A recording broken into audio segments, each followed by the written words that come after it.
And what is up, y'all? It's your boy Yannick coming at you with another Church of MHA Season 3, Episode 23, My Hero Academia, Chapter 364, live reaction and discussion. As y'all pull up, let me know how you doing. If you hear random noise in the background, that's the homie. Don't worry about it. Shut up, dog.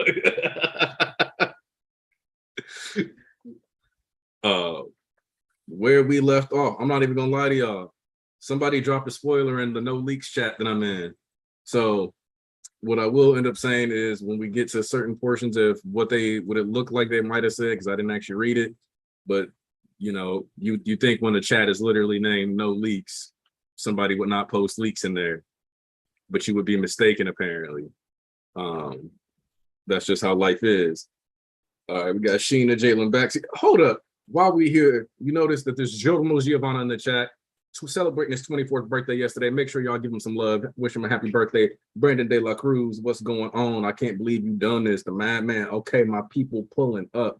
Regulars. Mihawk is not greater than Shank, Sheena. We gonna see. Hey. All right, True Star gonna be here for the long haul of the stream then. All right, let's see. We had 16 people. Hey, all right, Andrew's in here. See, hey, all right, Denzel. Yep, Taquito. I don't know if I've seen your name here in a minute. Good to see you still around, though. Good to see you still around. If you can hear the rain, my bad, but that's life. So, let's see, scripture. All right, gotta make sure the Discord know. Get that out there.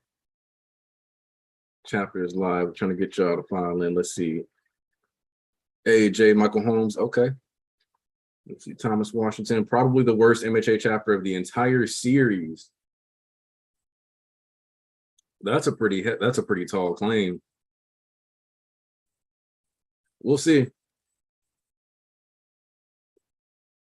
We gonna see. Let me get into this. Don't do that. All right. No, we had 24, 25 people. I'm gonna go ahead and hop on the chapter. Partially because I can tell that it's gonna be a contentious one. Cameron Bailey, oh, not by far.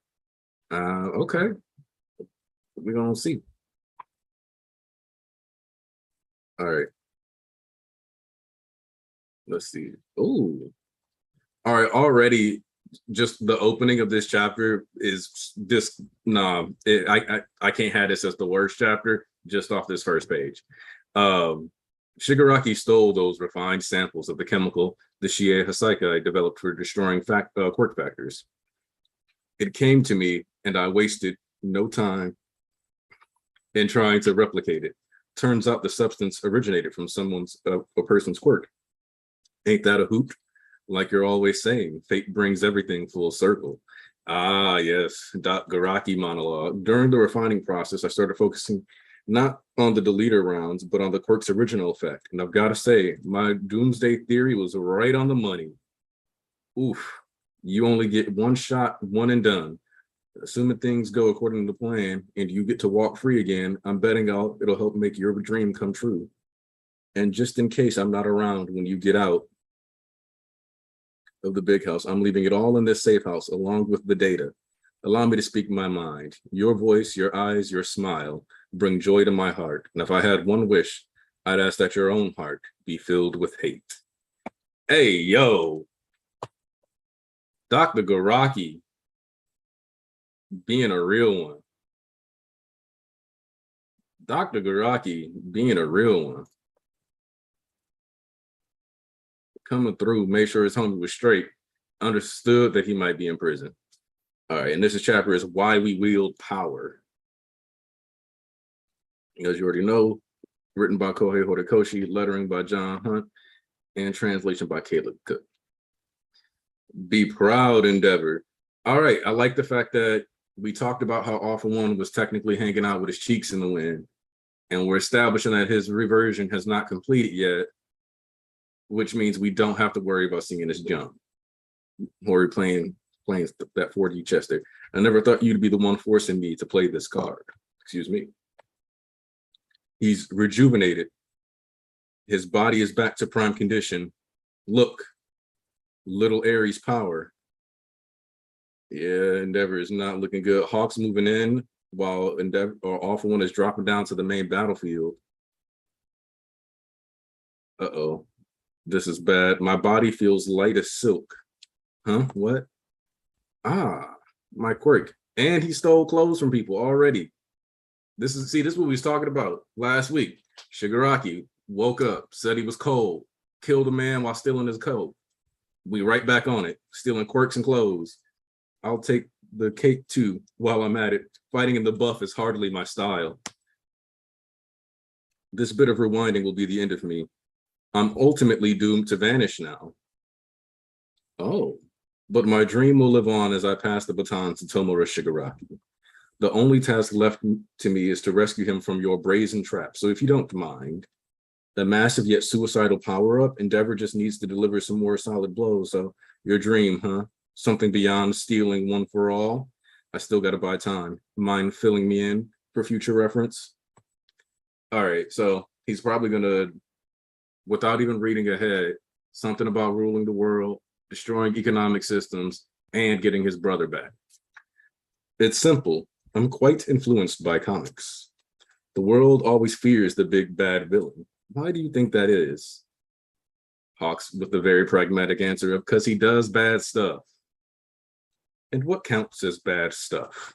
In a world teeming with myriad creatures and values, bad stuff would be an act that universally makes the masses turn up their noses in disgust, an act in which thwarts the future they envision. So I intend to thwart the future of the whole world. That's all I've ever wished for. This nigga is crazy. Let's see. Make sure I don't miss any super chats, anything like that. AFO being ripped. Well, we knew AFO had to be buff if he was fighting All Might the way he was. After, like, he was still looking buff even when he was crippled. So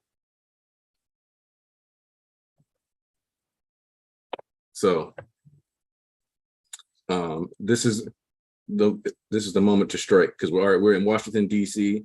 We are all for one. Oh Lord, that is not a sign I thought I would be seeing. No, it makes sense. Hyper individualistic culture. Never mind. Move forward. We got Commander Akbar back. If we don't definitively eliminate Tomura now, the U.S. will face the danger he poses. And how would we rein in this crisis? Unlike most others, our nation has already taken a half step into the red zone. And you're to blame, Timothy Akbar. According to the reports from the Quirk research agencies, Tomura is already beyond anything humanity can stop. An unknowable, untouchable entity capable of just about anything. You faced that monster and made it clear that we're his enemy via Star and the missiles. You're saying we should appease him instead? Oh, Lord. There's already a standoff between the world's developed nations as we wonder who will be the first to earn Tomura's trust. Thinking about how we should let him rule over us, that's insanity. Only to minimize casualties. To feel him out before a more decisive strike. Give that monster even an inch and he'll take a mile. We'll be neutered. Tim, this is for our nation's future. Hey, yo. Like I said, neutered. We don't have a future. Your position's forcing you to take this stance, yes? Easy there, Mr. Akbar. Do you know what Star was really fighting for? Why do you think Cassie followed in her idol's footsteps and died for it? I'm sure you haven't really forgotten. Children observe adults as they grow. Adults in turn support the children and as they pass it forward and so on to the next generation. Heroes have always wielded their power in the name of that cause. Okay. So for the past like 2 to 3 weeks, I've been asking if this man was a dead shoestring or a dead G-string, and he's finally back on panel. The missing number 4 hero, Edshot, gonna try to redeem himself within these pages. Edshot. Yes, I'm the ninja hero. There is no realm I cannot infiltrate, and I have ample experience invading the bodies of others. Okay, this is no time to lie down and die. Mirko, do not go quietly. Should he tear you asunder, sink your teeth into his flesh. All right. So pointless. Because Ed Shot the hero will not let this pass. This stopped heart belongs to a life we can ill afford to lose. I am not too late. I shall replace what's missing and make it pump. Kamihara, there's no coming back from this for you. Just so, I'll leave the rest in your capable hands. Club Presidents Hakamata. Oh. Ninpo, thousand sheet pierce zenith. I will be the boy's heart.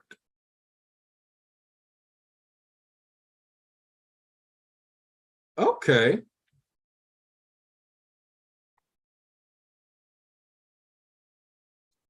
Okay.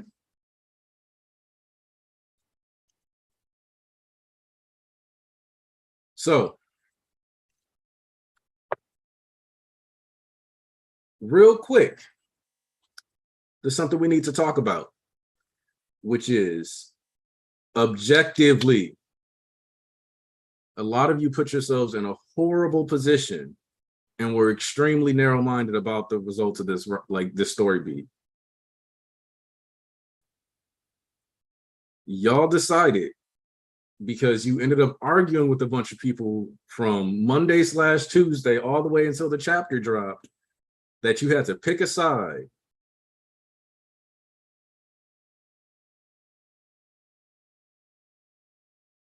And I directly told y'all that I was like, at best, I got 50% on him being dead the day that chapter dropped.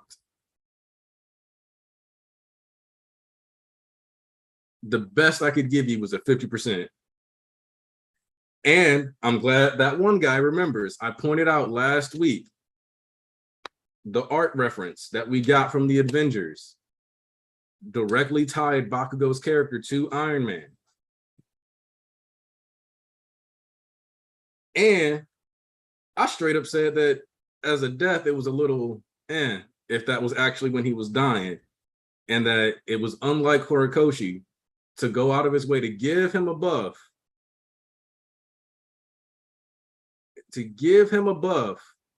and then turn around and waste it. So real quick, because I thought, remember when I said like somebody dropped a leak in there and they were like, because Bakugo, and I was like, all right, so it's probably something to do with that. But just in case, I went back and I grabbed this screen cap from some stuff a while back. So one of the things that I think a lot of people have been, and the thing with Horikoshi is that he likes to tell on himself in random art projects. And I mean that sincerely. This man will randomly tell on himself. Like when we got the Aoyama art for the exhibition, and Aoyama was sitting there looking scared. Nah, the first fake out wasn't even a fake out. People just, like, I didn't expect him to die. I was like, that's a very survivable wound. I don't know. But they did like a supplemental material with talking about the Avengers and MHA characters. Uraraka was compared to Black Widow, talking about how she's calm, super strong, and she may seem scary, but she's super caring towards her friends and aspires to be a hero like her. Tenya Ida was compared to Doctor Strange for some reason, talking about how he believes in not killing others.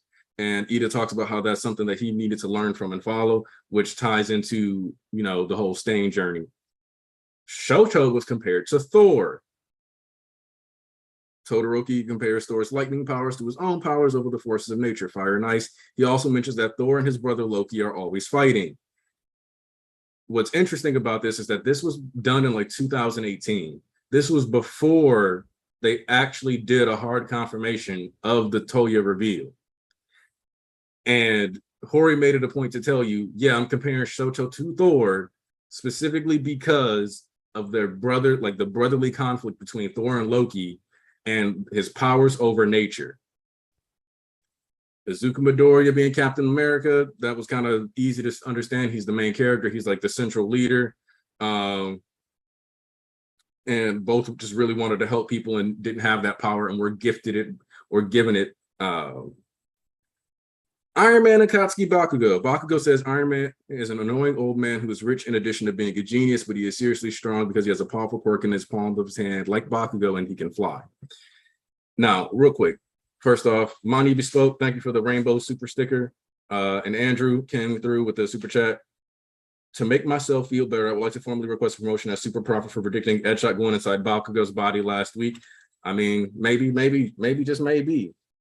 Now, the thing about the Iron Man comparison that I really like about this, though, is that Shoto Todoroki's power, specifically the pale flame, was directly tied to him focusing on his heart, channeling the different hot and cold bloods, etc. It's a heart-focused narrative point, tying back into the,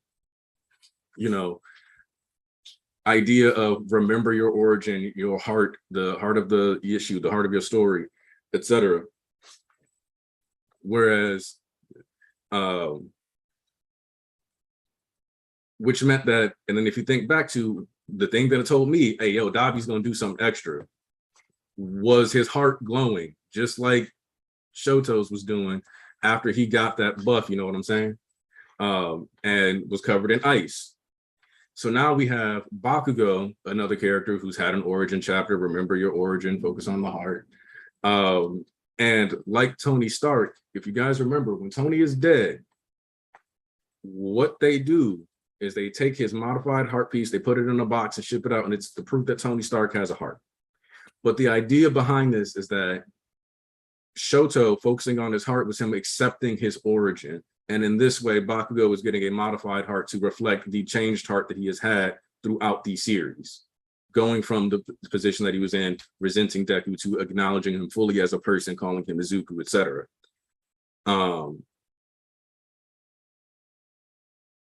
And no, he hasn't actually saved him yet. And people do need to let this play out. And the problem with this, and I'm going to say it right now, almost every person who was adamantly against this happening also spent way too much time consuming leaks, arguing about scans, etc. If you would stop doing that, you wouldn't spend 5 days of the week arguing with Bakudekus and being like, nah, Bakugo has to die just so that Bakudekus can be miserable. Because that's where a lot of y'all energy was coming from, and you need to acknowledge that.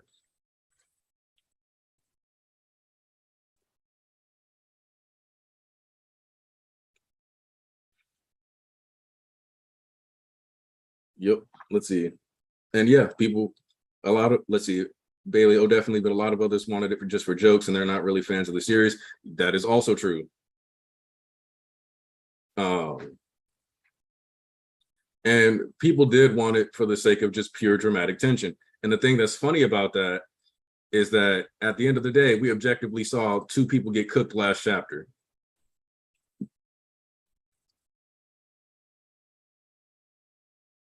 You gotta be more specific about what's cap.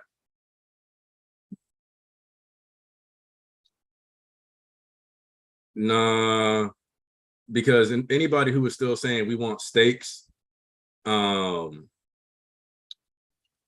doesn't acknowledge them already that exist within the story, you're never going to be satisfied, no matter who dies. Deku has failed. He failed in the PLW art. Like, what do you mean? You say this like this man just been getting W after W. Whole time, dude didn't even manage to, one, he already failed just by not being here. And 2, if Bakugo lives and Deadshot dies, which is what they're suggesting, someone still died already.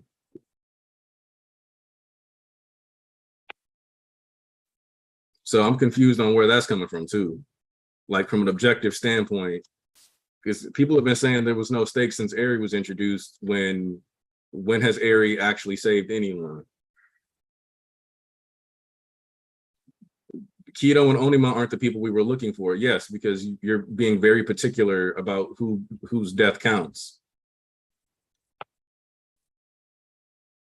No, he failed during PLW. If you think Deku succeeded during the Paranormal Liberation War, you got to reread that, homie. Bishops, I've sent you the link. Let's see.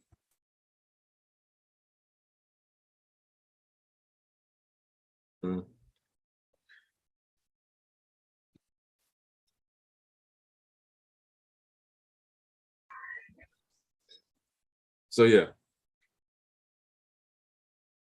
And I got to send Nafisa the link. We talked about this. But yeah, no, I got questions. My thing is that Edgeshot kind of needed something of value. Because I've been very critical of Edgeshot this whole time, specifically because he did not belong here. He wasn't going to be able to do anything actually useful against All for One or against Melvin. Yep, and you see, like,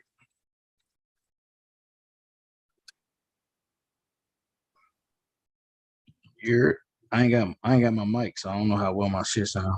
Okay. You sound shitty. Nah, I'm playing. You sound alright.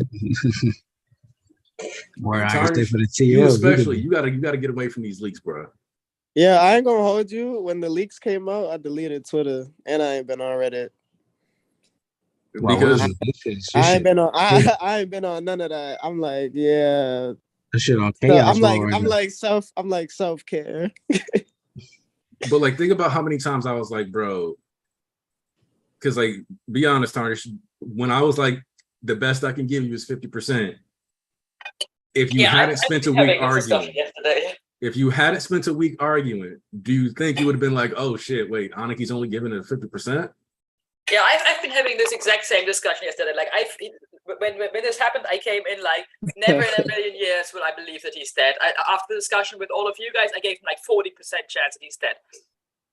Like, both me and Sayers was like, I still would have gave it a 75, like just off that chapter alone. Also, real quick, let me hit up Mr. Andrews. No idea at most what Hori's going for. 2 chapters ago, he was going for Dread so Deku can show up. But when Bakugo gets revived, then there is no Dread instead of Deku coming in angry. It's what? And okay, so this kind of goes back to one of the things that I mentioned, though, which is that Bakugo living is objectively worth more than every single hero there to the hero side. Exactly. That's what I mean. I've had this whole discussion yesterday because I've read scans yesterday, and that's what I said. I said that Bakugo is the most important character here. Bakugo, even the most bullshit way for him to come back would be better than him dying, because Bakugo dying would be the worst thing, in my opinion, that could narratively happen at this point. Because if he had died like that, it would be a waste of possibly one of the best characters, fan favorite character, one of the main characters in the story, and not a waste just for shock value. And even the most bullshit excuse to bring him back, I would accept that as a better solution than Bakugo dying. And here's my thing, is that one of the things that both me and Sayas brought up was like, it would be really, really, really, really weird to get that explosion power up and not actually have it matter. The little tidbit flashback with the second, which is however he's connected to Bakugo. Still, it's a weird thing to bring in, and to have half the chapter focus on Tamaki would also be a weird thing. And it's interesting because if you go back and you look at the comments that we got on those streams recently, other people also agreed that it was a little weird for us to get to this point in the story.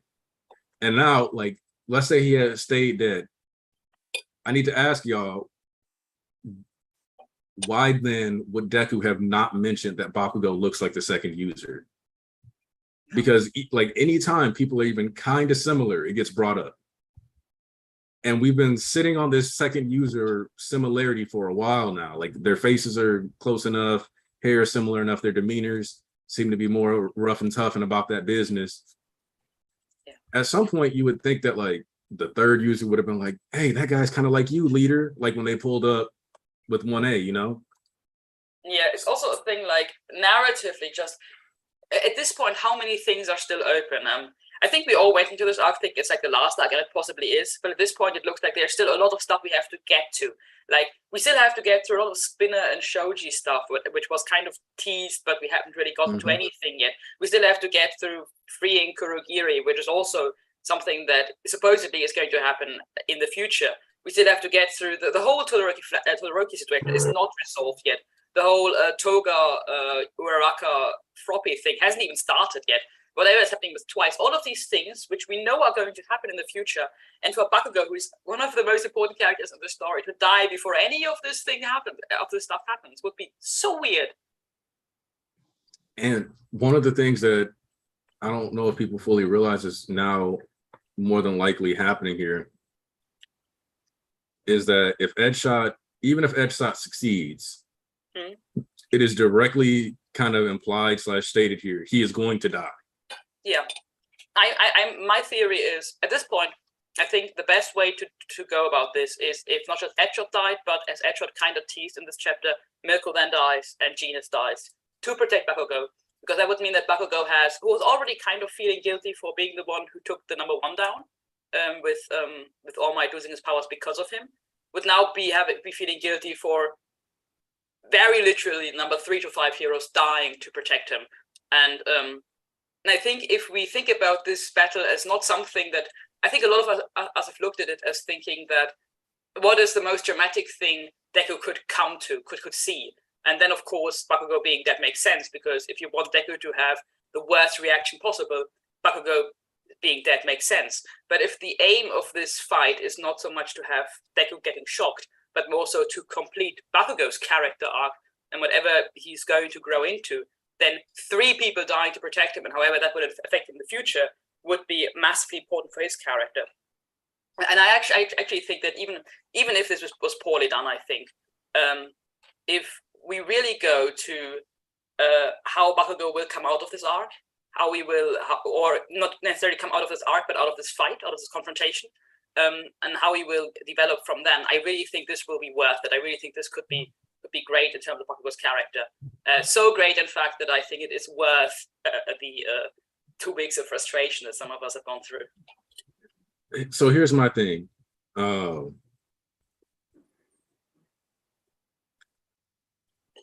The horrible torch pass theme that he's trying to force, that is actually, always been, I don't know, like at that point, it's always been there. That sounds like you're not liking one of the main themes of the series. Yeah. Which, when you don't like the themes of a series, it's going to lead to you not liking some of the more big narrative decisions, because the big narrative decisions are always going to be centered around the themes of the series. It's always a main theme. Like, it's not just a main theme with One for All and passing down to Deku, but it's also been like All Might has taught this to Endeavor when they taught during the provisional license training arc, that their job as heroes is to protect the future generations. And Deku has been protecting children all throughout this show. So it's not just with the O of A thing, but heroes having to protect the future generations has been a core theme of the story. So, Notefall, here's my issue with that scenario. I agree with him completely. I was just about to say that. No. And here's why I hate that scenario. 1, because if the adults are good enough to actually save him in real time, it begs the question somewhat why they need the kids to step up like this. 2, that's a doofball death. Have you ever heard the term doofball death? What is a doofball death? It's effectively when a character ends up pushing someone or getting somebody else out the way to take a blow for them, or multiple blows for them, or whatever. And in the case of Edgeshot, it wouldn't actually make that much sense, because he should be able to push Bakugo out the way and re-skinny himself, because he's still hypersonic in doing that. So that would make less sense with his kit than him. In addition to that, him choosing to die is a lot more valuable than him happening to die. Exactly. Because the pro heroes have been dumping a lot on the kids' shoulders while almost lying to themselves, acting like they're still the main ones doing it. Like they're still, yes, Neji. So, fun fact, Lamar Arrington, the term Doofball death was first said to me by my buddy Chris Brown, not that Chris Brown, who was a cook at my old nursing home job. And specifically, I came to him and talked to him about Neji's death in the chapter, and he was like, "Nah, bro, I wasn't feeling it." And I was like, "What do you mean?" He was like, "It was a doofball death." And I was like, "What do you mean?" I was like, "Simple. He pushes Naruto out the way and doofball death. He didn't have to go out like that." Yeah, I think this is very important, because I do think that a lot of us now are frustrated because of the fake out death.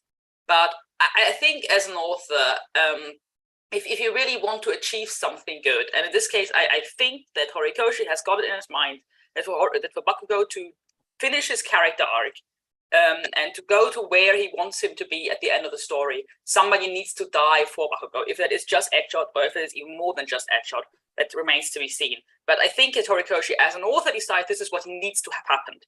And you then have to think about how you make this happen. And what you don't want to have happened is that somebody sacrifices their life, and then the fans are like, yeah, but couldn't Genus just stitch the wound back together if it's like a harmless wound? Or couldn't he have just dodged the attack? And you want something where it is clear that Bakugo, if Eggshot hadn't done this, would have died 100%. Not a thing where it's like, maybe he could have survived anyway. This is unnecessary. This is just so we can have someone die, and Eggshot died for nothing in the end. That's why we can't have Bakugo have just getting slashed. If he had just been getting slashed, Genus would stitch the wound together, and that would be it. And then he would be maybe not fine again, but he would be able to survive that. If anything was pushing him out of the way, he would be wondering why would Eggshot let himself get hit if he can thin himself so completely. So I really think that this was. I find myself in this weird situation where normally I'm not defending Horikoshi against you all, and now I am. But I do genuinely believe that Horikoshi went through all the options that he had to get to the desired effect of somebody dying for Bakugo and it making sense, and even in hindsight, like even 1 year later, the audience being like, okay, we know Eggshot had to do this, otherwise it wouldn't have worked. And I think he came to the solution that this fake out is the least worst outcome, the least worst thing, the least unbelievable thing. That yes, it will frustrate the readers for a week, but then, or even a month, but then narratively it makes sense. And Jorge, so that kind of ties into another issue, like I mentioned with like leaks discourse. Way too much other stuff is influencing MHA talk. Yeah. And like I said, the most I could give you guys, even seeing that wound, was at 50%. So my stance on it is that if you weren't willing to consider being wrong, you have to ask yourself what made you so adamant that you absolutely thought with absolute certainty you could not possibly have been wrong. And then realize that whatever that mindset was, it was wrong. And you have to accept that. And I think there's a certain level of, and we saw that because you brought up Oda, so I'm going to bring up how a certain sect of the One Piece fandom was pushing a certain theory all of Wano. And they held out hope all of Wano. And the second their theory collapsed in on of itself, Wano became trash. It happened like overnight. Wano was trash before that, but no, I agree. I do think that it has been the theories going around social media are a massive thing, because let's be honest, most of us, through most of the media we consumed, have kind of it ingrained in ourselves that we do not believe that characters die unless we are 100% certain that unless we see them dead, their bodies dead in the ground, and any attempt to save them fail. Unless that all happens, we are not ready to accept that someone dies, because media has told us many times that people come back to life, sometimes even when they're already dead. And in this case, it was like the moment he was shown injured and we saw the injury was really bad, and the moment Genus said that his injury was really bad and deadly, we were like, yeah, okay, now he's dead, which is just a weird conclusion to go to for a main character of a long-running show that is nowhere near finished at this point. And I do think that it was majorly carried by how many people in social media were saying that and were making all these great theories about how Bakugo's death could affect Deku and whatever. I think if we've all read this in our quiet chamber, we would be like, yeah, is it that though? Can we at least have like 2 or 3 attempts to save him because he's the main character and kind of worth attempting to save him before we are sure 100%? But since we're not reading it all in our quiet chambers, we're having different ideas. Mhm. That's little. First of all, you said nobody actually said the Bakugo was going to die. You thought he was, so don't be disappointed. First of all, actually, plenty of people, we didn't have, I said he's probably could die at the end. Didn't expect him dying this early. That's first of all. And plenty of people agree with me. That's first of all. Nigga. Second of all, he actually was dead. He didn't have no pulse. Gina said that in the officials. They are currently reviving him and replacing the piece of his heart missing. And nigga, then it wasn't like Gran Torino. Gran Torino was still speaking after he died. I was still speaking after he got his injury. That nigga got pierced through the chest. Oh, yeah. Well, after he didn't die after his shit. That nigga got pierced through the chest. They said he had no pulse. He flew like a rag doll. He was in purgatory giving his last spoken words. Please tell me again when any time in the series there's ever been portrayed that a nigga got just seriously injured and was actually speaking within a white void in purgatory, saying his final last words. And then after that, he was still on the ground and Monoma had his words about that. So that was throwing ice on top of the cake, even if it was like 50-50. Then it threw extra salt on the wound even after that. And then it did it again. But Edshot is currently, he said he had no pulse. So that nigga was dead unless you go on the whole medical route where, oh, well, you need at least 3 minutes and then you could be revived and then you can still come back to life or you don't die until 3 minutes after your heart. But they said he had no pulse. That's undeniable. Within the page, they said his heart been ravaged. He got no pulse. But then them niggas didn't give up. And that goes with the themes of this chapter. Then when they said, what do you, hold on. They said, what do you wield your power for? That's what Horikoshi was aiming for in this one. Now, I ain't say. Now, first of all, too, for some of you niggas get this shit twisted, I ain't say I was a big fan of this either. But I'm before I make my final judgment to speak, I'm letting this shit cook all the way through. Now, if people have different opinions on this, because some people are saying some people are okay with this because they're not even a fan of Bakugo die. People, different reasons. Some people have clear biases about Bakugo saying, well, I just want my favorite character back, so I don't care at what cost it comes. Some people are okay with like, well, I wasn't a fan of his death, so reviving him isn't an issue for me. So it's all about where you place your heart, whether you like him or you didn't feel comfortable with his death. That's another thing to add on that too, because a lot of emotions are in this too. I had emotions in this too, but I don't hate Bakugo in any respect. I actually like this character a lot. So I wasn't aiming for Bakugo. Oh, Bakugo need to die. We were theorizing maybe at the end. I could see he's one of the ways Deku's got sacked. He's one of the ways Deku got away. He was a theory, but I was like, oh, Bakugo gotta die. He this, that, and the other. Now you said that about Endeavor, All Might, and off one. Those are niggas I said gotta die. Don't act like I was pushing this way before. Now he got poked through the heart, pierced, the shit exploded, whatever. They say he had no pulse. Then they like, all right. Then with Louise, then it was pissed me off about that chapter. Niggas spent too much time arguing about that shit. Everything else never got discussed because we spent too much time arguing about that. And I talked about if you was in Scans chat like I be in our Discord, we already discussed. Me and other niggas discussed about that shit. That we spent too much time arguing, debating. We didn't get to enjoy the moments that came with the damn chapter, if anything. And we too busy arguing, was he dead? He not dead? And niggas taking hardcore stance. So then after that, it's like, all right, once again, we back at the same route, at the same thing. He was dead, now he being revived. Now how you feel about it? I'm just waiting to see if it fully played through or not. But let me ask these people that say he got so much to do. First of all, this isn't a lot of y'all just say this is the end of the entire series. Well, I still got part 2. I'm not changing that until Shigaraki dead on the floor. Now, for those of y'all don't think this is part 2, there's no other arc after this other than what? Maybe an epilogue wrap up. And like even that's a whole society thing. That's what's part of epilogue, how the world has changed after the events. So a lot of y'all that just got this as part 1, please explain to me what Broken Arm Bakugo is going to do after this. So you're gonna get up and fuck his body up even more with Genius and the shit they doing too, because he already fucked up his arms. He did that shit with broken arms. Then he exerted his body even more so, and he fucked it up even more after that. So then you actually brought up something that is another thing about Bakugo dying that I think didn't sit right with me, is that because of the way Bakugo talked, and you think back to like Final Exam arc, where he said, I'll break myself. To me, and if you remember, I even have the old Bakugo becoming a Nomu theory because I've never thought of Bakugo as somebody who would ever be completely taken out of the story. That I'll admit, I've never looked at him as a character that would do that.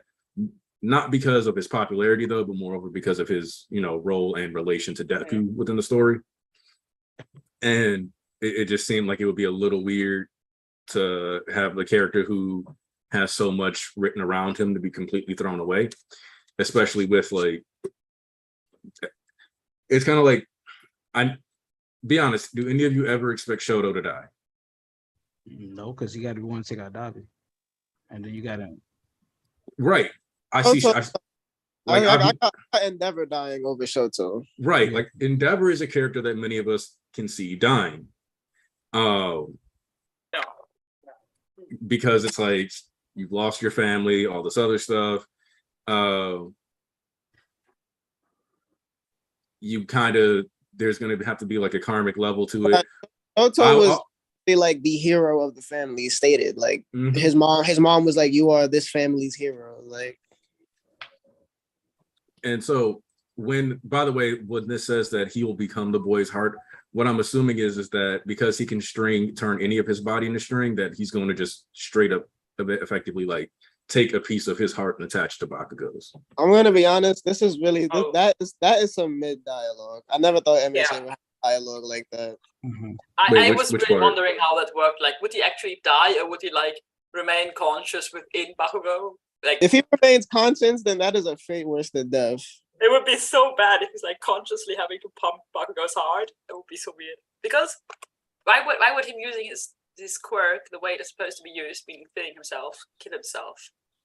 Oh yeah, we found this out too. They actually do have like the same blood type, MHA and Bakugo. Oh.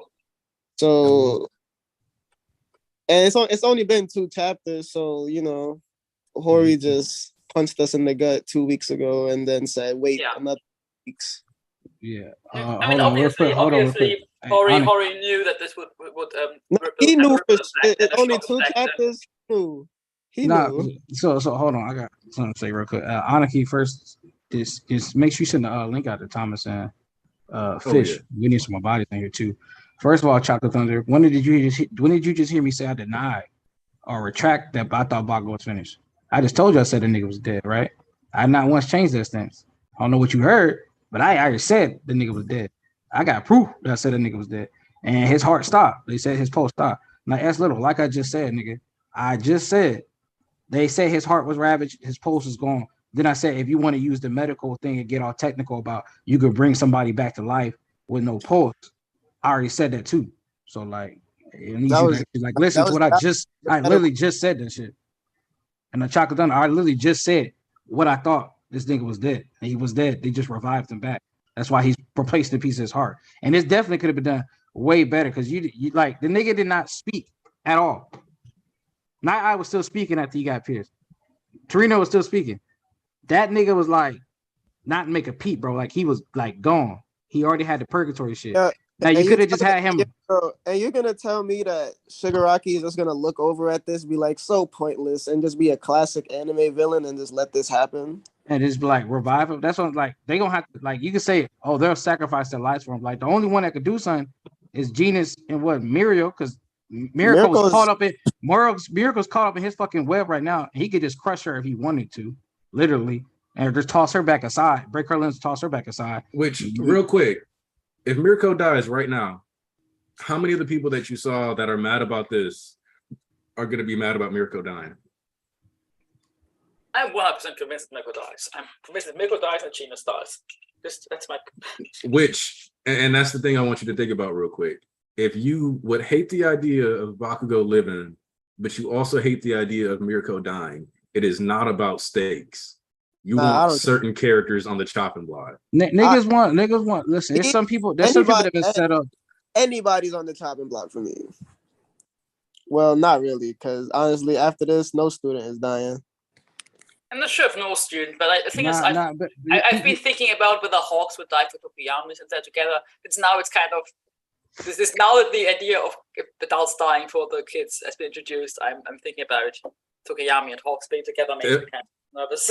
If I'm honest, Karibo, that's how I feel about it too, because like I said when I read the chapter, like the day that chapter dropped, I said this isn't exactly a good death. I don't know if I really like that. Yeah.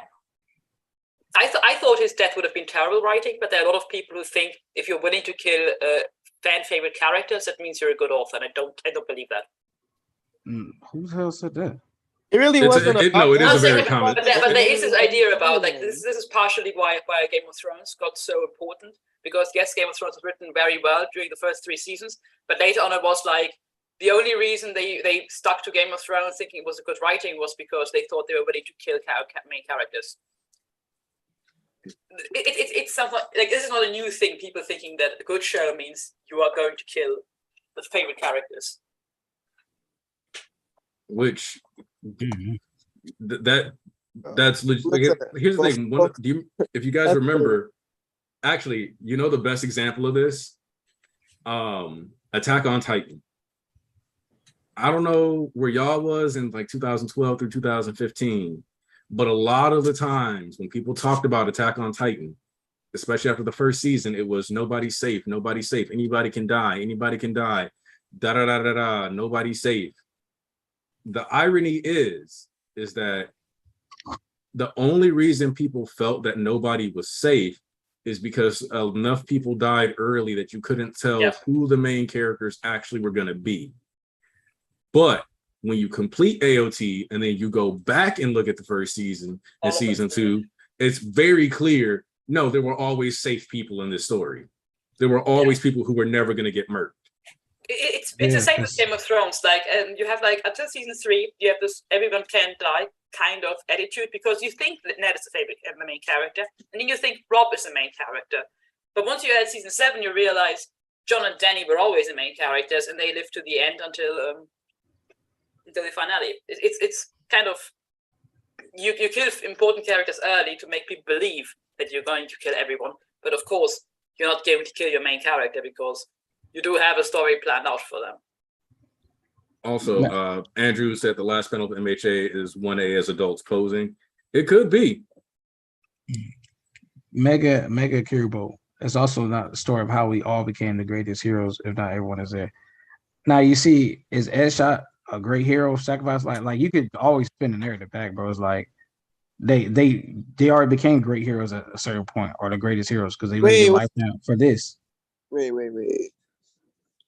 That's crazy. All right, well, hold up. So before all of this even happened, I remember we was all like, before 362 even dropped, like I'm going that back. We all thought like a big 3 was going to die. We thought he was pushing for a big 3 death. And then 362 comes out, and then Sun Eater does his attack. It gets eaten. And then Bakugo, now it looks like Bakugo got back up and attacked for no damn reason. Like he just got himself murked. And now like everybody else gonna suffer for it. And Gina's tried to stop him. He said, no, don't go. And then he's like, nah, I'm that nigga. That makes him worse. And I do think that's the point of that they're going to drive with this character development, that basically everyone's going to die just to save him because he was stupid and arrogant and he did something that he thought he could handle, but he couldn't. It also ties back into the Deku and All Might have this issue of being overly self-sacrificing, blah, blah, blah. And now you have Bakugo making the self-sacrifice play, another Iron Man tie-in. Except unlike in the Avengers, it's about to cost them like half the people there. Because Mirko's already getting squished up looking like Nejire. It looked like that was the other thing too, is that the chapter before we thought Bakugo was getting killed, we had a Nejire fake out. A fake out? Not really. I didn't think I wouldn't say that was a fake out. I know what you're talking about, but I didn't think that was as much of a fake out because it made it seem like, why is her life, like you would have been sitting there like, wait, why is her life flashing before her eyes? Why are we having this? And then she doesn't die.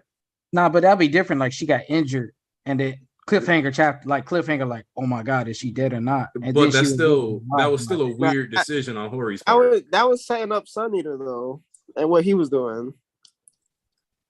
It showed the flashback. I agree that I do how he think that copied Mario, like all of that. So I'll say this too, Malik. I agree with you. Why did Hori feel the need to create this scenario? That's what's baffling me. It's a self-created problem because deadass, if you're gonna do this, you should have just really waited. It's like, because we shouldn't even have this discussion right now. That's the thing that's really getting me. We shouldn't even be discussing this fucking battlefield. We should have been moved on for every reason under the sun. There was nothing else to actually do here. You could actually ran this back way later on in the arc at the very end because did this in the last stretch. Because it's like, all right, Miracle don't need no moment. Gina's gotta die. You give him a moment, and it's like the shit with Aizawa and them. They gonna have to come when Kurogiri come when shit go left completely. But Miri already had his moment. Yeah, Sunny already has his moment. Nejire been useful on the field. It's like you could have actually just waited just to do this, and then have this right before like Deku show up. At least the tension still be like definitely there because like nobody stopped him. Everybody had their moment. You could have literally just waited. So like the end of Act 2 or 3, near Deku showing up for this. I'm gonna be honest. This is why I think that the stop clock idea would have been better. Because Stop clock idea. Specifically, I would have. Yeah, what's up, Thomas? Specifically, one of the things that I really would have preferred was having more or less like a stop timer going as Deku was on his way. Oh, okay. Oh. And the reason for that is that while we're reading this over the course of a couple weeks, in reality, all of this conversation and dialogue and interaction can be happening over the span of like 2 minutes. Like when you think about the stuff they're saying, these aren't super long sentences that require like hours of explanation or nothing like that. Like it's Bakugo gets smacked, he goes for a ground bounce, Genius runs over there, and like if you look at the passage of time, this is all happening. This is one of those anime minutes that we'll call them, where a lot is happening. Hold up. Cedric J, just my take is this going to keep going doing these fake out deaths. I don't need the carnage, but I feel like a writer to commit to the setup sometimes. I felt like, and that's kind of the issue here, is that as much as people don't want to admit it, killing Bakugo is also not paying off lots of setup. So, Well, so and in that regard, you could have just created a better scenario. Like you could have just like, all right, he about to die. We need to do something fast to revive his life. Like, nah, that nigga had no pulse. Like he was done. The thing is, he oversold it. That's the thing. He oversold it. Because if you be honest, that was a textbook death scene. I don't care. He oversold that shit because you could have just literally just been like, all right, he had final words. You told his mother, my nigga. Like, come on now, you can't tell me no reason. Hey, she's a terrible parent, so I'm fine with that. I'm glad that her moment has less value. This is my thing. People can't act like. I'm glad you also dislike her. People can't. See, there's some niggas that just don't like Bakugo, and there's some niggas that just bloodthirsty. But you can't act like somebody. But you can't just act like, oh, for some reason, like we really just want Bakugo to die. Nah, we were good with I agree. going at the end or it not happening at all. But the thing about it was he really sold that death heavy-handed. I do kind of agree with it. I do think that he could have done more to convince us that he died. I do think that it wasn't really textbook death scene for a main character because of all the complaints Aniki and I had when it happened. But I do absolutely believe that, and I mean, it kind of makes sense because you do want to sell your chapters, you do want people to talk about your story, you do kind of want to land in Twitter, in the Twitter hashtags and the trends. So absolutely, yeah. I mean, he didn't need to make it a cliffhanger. He didn't need to do that. He didn't need to have Best Genius say that his heart stopped practically twice. He didn't need to do all that. Obviously, he was milking a little bit for shock value, and so people will talk about it. But also, why wouldn't you? Like, if you have prepared a scene where one of your main characters almost dies and is on the brink of death and needs somebody to actually sacrifice themselves to die, why would you not also let your your readers worry a bit about it? But that's what you do. It's like a Torino type situation. And then here's the other issue that I think y'all not factoring in here. This could all be one anime episode. Yeah, pretty much. I don't think. I do think that probably Bakugo getting injured, and then the next episode would deal with the whole aftermath of the injury. I don't think they would do it because after all, you do sometimes want a bit of a cliffhanger, and something like this is just. It's too easy to use it as a cliffhanger to have people worry for a week and make them basically force them to start the next episode as soon as possible. I mean, 358 to Bakugo's death is 4 chapters. I don't think that's all one episode, really. So one of the chapters is only 10 pages. You got to remember that. True. So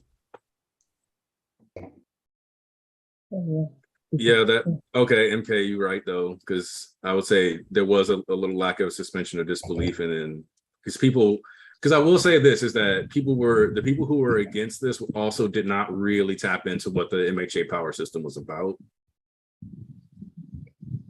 We got to be honest about that. I'm just glad that Genus did not listen. The muscle, it's crazy because him using muscle fibers would have hit more than Edshot because he has a relation to Bakugo Best Genus and Edshot doesn't.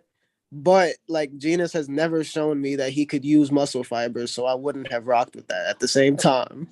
So I'm just especially since there's a hole more or less in Bakugo's heart, so it's kind of yes, he could manipulate muscle fiber, but there's still a lot of muscle fiber missing, presumably.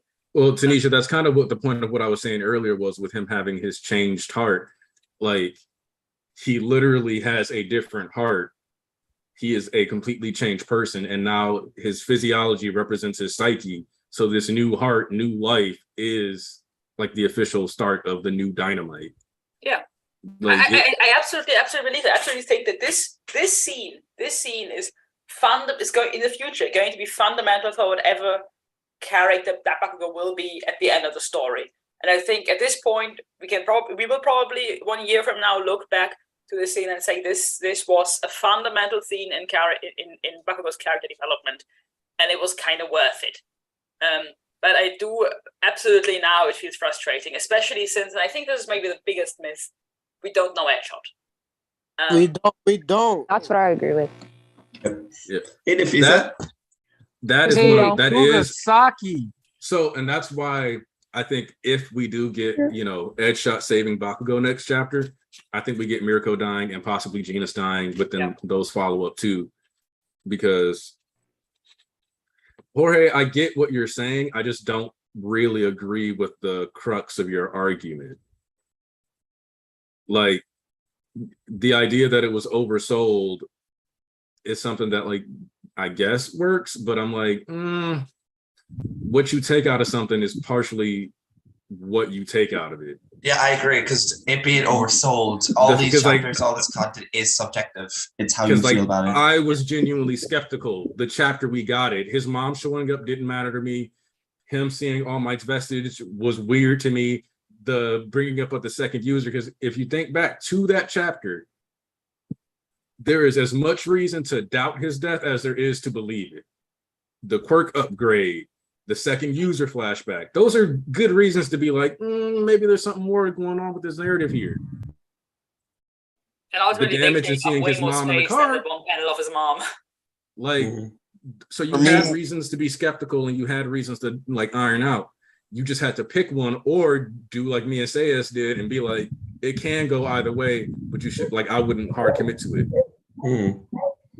I mean, in my opinion, seeing Bakugo get that awakening, well, not even an awakening, but that thing with his quirk, and it just really kind of highlighted how, what's the word, like hopeless the situation kind of was, in my opinion, when I looked at him. Like, okay, yeah, it really doesn't matter. Like, he's still a kid up against one of the strongest dudes in the verse right now. So, and it made perfect sense to me. But Edshot being able to do something like this, I don't know. Like, yeah, he goes inside of people's bodies, but he's becoming someone's whole organ now. I mean, it's extremely strange to me. Wait, Aniki, I have a question about that for you. What's up? Since you know more medical stuff. I was about to bring that up right now. Let me not lie. The way Edshot is going to his body, he is covered with blood and dirt and debris that's like scattered across his body. Wouldn't that cause an infection in Bakugo's heart? Technically, yes, we would have to worry about an infection or organ rejection. So there's that too. Granted, like Turner said earlier, they made it a point to look into it and see that they do have compatible blood types. Technically, organ donations are more complicated than blood types, but presumably I don't think this would be an issue because, I mean, Edshot is entering people's body basically as his main job. So he's doing this very often, including piercing important organs. And I think he would know if him entering organs would leave dirt that would then leave infection. So I think I don't know how it makes sense, but presumably his quirk makes it so that he doesn't. It's him becoming a heart. Like, he's becoming a heart. It's not. This is not his. No, sure. Impulse. I'm piercing. It's not that. But if it's just, if it's just about him being dirty and then entering the body, and the dirt that is on his body causing an infection, then that would also be an issue if he left the body again, because dirt would be left behind. I'm assuming in this this is case, a of course, there's an mission. added danger that going he's out. there and he's there longer, whatever. But I think him being full of like it's just dirt and dirty clothes and earth and whatever. I don't think that's an issue, because I do think that if he enters a body dirty and causes an infection there is something he would have noticed before, because he has done this 100 times. Yeah, he has right, never yeah. stayed there for long. But I mean, if you use a rusty nail and ram it into your hand and pull it out, you have the dirt in there, even if you had to pull it out again. So, So real quick to And answer you got your, a funky ass mustache.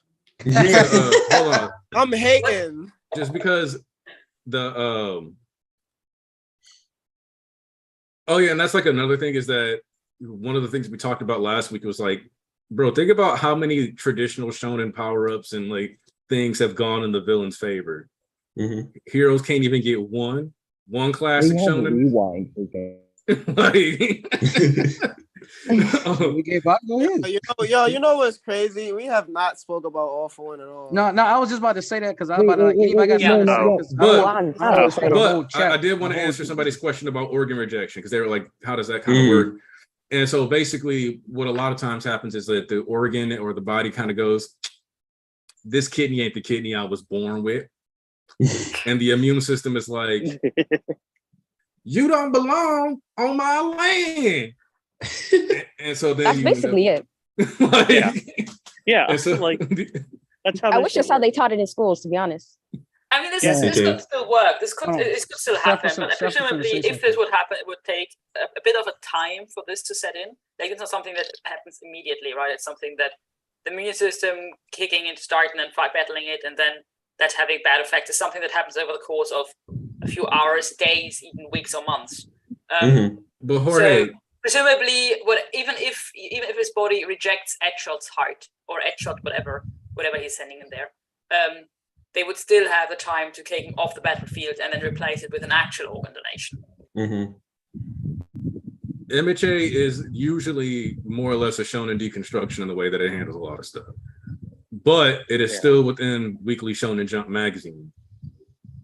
No, AFO did not come into the story for no reason. That is still one of the weirdest takes I see. Annika, did you see Andrew's super chat before we move on to All For One? I just don't care about Edshot at all. Yeah. So Edshot is that's your own. Before we move on to All For One, just real quick. Wait, who said that? Hey, Seth. Hello.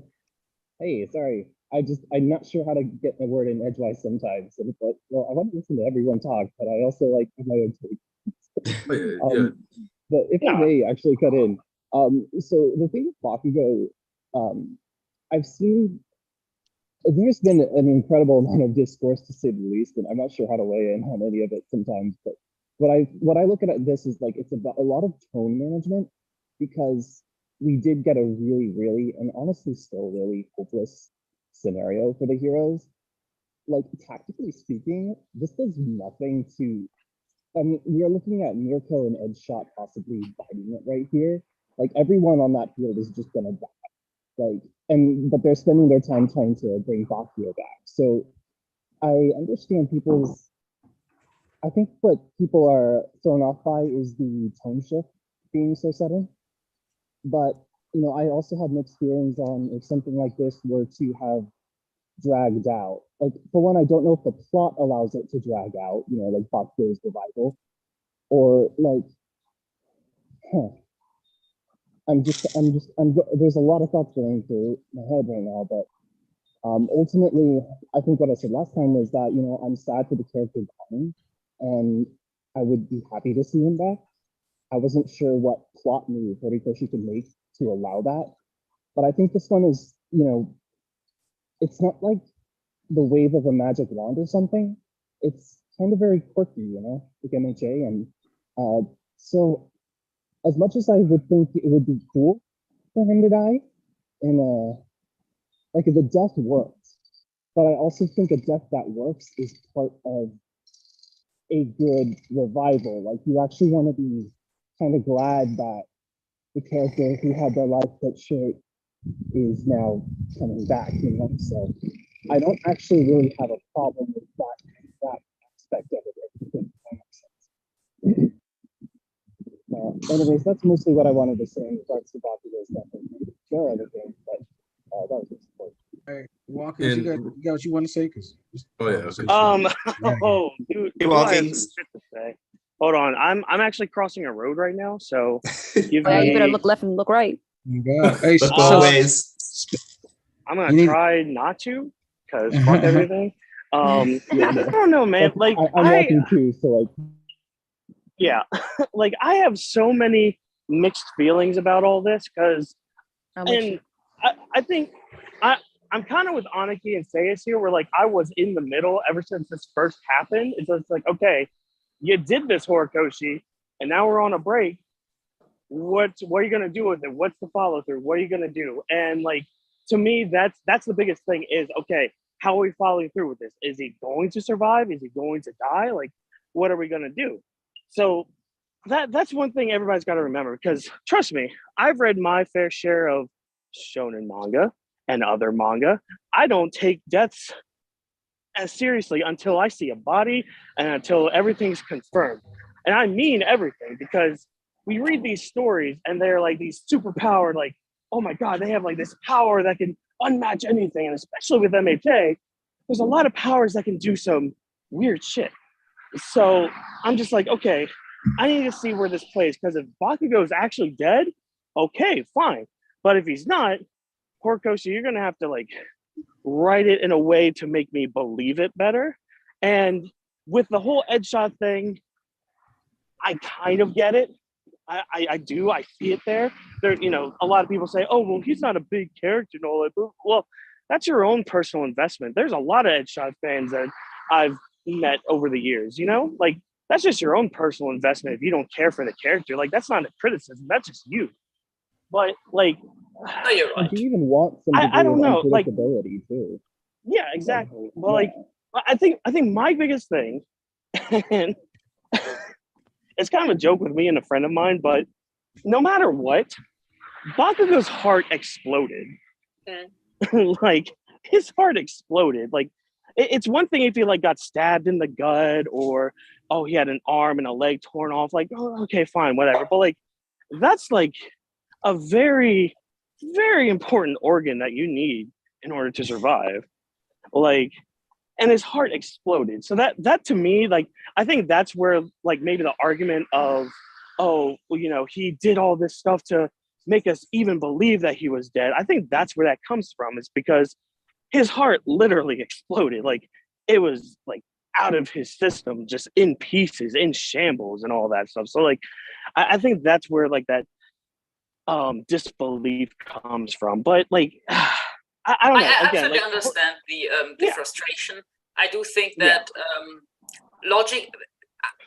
I do think that with now finding out how actual quirks work, however that is, it's a bit weird, but it's not necessarily completely Deus Ex Machina to save him. But it is absolutely It is absolutely. We are kind of teased the most important character at the scene dying. Yeah. So of the characters that are actively there, Bakugo is fundamentally the most important character. I would argue he is maybe even more important than Shigaraki.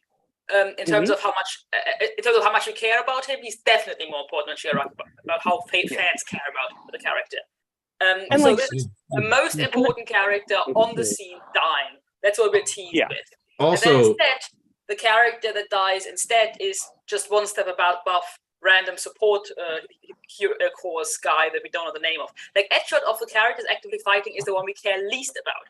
I would say, I mean, I like Edgeshot because he has a cool design, but I don't know anything about Edgeshot. I couldn't remember even his name until today. Like, so who is I think if we consider him between Mirko, Genist, and him, the big three, and Bakugo, he is the one I think of these seven we care the least about, because we have the least reason to care about him.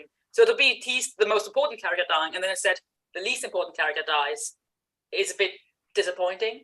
Real quick, I get that. I want to hit the super chat. Let me hit up the super chat real quick. Because Veronica has only recently started commenting, but has been a long time viewer. They actually commented on one of the previous streams where they were like, I kind of agree with Sayas and Aniki about like it's kind of weird that none of these similarities or anything like that has been directly brought up in the story. It's just something that the readers keep getting to notice. But Veronica came through with, I think the All Might Vest has something to do with AM dying against Shigaraki. Bakugo won't ever get his card signed. This chapter shows the pros aren't walking away alive from this fight. I hope so. So Walken, so you finished so we can I can talk about the I just want to say last sentence to my rant. I do think that this could be mitigated if we really go into Edgehog dying, then Mirko dying, then Genus dying, or if we really go into all the three heroes dying, this could be mitigated because we do care about a little bit more about Mirko.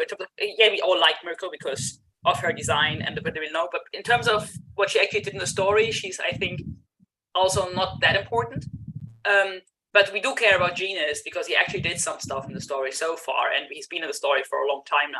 So I do think that if we actually have this escalation into first Edgehog that we don't know much about, then Mirko, who we also know that not that much about, but we care about her, and then Best Genus, who we have known for a long while and who is a mentor to Bakugo. If all of them now die, then it would be an escalation, which is still not quite equal to Bakugo dying, but at least a quite hefty sacrifice.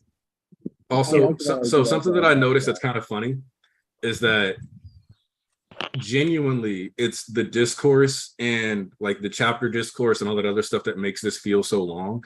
Because if you look at 363, we spend like 3 pages on Bakugo.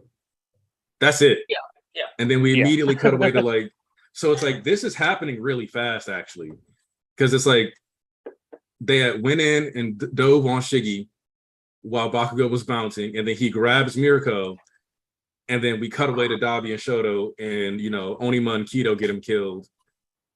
And then we cut off to like, the skeptic stuff, then we cut away to the stuff happening at Shiketsu, then All for One comes out, Sun's out, Guns out, and then boom, we come back into this chapter, which starts off there, and then we come back to this battlefield. So in total, it was about 7 pages before Bakugo, like 7 pages centered around Bakugo before somebody tried to save Bakugo. Which means this is, like I said, this is a case of, because we're bouncing around battlefields, it feels longer than it is. But in reality, if we had moved these pages into last chapter, it would have been like, oh, he got a hole blasted in him and they immediately went to work. Yeah, and this is the first attempt somebody had at saving Bakugo. It's not like Genus tried before to save him. This is the first attempt anyone at the scene makes at saving Bakugo. And I do think that it's reasonable for a character as important as Bakugo to at least expect 1 or 2 attempts at saving him. So that's honestly, it makes sense though. It makes sense why a hero would want to try to save a kid's life. That makes sense. I think also I'm kind of with Watkins in terms of like how he's interpreting. I'm kind of on the same wavelength. Fred Shonen, you know what I mean? I'm just gonna say Bleach, we've seen it before, so I didn't allow myself to fully, immerse myself in the idea of, you know what I mean? But I think because of how, I'm not gonna lie, I think because of how well written that chapter was and the elements used and like, the throwing of the card and all that, I was like, wow, Ori, okay, you really doing this, right? But I think also because again, it's hard sometimes, but sometimes you got to separate, realism in anime and like, remember that at the end of the day, this is just a shonen. But I think the medical person in me, because I work in hospitals, I was seeing the heart stuff. I'm not gonna lie. I was like, I don't know how this is gonna make sense, but I'm gonna let Hori cook. I also think Edshot being the one to do it also, because again, I'm not gonna be mad at the discourse. People who are upset about this, let them do them. It is what it is. But I do think the whole I'm not gonna lie, this is take it as a joke, but Edshot, when we saw Edshot and Genus at the end, like that panel at the end, we seen them and then they were close enough. I was like, okay, like I don't like I'm not saying I hate Edshot. I'm not gonna say that. Yeah. But I will say like I think Saya said like, yeah, he has a cool design and all. And I think maybe this is a way to kind of get us more invested in his character because we've seen Miracle like go in that first war, and we've seen Genus has been there for a minute, and we've seen his encounter with with All for One. So I think maybe this might be something that Hori was like, let me use, like, because again, maybe he could have figured out a way to have Gina Stewart or Miracle, but he was like, yo, we don't really have much with Ed Shot, so I'm gonna give this to him. But overall, I will say, like, before we move on, because I think we've been on this topic for a long time now. You know, I just wanted to get my words in. But I will say that I think it's just something like wait and see, which I get could be annoying because, but then again, this is what you signed up for. This is a week. This is a weekly series. Like we don't have everything like we do with like Naruto and Bleach and all that. Where it could be like, you know what I mean? Like I think people are used to that now. You know, a lot of people are reading things week to week. A lot of people, you know, because there's so much access to anime manga, like they're binging. So once they catch up and they see something they don't like, they're like, yo, what the hell is this? But it's like at the same time, you gotta understand you got a week to process it. You know what I mean? Because I got caught slipping. Let me not lie. I got spoiled. So I had time. I don't be reading that. I'm not with it. You know what I mean? But I got caught slipping. So I had time to kind of, you know, process this and really like sit on it for a minute. You know what I mean? I read the leaks, but I have not seen any discourse. I'm gonna say that again. I have not been on Twitter. I have not read any. It's you really this is not hitting for me. I have not seen anything. Like for me, this is not hitting. I did not read no arguments. I didn't argue with nobody. I just don't like this.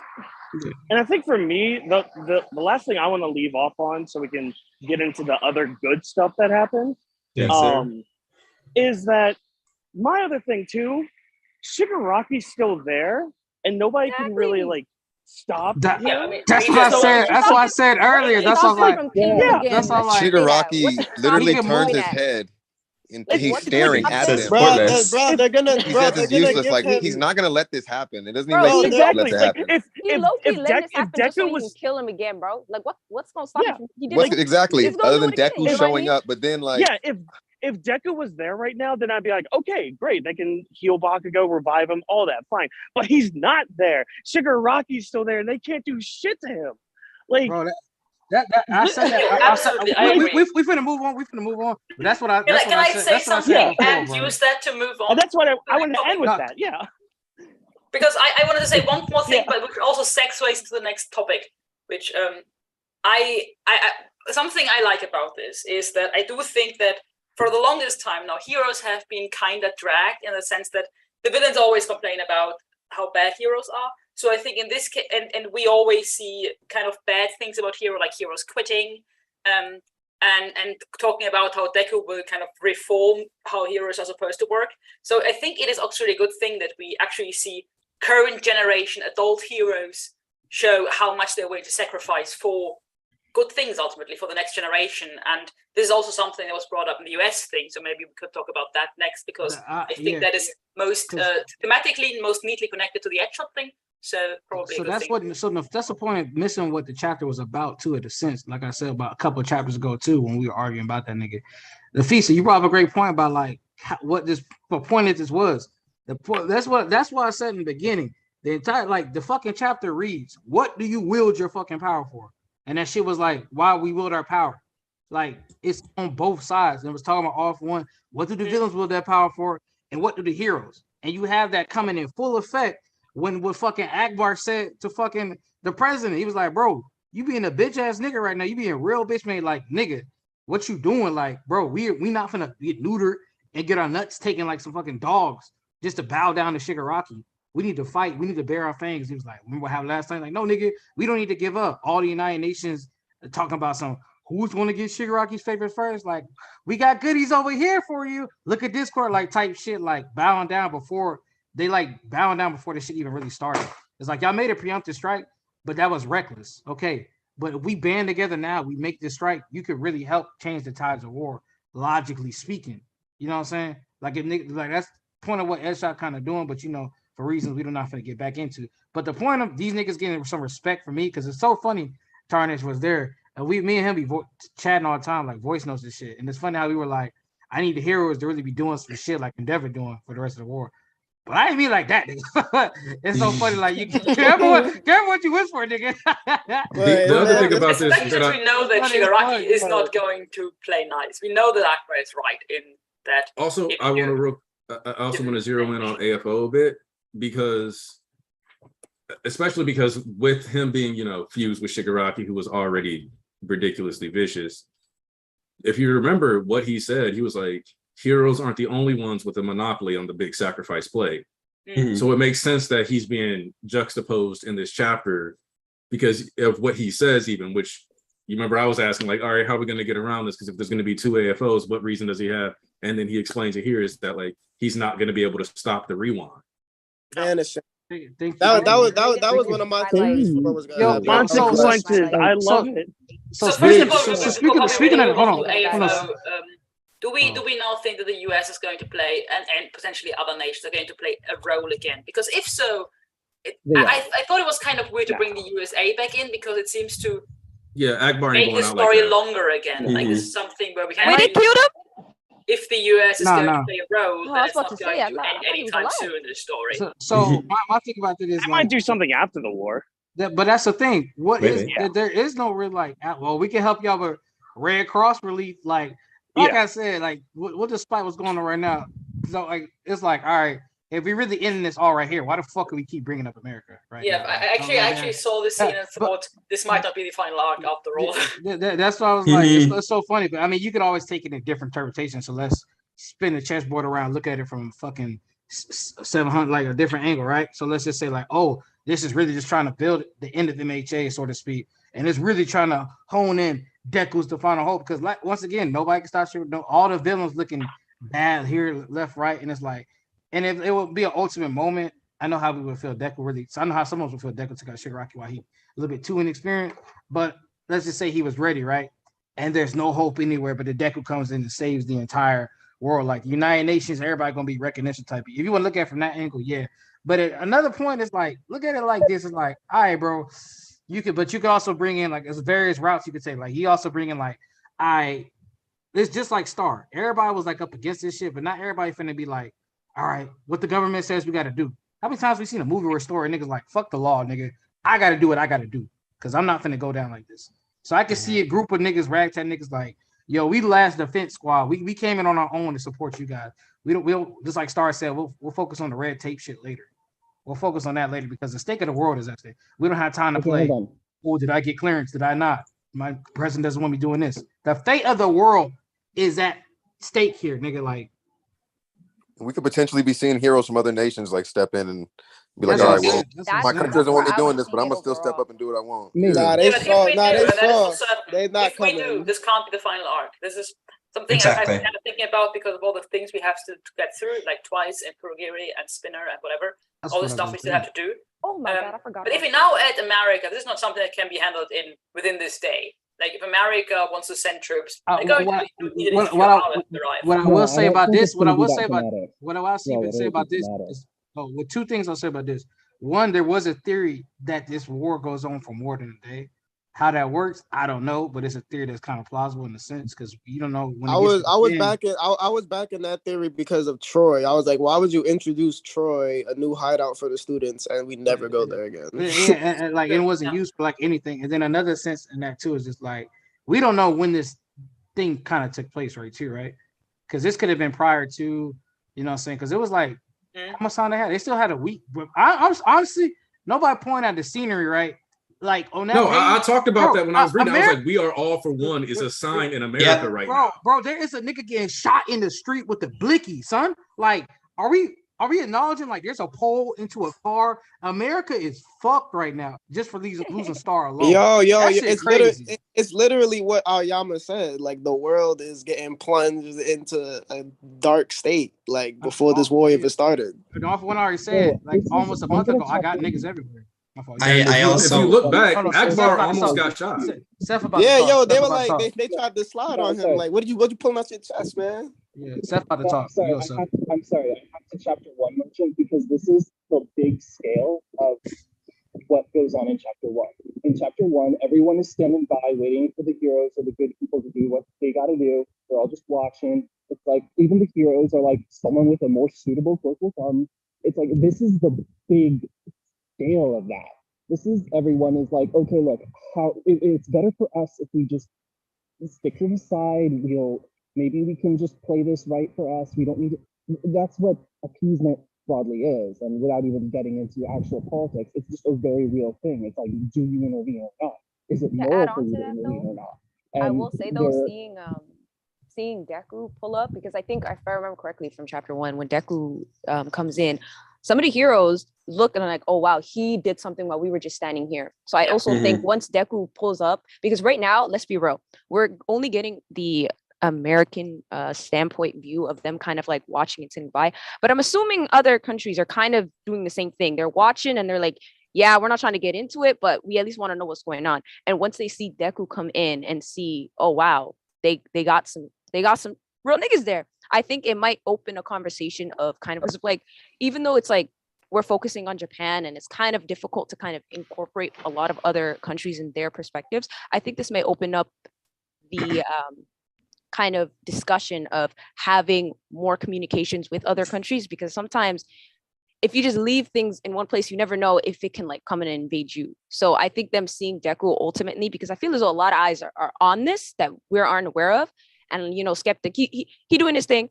But I think a lot of people are going to be seeing this, and maybe ultimately, maybe a new ruling or something might be in the works towards the end. Because my head did not go, because Seiya said something about how, oh, the series is not ending.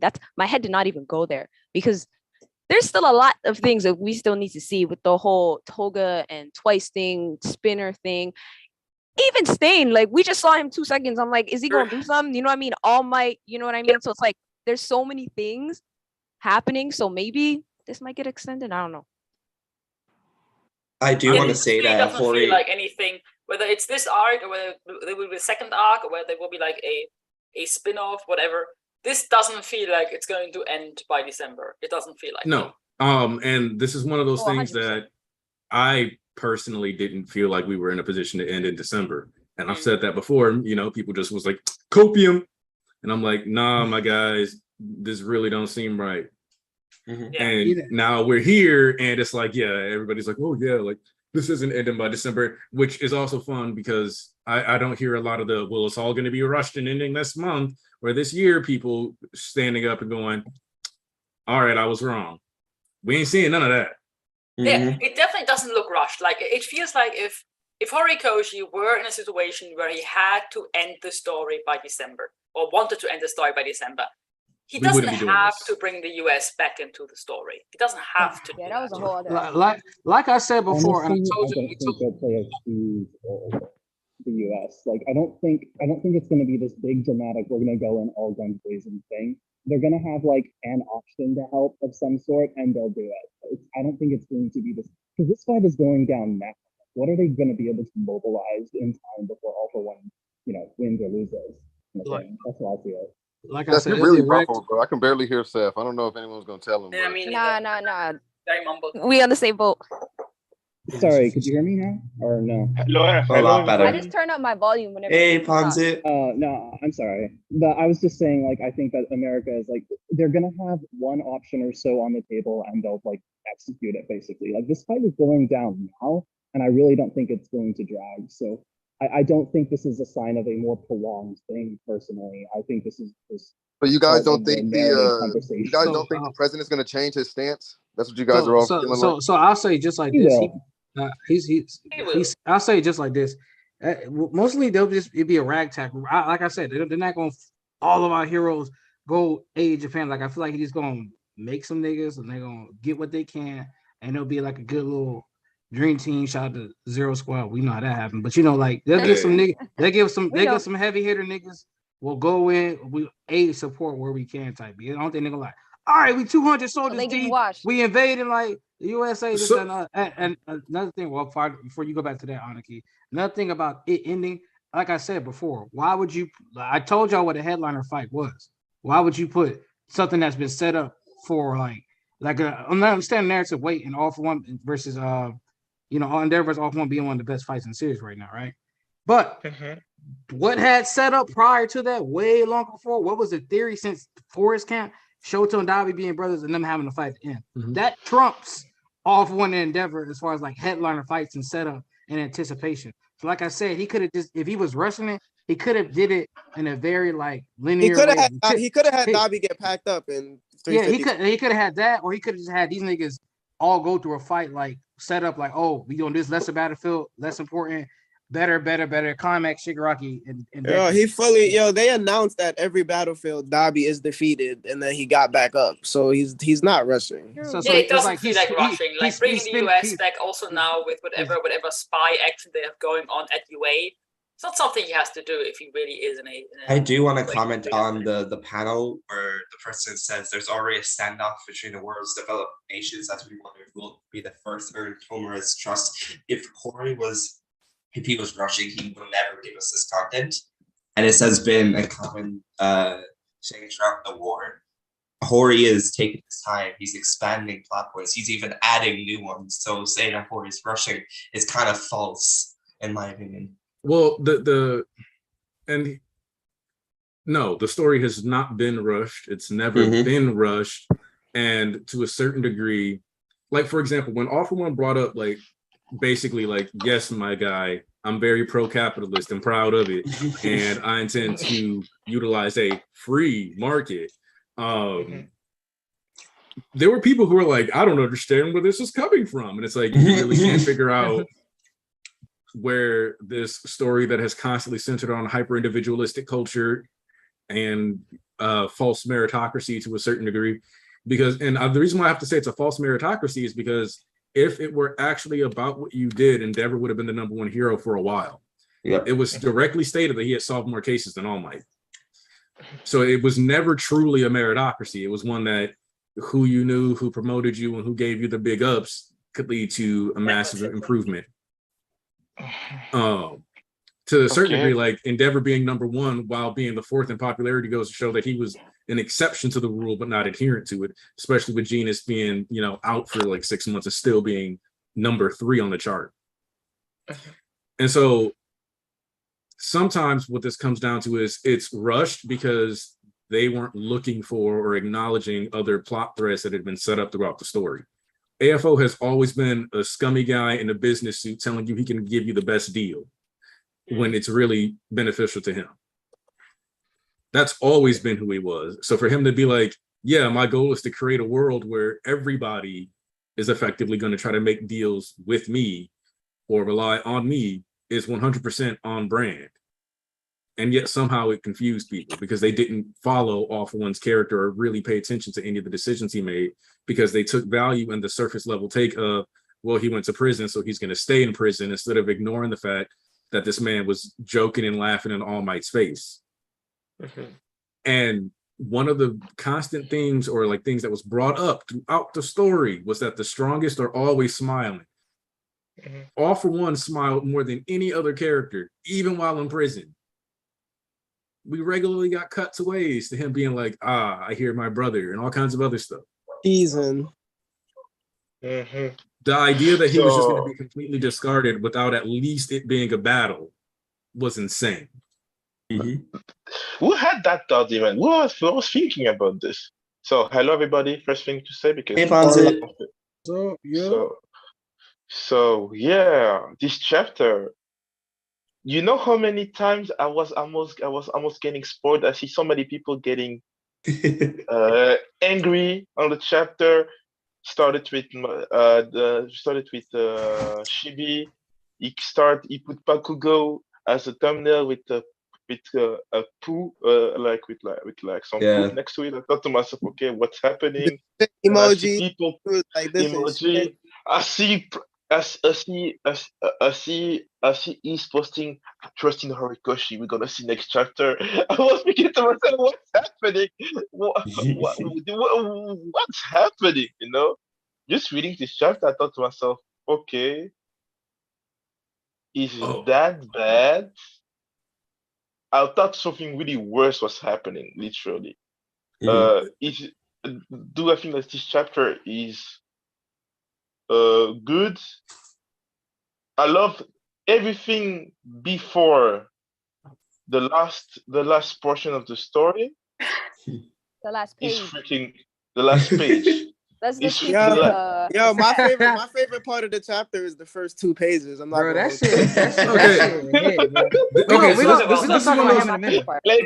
That's one of those things I really want to talk about, but let me talk, please. Let me talk, because I got to say this first the fact that I was expecting something really bad, man, these first chapters were literally give me some smack on my face.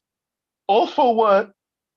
Regenerating from the flames, like he's like Fire Punch in the character Fire Punch, the main character of Fire Punch, going Agni. down from the literally coming down from the heavens, like when Jesus had went up to the heaven after after his resurrection. No, after the resurrection of Otho, he gone downstairs. He goes down, takes some clothes, like his kid. He takes some capes, some quest flying the way. Man, Otho is one of the best characters in this manga, man. The drip, the style, the man that he expressed himself, man. If is this not the second coming of Jesus, brother, to me? What is this? It's actually very unique now that I think about it. So literally, he really does want to be the storybook villain. Like a lot of people identify as heroes, right? Even when they're doing bad things. But also when it's here, like, no, I want to be that guy. I want to be the So we on top again. Sure, that's actually interesting. With an awful one focus real quick. One of the things that I had someone point out, and I think it was MK the baby in the chat earlier, but she kind of pointed out that when you look at his hairstyling and the clothes that he's wearing in this chapter, AFO has an aesthetic reminiscent kind of like of Caesar or of Roman Emperor. Yeah. He's wearing a toga. She said that. And you know what I first started reading? He reminded me of that nigga from Hades, the video game. I don't know shit about the game, but he reminded me of that nigga. That's how he was dressed and shit. I was like, I wouldn't be surprised if he like near a bush and he pick up like little leaves, and they put the little leaves in his hair, like how them niggas be doing in ancient Rome. Yeah, you wildin', but yo, East, we got to talk about how the officials fumbled. Yo, you started on this. I'm so just. They fumbled Ujiko's monologue. In the officials, he said, "I hope that your heart is filled with hate." In the scans, that boy was like, "I sincerely hope that hatred will not dwell in your heart." Will not dwell in your heart? It's a fumble for me because I felt like the scans dialogue fit more in line with why he wanted Shigaraki, because he didn't have enough hatred in his heart. Like he more hatred, like because he was incapable of feeling hate to a degree. Yeah, but we knew he had to feel something, because that's kind of bull. Hold on. But that's the thing. It was kind of bullshit, because when them niggas like, y'all got enough. He may not have enough hatred, but he got some form of hatred. Because you can't bullshit me and say this nigga don't got no hatred for All Might. Nah. That was cap. He acts like that, but that's like how niggas be like, it's almost like how Future be acting like, that nigga got a heart, but he be on his besides and not give a fuck because he got hurt in the past. Even if he has no hatred. That's why the Ujiko dialogue. Guys, let you talk, please. The thing, literally, the thing about it is that he loves his brother. That's why the fact that he can absorb the quirk of his brother, he gave one quirk to his brother, but taking it is something else. You know what I mean? He loves his brother. The thing is, for Ujiko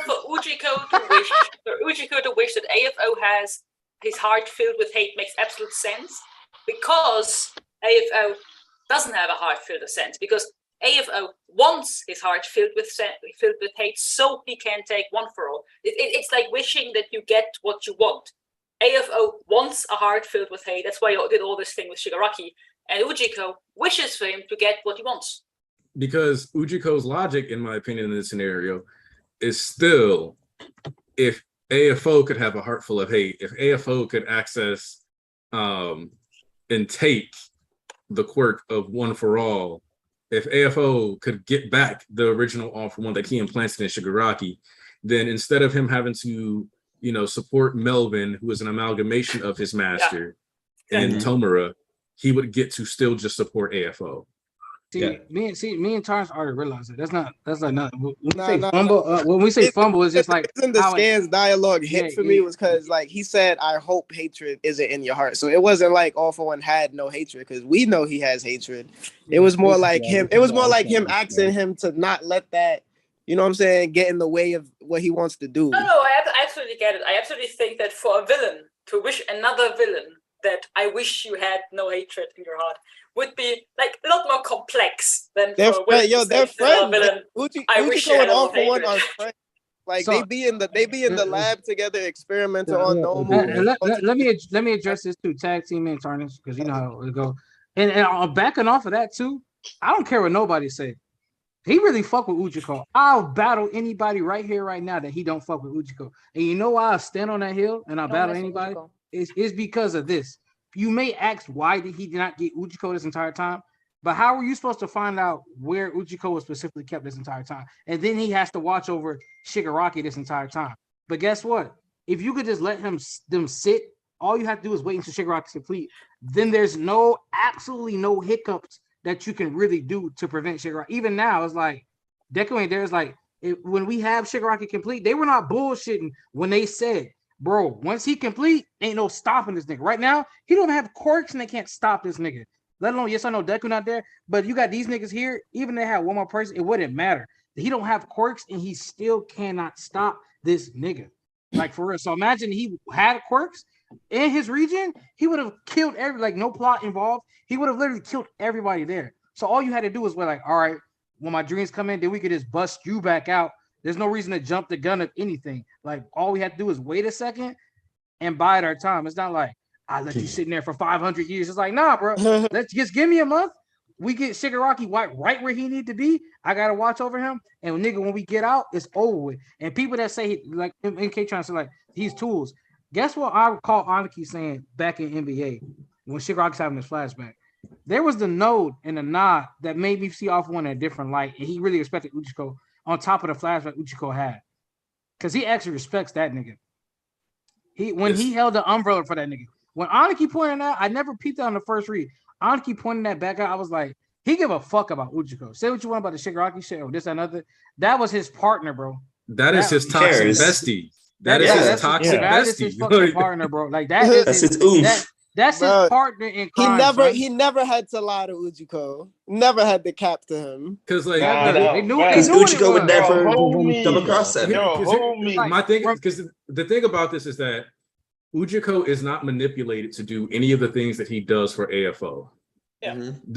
It's kind of, it's like, what if Momo from Bleach understood what Aizen was from Jump? Agreed. And loved him even more for it. I mean, like, they did. Wait, homegirl got like, damn. Because like Aizen was like, listen here, down. Admiration is the furthest thing from understanding. But in the case of Ujiko and All for One, they both like, bro, you twisted as fuck. You just like me too. Just like on demon time, bro. You cheat on your We girl. like the relationship. We like the relationship. Them niggas in the club talk, bro. You smash other girls under the rubber too, my nigga. Like, yo, what the? I also want to say that if you take back I want to if you don't ship AF Fujiko, you don't care about real MLM. It's not just. I guess I don't. I guess I don't. I'm not afraid to admit that. All right, say go next. Say his turn. It's not just that in this chapter we really see that Ujiko knows AFO. He knows what AFO wants. He wants for AFO to get what he wants, but he actually went behind Melvin's back to hide this special trump card from him. Like he's hiding this rewind quirk for his buddy. It's kind of cute. Like the one moment, like this is the first thing I thought about when 357 came out. When we first saw Ujiko All for One, and he was like, "Fix my body, doctor." He's been looking for a way to fix his body. He's been looking for a way. Now let me say this too. Real quick. I don't give a fuck. Hey, no way. And Sam Baloney motherfucking hell, you can spend over 120 years with a nigga in the lab, supporting each other, creating the most toxic shit, fucking up niggas' bodies, experimenting. Ooh, look, this could do that. Doing all this shit, and you don't feel an ounce of nothing for this nigga. I refuse to believe that. You know what? In my head canon, I do not want to think about. I mean, head canon. I have also one. I have All for One in my head, and Ujiko dancing the creep walk like together when in the start of the era of the works, like you know, with your homie dancing like on the street when you taking quirks, making some new stuff. Yeah. Yo, bro, think about it. Think about it from Ujiko's perspective too, bro. Like, this is the only person that ever took you seriously. Yo, Your listen, theory, your since we- theory got put in the mud. They tried to throw you out the city because of your quirk singularity theory. Like, and this is the only person that took you for real. Since we on the AFO topic, I'm not gonna lie. Let me just say this, okay? You can say that it's petty, you can say that it's whatever, but like, I'm gonna be real. I'm tired of this nigga All for One. I'm so tired. Like, and maybe I've said this before. I think it stems from the fact that, because let's be real, like, narrative wise, I appreciate All for One. Let me not lie, but like, because regardless of how you view him, everything that's happening right now is because of this nigga. Let's be real. Like, all this heat we getting, it's locally because he kind of put the pieces together. So I'm gonna give him that. But I'm not gonna lie. When I read this bit of rewinding will be the end of me, the way I got so excited, I was like, finally, bro. Nah, wait, there's something real ironic though that I wanted to bring up. Let me finish this tape. The reason why I think because I think I figured it out when I was talking with Thomas, Tarnish. I think the reason why I can't like him like 100% is because I feel as though he kind of took a full realized Shigaraki away from him. You know what I mean? Like, we saw Shigaraki in NBA. Like, literally think about it. The last time we saw Shigaraki as Shigaraki and not this Melvin, what y'all be calling him. Last time was NBA. That was like 2020. Once we get into the war, right? It's like, oh, okay. And then we see the kind of the seeds being planted of it not being fully Shigaraki. There's going to be like this battle between him and AFO. So it was like, damn, I really never got to see my boy cook. And that's why I think I hate him, to be honest. So I'm kind of, well, not hate. Hate's a strong word. Let me not lie. That's a strong word. But I'm just kind of glad. Like, I saw what Jorge said. I was like, that was for me. I think he did that for me personally. Let me not lie. AFO's the GOAT. All for One walks in the shadows that Isaac cast. AFO's rewind. I am terribly worried that when Hawks says we just want Endeavor to get one last hit in, that this is actually what happens to Deku, and it slows the rewind down, because Ares rewind, well, Deku will slow it down by 100% over and All over for again. One. And I'm You just do worried realize, this would happen if you they do realize, fight. Sayez, if All for One doesn't kill Endeavor right now, Dobby's about to show up and body your boy. Just letting you know. I do Let's think go. with Onima and Kido apparently either dying or getting really badly injured last chapter, I really think that they are going to meet again, Darby and Engie. This is now confirmed for me, because otherwise... no, they're going to meet. So at this point, I feel safe as long as Darby isn't there. I feel like in the Paranormal Liberation War arc, where I was just, I am safe as long as Darby isn't there. Well, now that they got Darby this, coming. now that we pointed this, we talked about this. Now we know exactly how Kuragi get to everybody. Hold up. All the normal guys. Hold on. There was something that I wanted to cover real quick too, though, because there's a hilarious irony to this situation. So I ended up talking about this on Anime Lately, and I don't know if you guys watched it. The only person that I know for sure was in that chat was Alves. But I brought up how back during the Paranormal Liberation War arc, when Makia was out, and I'm gonna bring up an old cast member, Rex. I knew it. Rex specifically proposed the idea of All Might being rewound and coming to the battlefield to help the heroes escape so that they could win. And we were all like, Rex, no All Might getting rewound and then pulling up to the battlefield. Because like the Rex was like, he's like, no, he's not gonna live. He's gonna just keep getting rewound and eventually like fade out of existence. But we at least get Prime All Might back for a little while. And here we are with All for One doing it. And this is the shit that I be talking about when I'm like, people get mad at the heroes getting any nice moment, any bit of kindness that Hori extends to his heroes is met with extreme vitriol.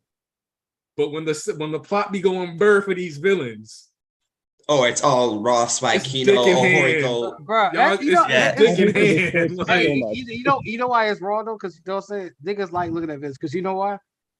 Heroes protect and villains violate. You know what I'm saying? Ain't nothing more wrong than like, ain't nothing more wrong when niggas put on black Air Force Ones and start stomping niggas out. I ain't gonna hold you. And Hero Society was extremely flawed anyway. So a lot of people, you can kind of see where the villains are coming from to a certain extent. So it's just like, let the villains cook. I want to see the villains cook. That's just where I'm at. Though is that like when the ratio is like power of friendship trope is originally only used for the villains, like all these things are just like one, like if the heroes get like a crumb of like, all right, here's a nice slice of good fortune for you heroes. Niggas are like, he should be malnourished. I want everybody to eat like Naruto. I know damn well they ain't using words like that. Let me jump on that. Please. Let me jump on that argument. So it's funny because it's like, guess what though? You know, at the same time, them heroes fat, nigga. Them niggas been eating that time. it just, I mean, that's the thing. That's what it comes with because it's like, all right, you niggas be eating too good and stuff like that. Like y'all been eating, y'all been living the lavish life for a little bit too long. You know what I'm saying? Now it's time me get my bone. Nah, the fact that they let that nigga Yori Musha just chill is deserved. That bro, is out here chilling, bro. And he's one of the top heroes. Nah, bro, it's deserved. Somebody need to take that nigga diaper off that nigga body and beat his ass for real. Stain, you better finish your job, bro. Bitch. Kill that nigga. That old ass bitch. Fuck that nigga, bro. That's what I be talking about. Them chump ass niggas. He made everybody else look better. Everybody else in this war, I respect 10 times more, except movie. But everybody else I respect 10 times more because they ain't frauds that dropped that. Death Arms, I'm gonna let y'all know. I don't hate Death Arms, all right? You see, I'm a different nigga than Death Arms, all right? But I'll get to that in a second. I hate Death Arms. No, because there's a difference between Yori and Death Arms. Yori quit the second day when shit didn't even really start. Ain't nothing even pop off. Niggas was just panicking real quick. Death Arms quit in the like halfway through the first month. Shit was going worse. We couldn't find the villains, and niggas was just mad that like every time you say somebody, it's just like it's completely ass, right? It's like, well, if you guys had did this sooner, we don't need your help now. See now, nigga like me, I would have boxed the civilians too, because you ain't gonna talk. You see how Wash was moving. Yeah, because they threw a cast iron skillet at Wash neck. That's attempted murder. Nah, Curry, bro, you're right. Not even them fighting that. Yo, I'm not gonna lie. Let me just say this: I couldn't be a hero in that society. Y'all throwing shit at me, lock me up. I've been a villain. I'm a villain at that point. Nobody exactly, bro. I'll be like, AFO, can I join? But let me get a quirk. Let me get a quirk real quick. My thing with Death Arms is that I don't really respect him going out the way he did. Only because he spent over 2 years feeling that way.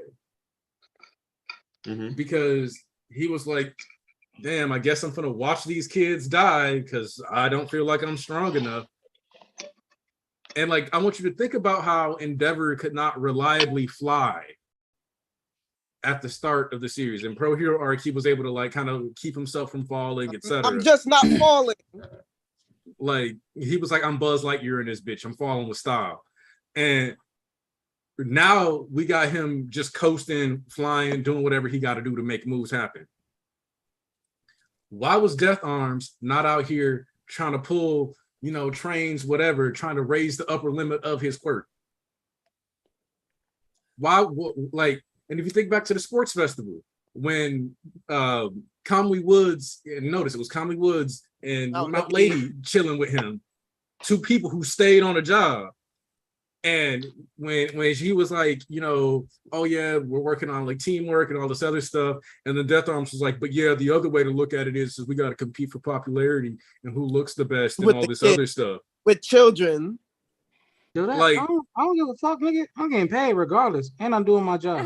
My point though is just that Death Arms being like, I'm a mobile bunch. Now, Yori Musha, to me, that nigga a fraud just because they made it a point to emphasize like he was rich as hell and he just stayed on and he was like, I just wanted to be loved.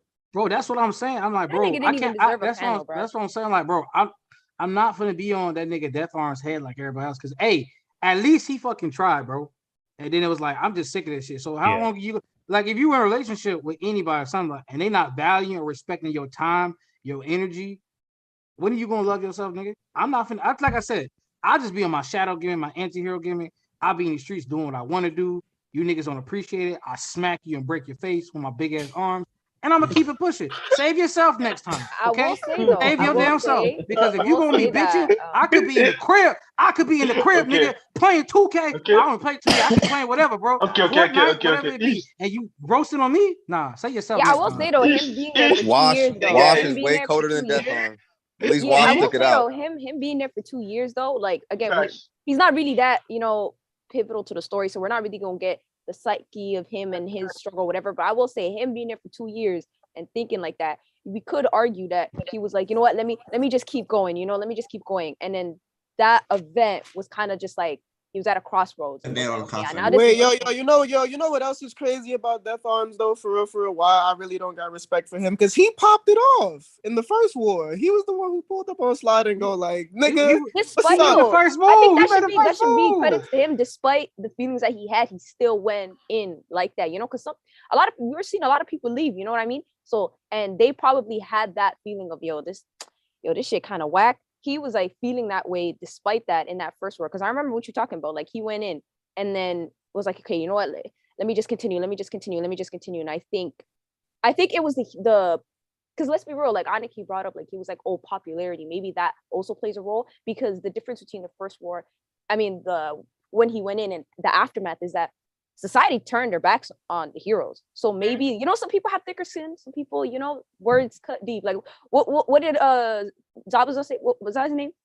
Your words cut deeper than any knife. You know what I'm saying? Like sometimes he's like, yeah, your words cut deeper than any blade. Like what he said to Naruto. Sometimes it's not just words words. are- They've been throwing yeah, I feel stuff as though it at just Endeavor, Hawks, and I just feel as though because we have an example of Roy Musha, that bum ass nigga, I cannot put him in the same category.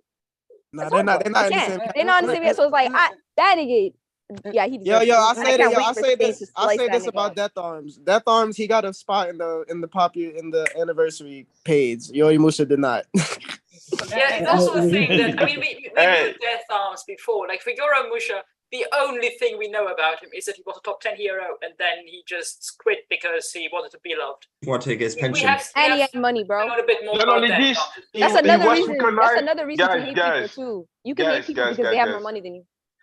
Guys, let's talk about this because Yori Musha was also, when we were talking about the crooked heroes, he was also one of the shadows there. When we were talking about the crooked heroes in the chapters of Miss, I forgot her name, the sniper. Nagant. Yeah, the sniper that she was fighting with Deku. At one moment, she was talking about her job, and Yori Musha was. That was Snipe, wasn't it? No. That wasn't Yorimusha in the Gon chapters. That was Snipe. That was Snipe that commented on her abilities. I know because I specifically used the Texan accent when I was reading that part of the chapter on air. Hey, you remember that? Real quick. Also, Jay. I remember that. Real quick. Hold on, Ponzo. I want to add in. memory. And Death Arms also lost a sidekick, bro. That weighs on your mental. True. Just like I used to read AFO's voice with a southern plantation. Forgot about that. So why does that fit so well? Especially right Even now. in Fire Punch, you were pulling out the accents. Let me not lie. So it's a case where Death Arms is like, is he pussy or is he just tired? He wasn't pussy. See, I took it as tired. Yeah, can be tired. No, he wasn't. He wasn't. He was a tired pussy. It's okay. Nah. Because he wasn't like. Because he wasn't like. Yeah, when you work.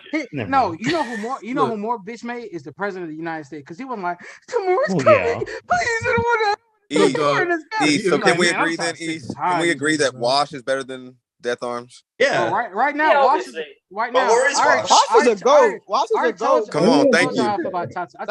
Wash is a goat just off the fact that he like beat death allegations. You know what I'm saying?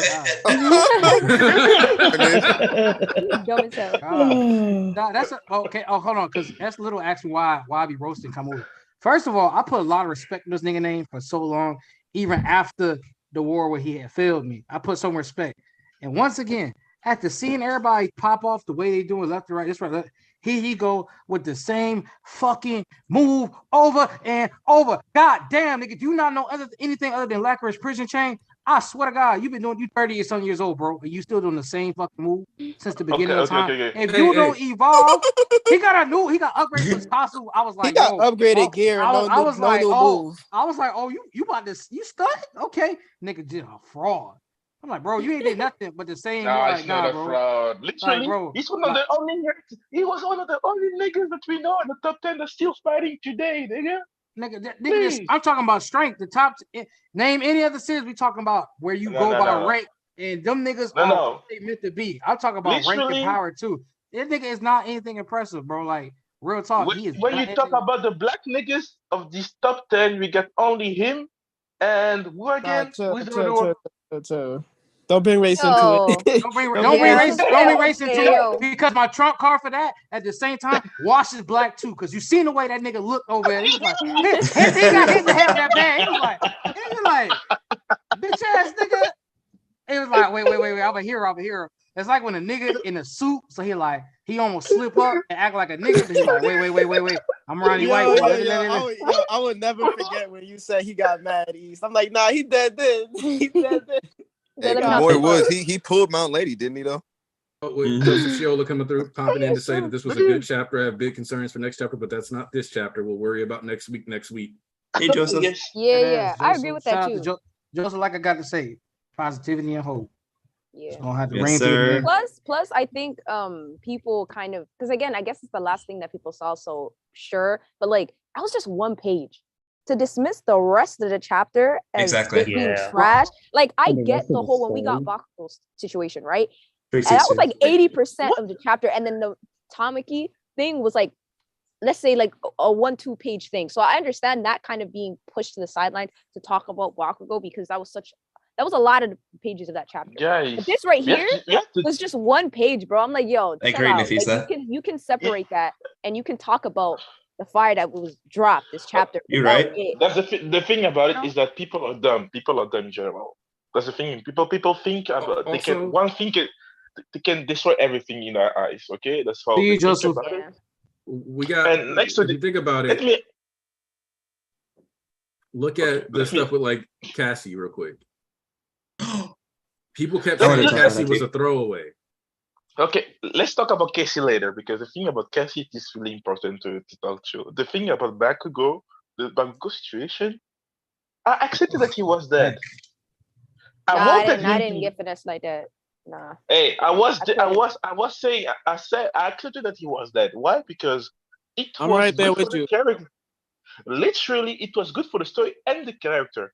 Right now, I don't know why Arikoshi is doing this right now, but still.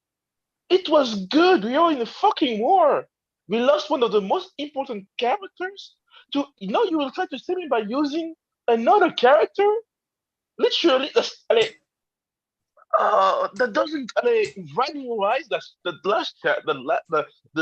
last thing is really infuriating. Literally, because I accepted. I don't want to think to myself, Bakugo is gone. It's good. I can't wait to see what's happening in us and getting this. I understand why people are frustrated. Literally, literally because this is not the thing that I was expecting at all. I wanted the story to go forward. Right now, we're going backwards. Why? Literally, when you think about what's going to happen, is a hurt situation. We don't know if Bakugo, his blood works well with the blood of the other guy. Because when you think about it does they double checked it already, Ponzu. Yeah, it does. What the hell, man? What? Oh man! Mind this from the beginning. Hold on. One thing that I do want to say about that though, now since we keep breaking, like we come back to this point multiple times, brother, is that it's no. Yeah. Specifically, the fact that Horikoshi had to have at least had the blood type in mind. When he was setting aside blood types, because he's been doing this throughout the series. Look, people miss Ace more than I think makes sense, if I'm being honest. But 100%. But they keep bringing that nigga back up. Oh, but that's neither here nor there. The thing about it doesn't mean that it is not the fact that he thought about this because they have the same blood type. Okay, it's cool. Doesn't mean that it's good. Do that. You know what I mean? It's not good. Not You're after entitled two to your chapters. feelings, bro. Yeah, no, but literally, Yeah. I'm touched because I was touched.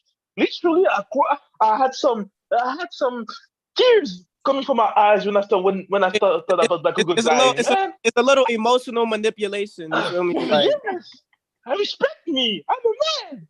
I'm a man. And can't cry. It's like Friday, man. I'm a man. Please respect me, bro. I don't know what. Real. One Piece is real. Fuck that shit, bro. But no, man. Literally, right now, because as a writer myself too, what do you want to do right now with this? I'm curious because I'm not really okay with what's happening right now. But like I said, the thing that I'm thinking on the positive way, this chapter, All for One took it from me. All for One did it for me.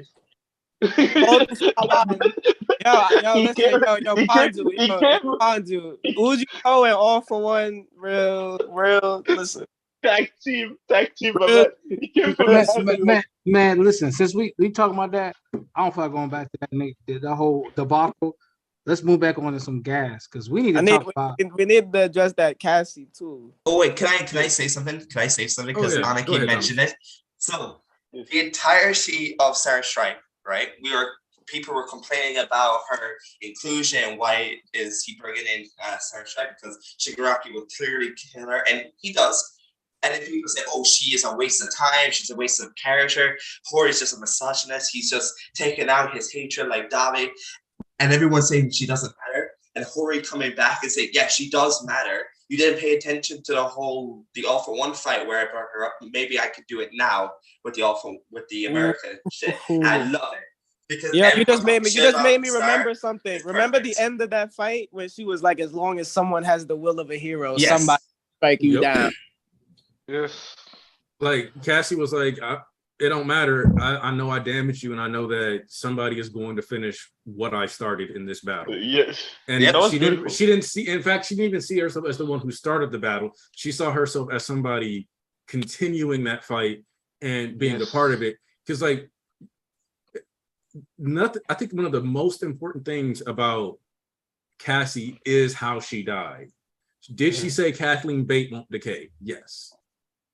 But it's the fact that before she was even touched, she was willing to accept her quirk being stolen and put a failsafe in it that lets you know that as much as it seemed like she was there to partially for the glitz, the glam, it was about being willing to die for the greater good of society. Yeah. And even the jets she had with her, the people under her, she wasn't willing to sacrifice them. Yeah, she wasn't. And after the fight, they even go and give out that data of the fight with Shigaraki to the heroes in Japan. I really appreciated that. And I really do think Deku might have seen those 5 dots. Those might be the jets to get him here. I'm just praying I see Deku soon. That's all I need. I am too, bro. I'm on your side, Fish. Yep. I was gonna say she basically helped with the "I am here" moment. Yes. When Deku pulls up, I'm just seeing the seeds planted for when he pulls up. So I'm like, I kind of put Cassie in that.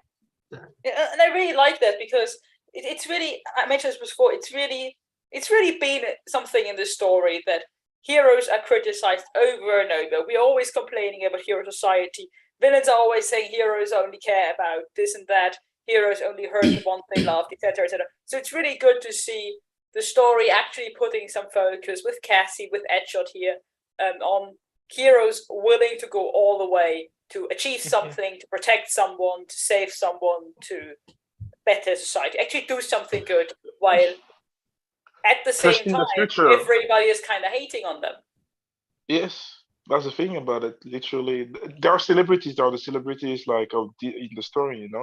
We can't keep heading on celebrities, people that performs well. You know what I mean? So I think that's one of the things that I think Cassie did a really good job of doing, though, is that because one of the things that we talked about, I think last week or the week before that, it was there are celebrity style heroes and there are soldier heroes. And the soldier heroes are the people like Gran Torino, like Aizawa, where their primary focus is on the job. They're not interested in the glitz, the glam. Gran Torino is objectively the best example of this because homie was out here fighting off of one in these streets and the shadows. still somehow ended up being an unknown years later. Yes. Like people just didn't know about Gran Torino. And it's Well, like what I like about sorry, I was just gonna say, like, what I like about that is that Hero Society is actually very layered. Like, people say a lot of black and white things about it, like how it's corrupt or whatever. And there's a point to where that's true, but there's a lot of sides to it that people don't see. And then there's also just people, like among the citizens, some people are really reassured by all the heroics and the flashiness and all that. And other people are really put off by it, like, you know, the villains who think of it all as fake, when, you know, it's everything is just there's a lot of perspectives in it, and that's actually one thing that I really like about it insofar is that, you know, there's always nothing is ever quite as black or white as it seems. Yeah. So, yeah. I was just watching the JJK anime recently. I ain't gonna spoil nothing for nobody, but I'm caught up. Yes, sir. I'm talking about the anime too, though. But like when I'm happy for you if you said when a certain arc ended, and there was a character who said, even if good people can live good lives and bad people live bad ones, not everyone is good and bad. So I'm like, that's a fact. That it is. I mean, it's interesting that because like that's the thing about it too. Like niggas swear people be hating the heroes all the time. Like, well, there's some trash heroes that good masses are chumps, like we thought, or losers. But at the same time, there's also niggas who get their respect playing time. Nobody be hating on Fat Gun. Playing niggas praise Mount Lady. People love the Pussycats. You see what I'm naming? You see what I'm naming? C and B tier, because it's always easy to praise the S. It's always easy to praise the hottest song, the baddest bitch, etc. Get the fastest car, praise that. It's where the substance and the lesser people that, on average, most niggas that you can obviously attain or you should appreciate more, because that's sometimes that holds a lot more value than, oh, of course, Endeavor's best red character. Of course, this person gives us the best than the other, but I'm naming lesser characters that you also appreciate that have also got moments. It's like we criticize the heroes more so the society overall because these niggas be losers and chumps, and the villains are the underdogs. So of course, you trying to see the underdog get their just desserts. That's the half time you reading the fucking story or watching something. You root for the underdog because the underdog is usually the good guys, so to speak, and the villains are the top ones. But in this time, it's kind of flipped because the villains have to crawl up from the underground. And no matter how you feel about the villains, I don't care. They got a point. Yes, they go about it the wrong way and being villains and killing niggas. That's wrong, yes, logically. But at the end of the day, I don't care what you say. Hero Society is fucked. It's been proven. There's no denying that. This needs to happen in order for a deconstruction, like they said, needs to happen for a reconstruction. Otherwise, the foundation will still sit. Like Nagant asked that nigga Deku, he had no reply. What will you do when you just bring back the status quo? What do you do when the status quo is back? Please tell me. He had no reply. That's why this needs to happen in a sense. Because otherwise, we just run back to the same old shit. There's a thing about this. That's really the thing about this. Some people really are rooting for the villains in our story because they're so well written in a conventional way. Because there are people that are jeopardized, there are people that are discriminated. You know, for them, people that asked for help and never got the help they needed, and people were there because they thought heroes were going to help them. You know what I mean? Because people, as a society, people thought we can play the idea that humans have to be there for humans. They put that concept that we have to each other to a group of people. They're gonna do this when we need, whether we have problems, they're gonna solve them. Heroes. That's the thing. Everybody has to be his own hero. You don't have to wait. That's the thing about the story. You have to be your own hero. You don't have to wait for somebody to help you. Or if you see people in need, if you can lend a hand, do it. Because you never know what's happening next. Then you have a Shigaraki in front of you. But so yeah, I'm really My Hero Academia as a story is beautiful. It's really that's why I'm talking about this with you guys, because damn, when you have people so interesting and so much stuff, till today we talk about these people, because right now how the world is changing, the thing that's happening now in the story is changing the world there. Look, the USA president is pissing in his pants, man. Thinking like, yeah, we have to find a deal with Shigaraki. We need to talk to the man, you know? But because in their mind, it's done. because from what we get, what they've seen, this guy is not human anymore for them, and for us, they are not human because they have each character have a super ability most of the time there. But that guy is so far in it that he's not human anymore. So they have to make some deals with him.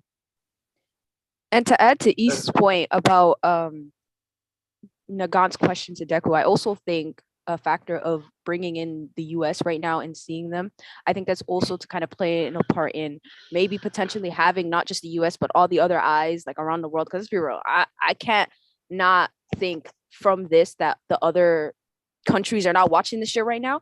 I can potentially see this kind of being the push that they need to kind of come together and maybe find a solution to try to change that status quo of what hero society is. Because I feel as though Deku, I'm like, I can see it, but like I feel as though he can't just do this shit on his own. And I feel as though at this point it's becoming bigger than just Japan. So maybe that's why he threw that in there, because I can't see other reasons why. Also, real quick, I want to circle back on something real quick. With Nafisa's point, I want to highlight something. We got Skeptic last chapter for a reason. Skeptic worked for Feel Good Inc. And specifically, what that and his skill, as we saw in NBA, was, doctoring, editing, creating propaganda. To a certain degree, it is arguable that characters like Salam, like the Merlion, they are watching this stuff in real time. There is a possibility that this stuff that is being observed via satellite is being live streamed. The War for Japan could actually be being live streamed right now. And cutting to America and specifically having Akbar say your position is what is making you have this stance. You as president want to do something that you think will save face and maintain political structure, maintain the government power, but are you looking at what is actually optimal for the citizenry and for ensuring that this oppression does not propagate? Because the system that is going to come will not be any better than what we have. The system that is going to come is just something that you and the other political leaders of the world are thinking about choosing and opting into for your own safety. Whereas, let's be real here, in a world where All for One, where Melvin is in control, baby is born with an excellent quirk. He identifies it with search. Oh, I'm not letting that baby have that quirk. Yep. That's somebody who can grow up and oppose me. Not only this, man. The first thing that he will do is kill all these presidents and stuff. This is the first thing that he will do. Their quirks. Aniki, check your phone and text message. He will come to the White House. I like it. Bob. There is sneak stuff anymore. That's what he will do the first. If he was in his space, I can respect the bowing down more, but like, all right, nigga, we got a chance. Shit. Damn, we still got a chance. It's pure American, like. Annika, you brought up Salam. I just wanted to clown on him again. Like, remember when he said he was gonna? Remember when he said he was gonna flatten All for One? Pull up, nigga. Pull up, nigga. Where's Big Red Dot? Where's Big Red Dot? No. Because you know what? We need to talk about this on how Shigaraki for president. Oh shit! Shigaraki for president. Hey guys. So I've spent like 2 hours, simultaneously being hyped and also tearing my hair out over this chapter because it's equally brilliant but equally infuriating. Bro, you were the third party I needed on this Bakugo situation. Where have you? I was okay. Okay, so it's like there's no getting around it. Bakugo Revival sucks. The way it's done sucks. I am not opposed to a revival. If it's done right, if there's build-up, if there's if it's backed up by, foreshadowing and what's set up, I'm okay with that. If it makes sense, I feel you. Who is Ed Shot? Who is this guy? Who is this man? Where did this guy come from? He's a walking human heart, apparently. It's just, and okay, there was a perfect opportunity to bring up this technique when he could when discussing All Might's injuries. It's oh, Ed Shot Edshot offered to repair it for me at the cost of his own life or something, but I would never do that, right? Like that's an easy explanation. And you can also establish a relationship between him and Bakugo. Here, it's like Horikoshi completely forgot to do that. It's like, where did this come from? And so if you can't do that, then why even do this? There's something we're not seeing, man. There's something else to this. Whether that is going to be a good reason or a bad reason, I can't say. But it's not going to work. That's what the reason is. It's just not going to work. I'm calling it. But I think Volk is on the money because I think he is gonna live. But remember, what was like when Shigaraki killed him? What did he see? What was it he saw? The vestige. What did he saw right before he killed him? Oh, the second user. Second user, yeah. He saw the second user. So I was wondering what that was. I knew it was going to have some sort of significance later. I just didn't know if it was like, because Bakugo embodies the second user's, like, he has a similar personality. I was trying to think there is some sort of deeper connection. I don't think it's time travel, but it's something. It's something. Time travel. Imagine this. We're gonna laugh hard. Damn, these guys. and like, I would have rather Eri or Overhaul, but like, basically, like Horikoshi also emphasizes how quirks interact and how they sort of mesh with each other. What does Edshot's quirk and Bakugo's quirk meshing together mean? Because, like, if Bakugo is going to get some of Edshot inside him, he's basically going to have another man inside him for the rest of his life. Pause. I'm sorry.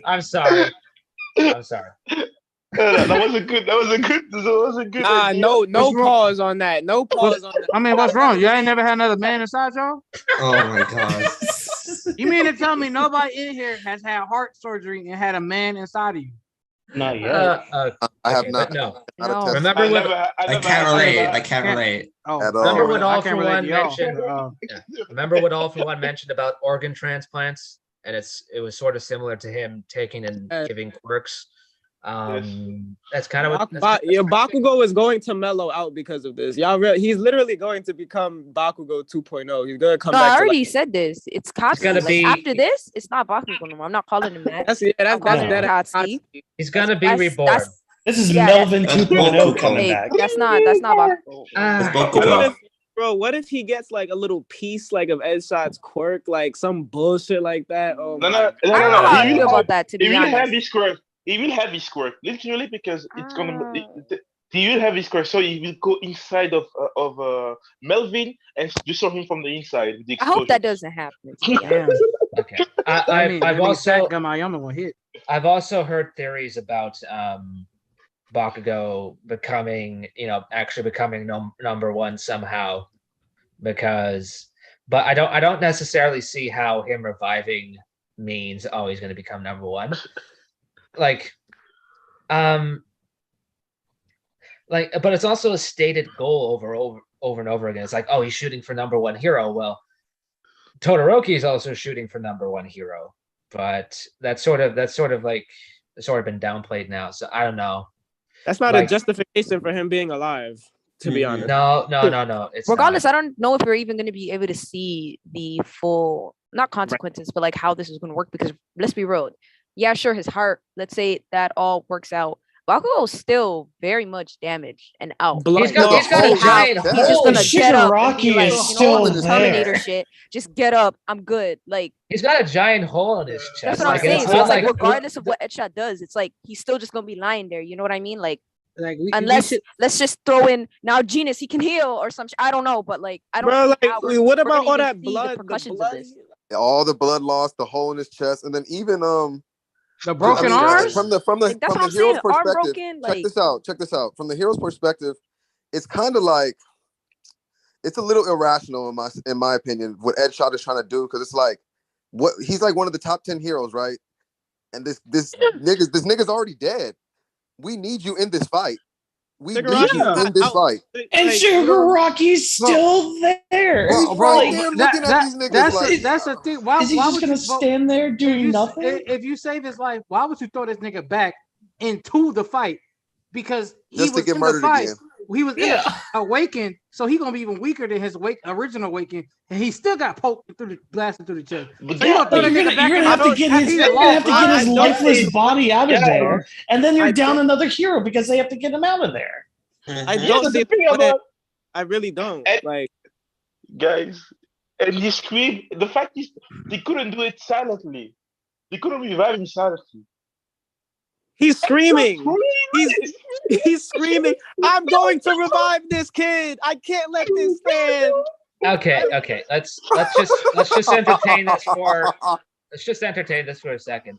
If this is like some sort of elaborate troll and it's just like another big fake out, it's like he's just dangling a little bit of hope in front of like all the fans of Bakugo, is like, and then he just yanks it away and that shot like fails. It's like that would be shocking. I think it was Kaiser who mentioned it, but what if like Edshot is yelling it out to trick Shigaraki? So Shigaraki gets in the way and then Edshot attaches onto him and symbiotes. So and then that's a possibility. I think somebody see, look, I don't take credit for other people's shit. That's why I said somebody. Kaiser. I cannot. Kaiser. Somebody had said something about motherfucking the Vision and Infinity War workaround. I think if this is like this has to be some wild shit to be pulled off. Like it has to be. This is the weirdest part to me. It has to be weird, right? Like you have to dive into some weird shit. But that I'm not prepared to make a final judgment on that until next week, because it's like anything can change. Yeah, we were swearing just last week that this was it ago, and now we're here. So it's like I mean, because they were it wasn't because I was bloodthirsty. It wasn't because God, it's because the child's heart exploded. Yeah, exactly, bro. And then it was a chapter after the questionable.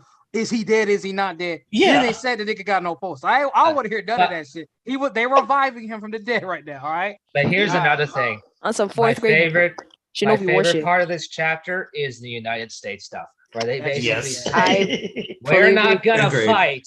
We're not gonna risk it because it looks like this guy's got in the bag, and it's not like, oh, mustache twirling. We're going to screw over the good guys. No, it's just simple pragmatism. It's like. It's a very gray area. The U.S. does this in real life with other countries. You think Israel is a moral country? They're bombing Palestine right now. They're bombing Palestine right now. So it's like, and the United States has a very good relationship with that. That's where they get their oil from now, ever since the Russia stuff, with Ukraine, right? It's like it's all a big mess, and I loved seeing that because it feels like Horikoshi's question is not like, it's like, what if our world today got superpowers? What would that be like? This to me is like even more realistic. I'm out in these streets. It's even more realistic than The Boys in some ways, because The Boys is very stylized, it's very violent. It's like it's very. The Boys treats the suits being in the military as more controversial than it would actually be in real life. Because like The Boys is trying to prove a specific point. MHA is trying to prove a different point. It's like a very it's like Deku says during Villain Hunt. The world is very gray. Right. Like there's some things you got to pick your battles, and the United States is picking its battles, and it's not even a case of where like, oh, how can they do that? You understand the reasoning.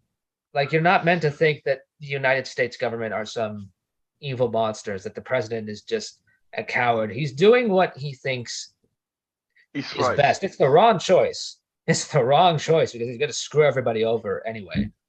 But like you understand it. Oh, and this also makes me curious about a part 2.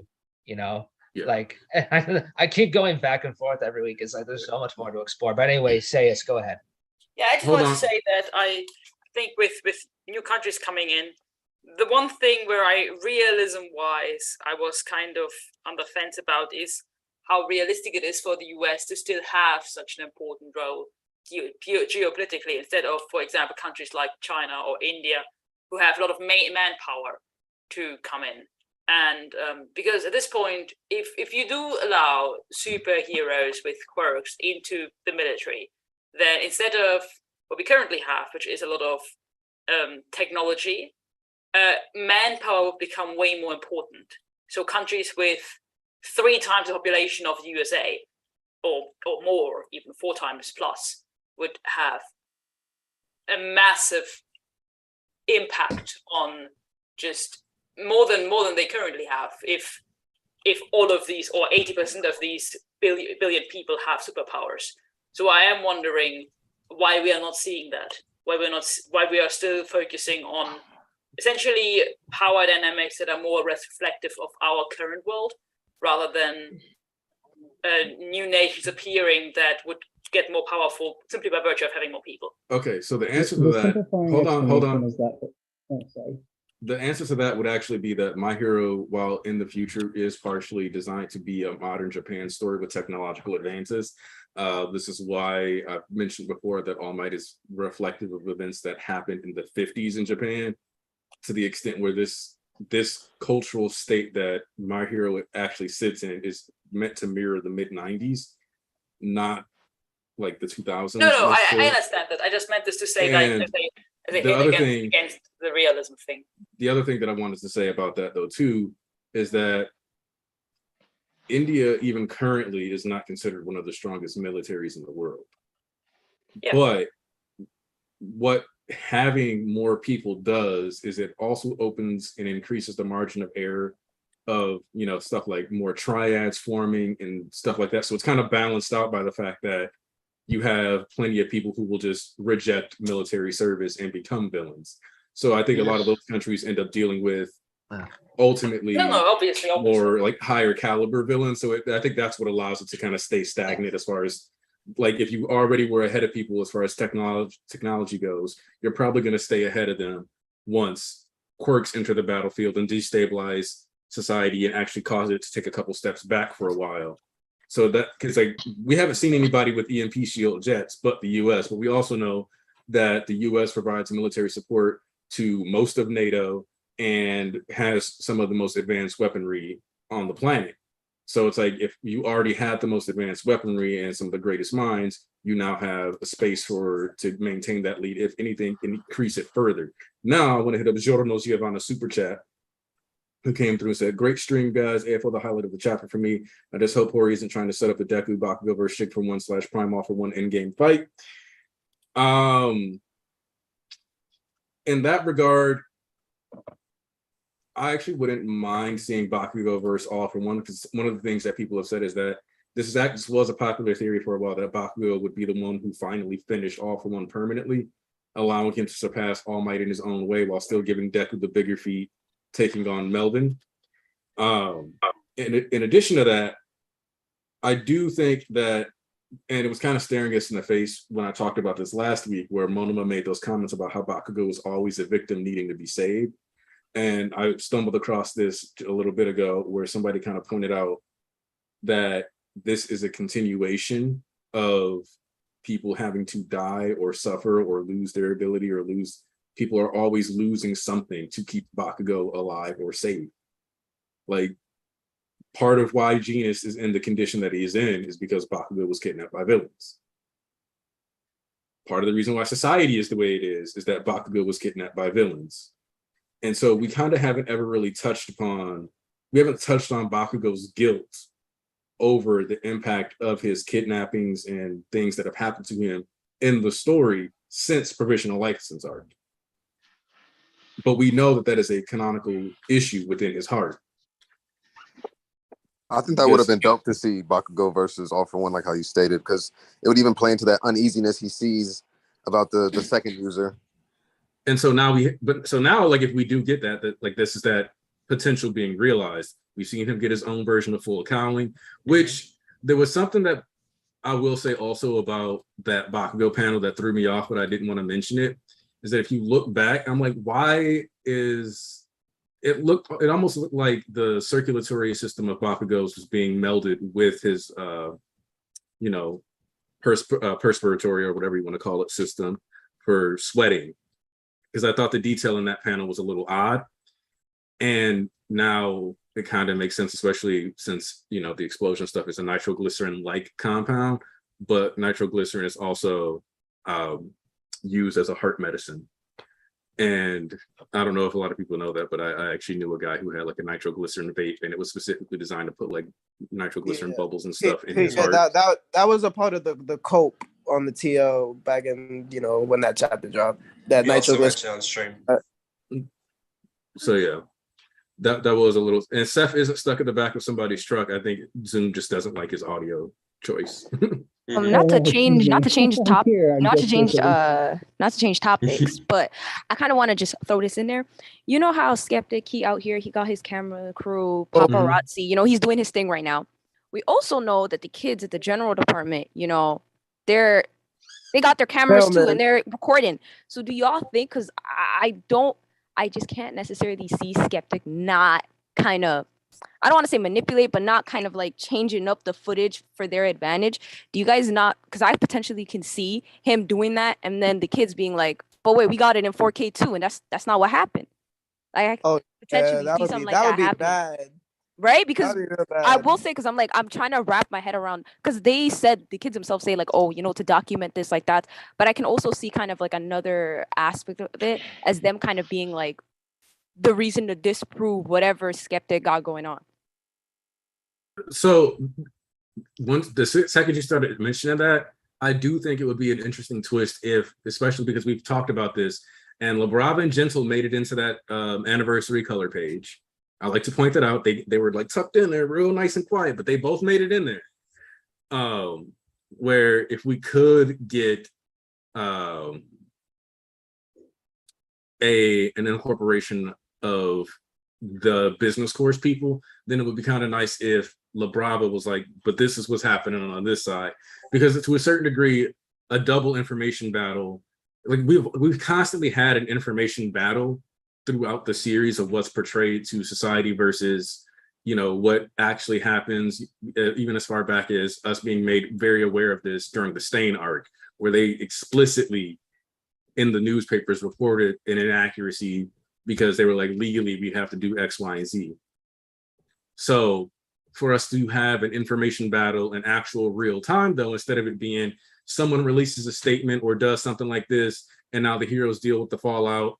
Like, for example, Dabi's broadcast, where while on the back of Makia, Skeptic was like, yeah, I got this, and was able to beam that video all across the country. And ultimately, I'm sure it got across the world, because I just assume everybody got a little access to that. I don't know if everybody was hacked, but realistically, that footage would have been taken, replayed, and sent around the world.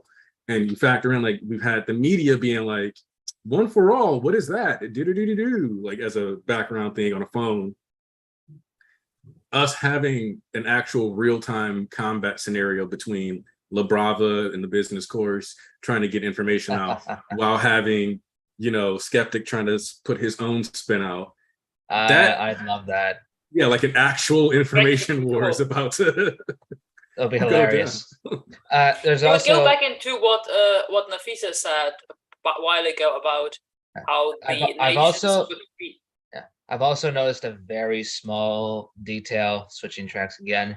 I just tweeted it out. It's like, all for one, this chapter, now that we've actually seen his eyes, like a clear look, and it's not like shadow or whatever. You sort of see it in like a few panels in like that All Might Rising chapter, and then here and there. But like you get a clear look here, and his eyes don't have any pupils.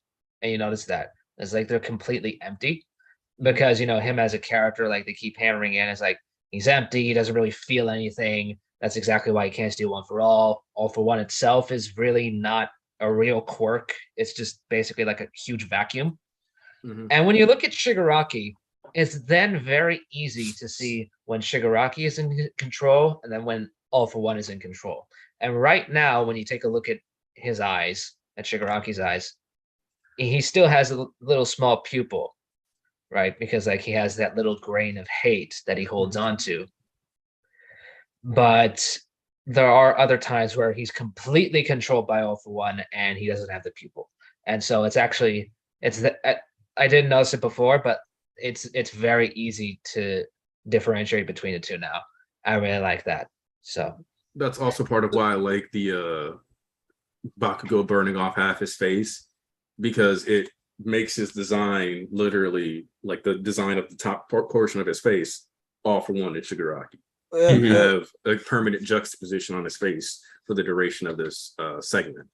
Wait, Sayers, what were you about to say? Yeah, I want to say that with the idea of this hacking battle, more or less, that Nafisa said, like, I don't know, an hour or two ago, that the nations would be kind of discussing how to best, basically, how to best get friendly with Shigaraki and how to best make deals with him, and then Deku could come in and give them hope. And this could work if they would see it through like this stream of what's going on in UA, through this information from the what's it called, from the management course stuff.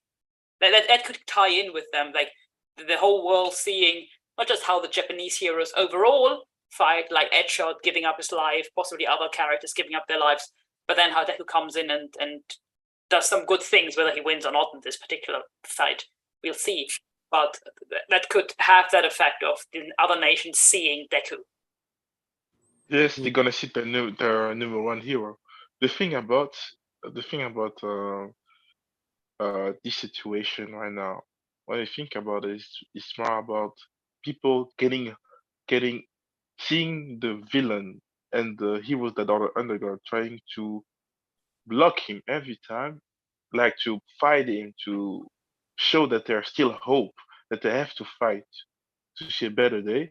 It might in some country the citizen might start to root for the heroes. You know what I mean? To go there. Like next to this, we have also to understand the only thing that they're gonna say is we just need to get that guy Aizawa as fast as possible from there, because he's the guy making the fight at least possible. You know what I mean? We need Aizawa. Yes, Aizawa. I don't know. I would have if you have to give somebody a new the one for all after Deku, you have to give it to Aizawa, because that's the only guy. That's the only guy making it easier to fight all these Shigaraki All for One stuff. Literally, if you have him, you can save the world. You just have to find a guy who has the similar quirk to him or the same. But so, or you clone him. I don't know what you do, but for the next arc, because he has a so big target on his head, and he really survived multiple times to All for One. Just think about it. Since that he's a child, All for One tried to get his ass every time. Doesn't succeed to get his quirk. It's just funny just to think about it right now. But yeah, that was my take. Yo, wait, something else I want to bring up, something small and funny. Yo, the president really is cheeks, because Shigaraki already has beef with them because of Cassie. Like, it's too late for all that. We got to earn his trust. Y'all sent the nuke at him. It's already smoke, my guy. Y'all lost it. If it's a race, you can last, Playboy. Especially since AFO, like just like 2 pages before, was like, I want to destroy all the future of everyone. Mm-hmm. And then two pages later, the president is like, we need to be friendly with them and try to make this work as if. I mean, so Aniki, was the president portion, was that your favorite part of the chapter, or what was your favorite part? I'm curious. So for me, it was actually the Ujika part. Like Same, having same. That is my favorite part too. Him having that like pure setup, like doing this against the will. Can you hear me? Yeah, I can hear you. I can hear you. Yeah, I can hear you. Yeah. Okay. I was worried that, but the idea, because I feel like Ujiko, because of the role he plays in the story, and as a non-combatant, it's harder to give him moments that really center on him. So we typically get a lot of lore drops from him. But the idea of us getting this flashback to All for One kind of thinking back to like how Ujiko left that for him, and even I kind of like All for One's pose and like how he's holding the thing in his hand, because it's often reminiscent, like the way it's drawn is reminiscent of a lot of like student teacher type dynamics, or like when they're like, oh damn, this last little thing left for me by my mentor or whatever, even though obviously they have more like a parallel relationship. But so like for me, anytime we get All for One's dynamics fleshed out more, because I still don't think All for One is a pure sociopath. I think that his quirk / individuality, I love, y'all know I bring that up often, that like we got to remember sometimes when we're reading the stuff that sometimes we need to just make that mental switch over to individuality to make certain things drive home a little bit more. Being consume, take, him still having this pause of thought and us getting this flashback is kind of like, okay, there is a human beyond all this other stuff, even if that individuality is his more defining feature. And I like characters having a bit of layer, even though it's ultimately still, I'm going to destroy, cause chaos, and do whatever. He still has that same energy that Shigaraki kind of does, where it's like, but the dreams of my allies are worth preserving.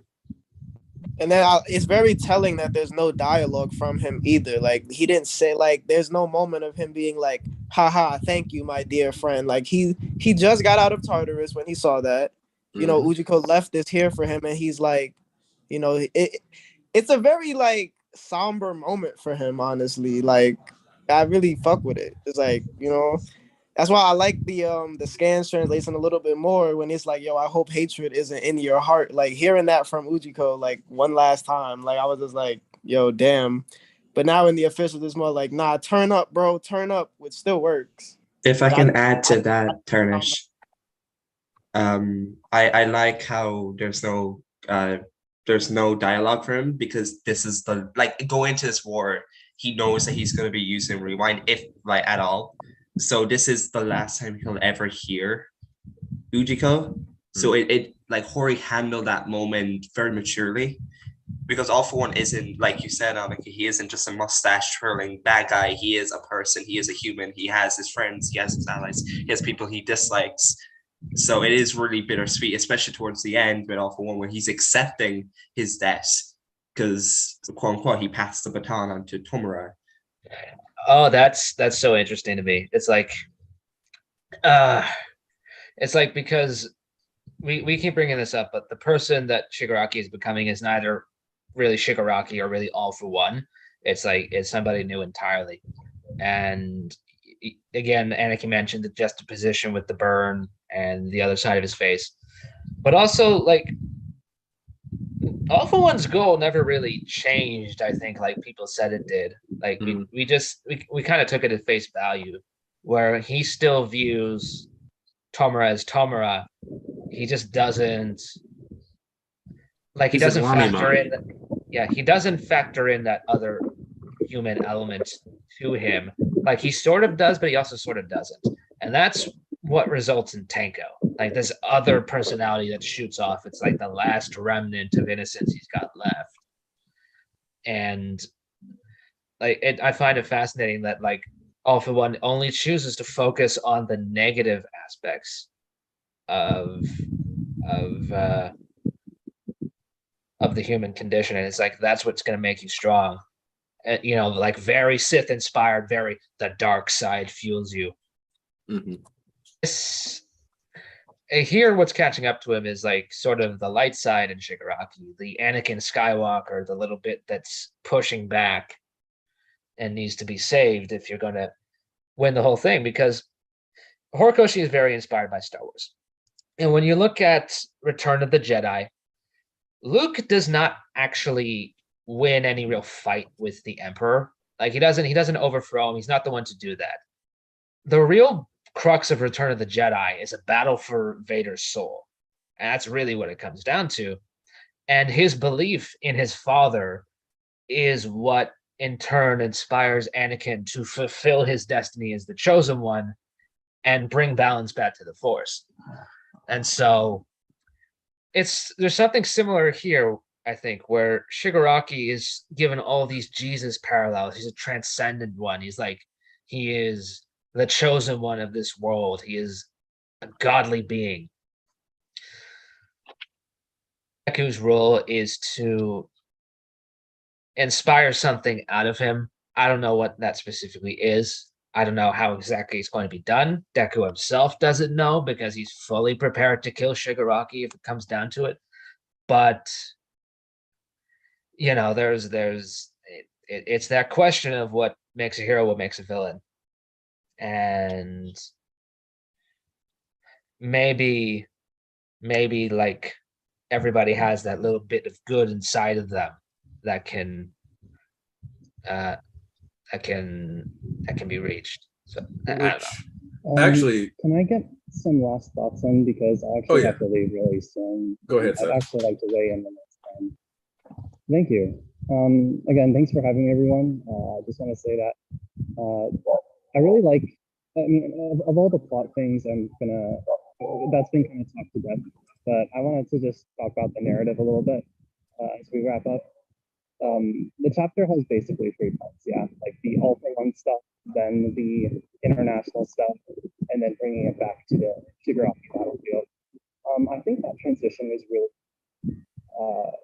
it was honestly well done for me. All for One is, I like that he is that guy who wants to be the big bad, right?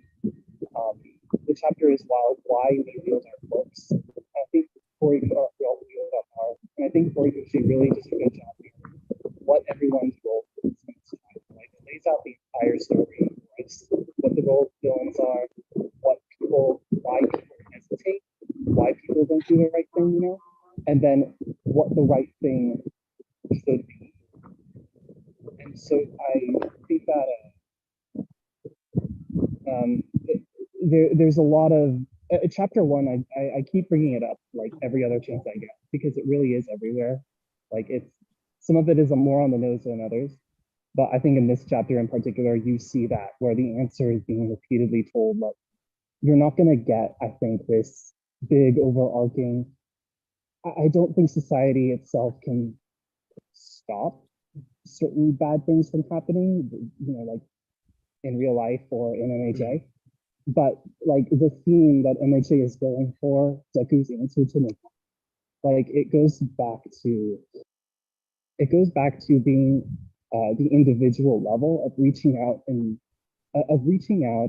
helping the people in your life as you see. Like for better or worse, MHA is an individualistic society, and so in that role, like each individual plays, and each individual has an opportunity to fill in the gaps of society. Society is going to have gaps.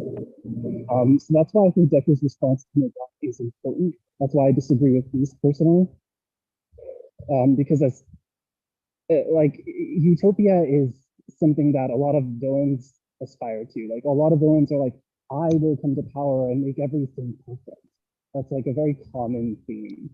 But I like the simplicity of MHA, where it's like, you know what, no, we're gonna set things up and do a thing. But if we as individuals just abdicate our duty, whether it's like internationally, like with the United States and impeachment, or just helping a kid being attacked like a villain on the street, if we don't act on that individual level of trying to help each other, the gaps in society are going to tear open a path for someone like Shigaraki, for someone like AFO, to wield everyone's fear in their advantage, or stuff like that. So it goes. Anyways, the chapter ends with the heroes actually showing their virtue and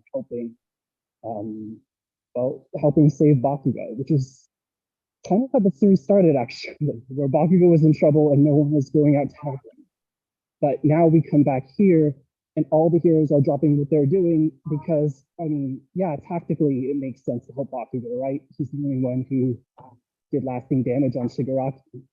But just thematically for the story, I think it is actually really cool that we get to this point where there are in fact people willing in society. Like it's not black and white exactly. That's what we've been saying this whole time.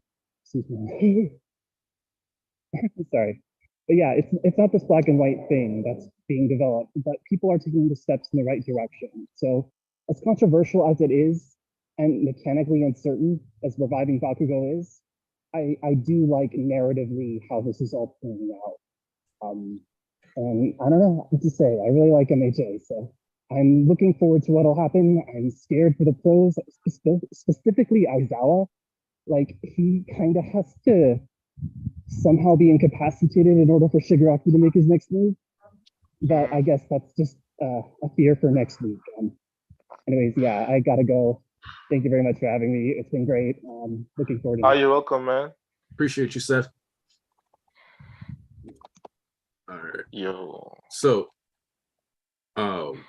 one of the things that I thought about when you guys were mentioning the Tenko side, or the Shimura, young Shimmy, Leon is Gold. that ultimately Deku, it makes sense, like with who Deku is as a person, for him to hesitate and even struggle with actually finishing the job. That said, you know who absolutely under no circumstances will not hesitate to finish the job? Kachan. So, because like now, Yes. especially with the fact that like, if Edshot is really about to sacrifice part of his body, like part of his body leading to his death to become his functioning organ, Bakugo is not letting Melvin live. You're taking my words out of my mouth. He is not letting that man live. Yeah. No, he won't. Especially because, sorry, but if Edshot is gonna die, I don't see any of the pros here walking away from this. Like Genus is already on a pretty, he's next. He's honestly next. Yeah, that is something which I find super important, and which is also the reason why I think, looking back at this, I think most of us will see it was a good thing. At least I will think that way. And it's also why I don't hate this at all. I do think it would be much better if we actually knew something about Edshot and had seen something about him before, unless instead of all his fights being kind of off screen. But I absolutely, actually, really, really like this, because I think the implications it can have on Bakugo's character are huge. Bakugo has been kind of a character that has been around for a long time, but his plot was very much, even though he was involved, kind of removed from the main plot. Like all of his conflict was kind of school-based. It was always around how he gets along with his classmates, how he gets along with Deku, how he gets along with these little kids that he has to take care of. And in terms of the actual overarching plot, in terms of what he does with the villains, that's been kind of a thing. He has always kind of lacked agency. Like he's only running around after Deku because he has kind of decided for himself that he wants Deku to succeed in becoming All Might's successor, and because he needs to protect him so that he can become All Might's successor and can do all this thing that Deku is meant to do. But he himself, he doesn't really do anything because he thinks it is his job to do that. But if in this case, Edshot, maybe Mirko, maybe Genus, if people die to protect him, and unlike All Might, the thing with All Might was All Might lost their powers, but All Might left the successor. So Bakugo didn't really have to feel like he now has to step up for All Might, because there was somebody else who was meant to step up for All Might. If they die without a successor for him, then he will feel like he has to step up for them and has to actually take their roles and fight for them, because nobody else is there to do that. And that would actually give him so much agency that he's kind of lacking, which I think that would be great for his character, which is why even though I don't like how we don't know anything about Edshot, even though I don't like how we were kind of teased Bakugo dying for so long and left hanging for 2 weeks, even though I don't like that, I actually have this part as my favorite part of the chapter. So, and I guess I'm looking at this too from the standpoint of what would make this sacrifice be the most valuable based on what these characters are, and it's something that we all discussed. And somebody asked, like, what was the point of Tamaki doing all this stuff if it was, and Fish was like, yeah, this was to show hopelessness. Without Bakugo and honestly, one of the things we've asked is like, how is Deku supposed to win? Because even against what we see right now, it's like the second user's quirk has to be ridiculously OP for especially when Shigaraki's quirks inevitably come back online. So, and I'm glad we didn't waste the panel of like somebody who can keep up with him, because Bakugo being highlighted as that and us getting that reference to the second user makes it where I want to see more of what him and Deku side by side is going to look like. And this gives us a similar to Heroes Rising ending in the sense that those two get to operate side by side, but he gets to do it without getting one for all. And so playing into these like bonds and actually having them have some kind of payoff outside of just a feral Deku, to me seems like a smarter choice as far as structuring it, so that if we do have this be like the final battle and we're getting rid of Shigaraki here, then we kind of want it to make sense, but also like feel like the culmination of all this work, because Bakugo hasn't. And this is one of the things that people have complained about throughout a lot of the series, is like, they're like, I feel like Bakugo doesn't get to fight enough villains. And so it's kind of like we have to get a good chunk of payoff for the stuff that we've invested in.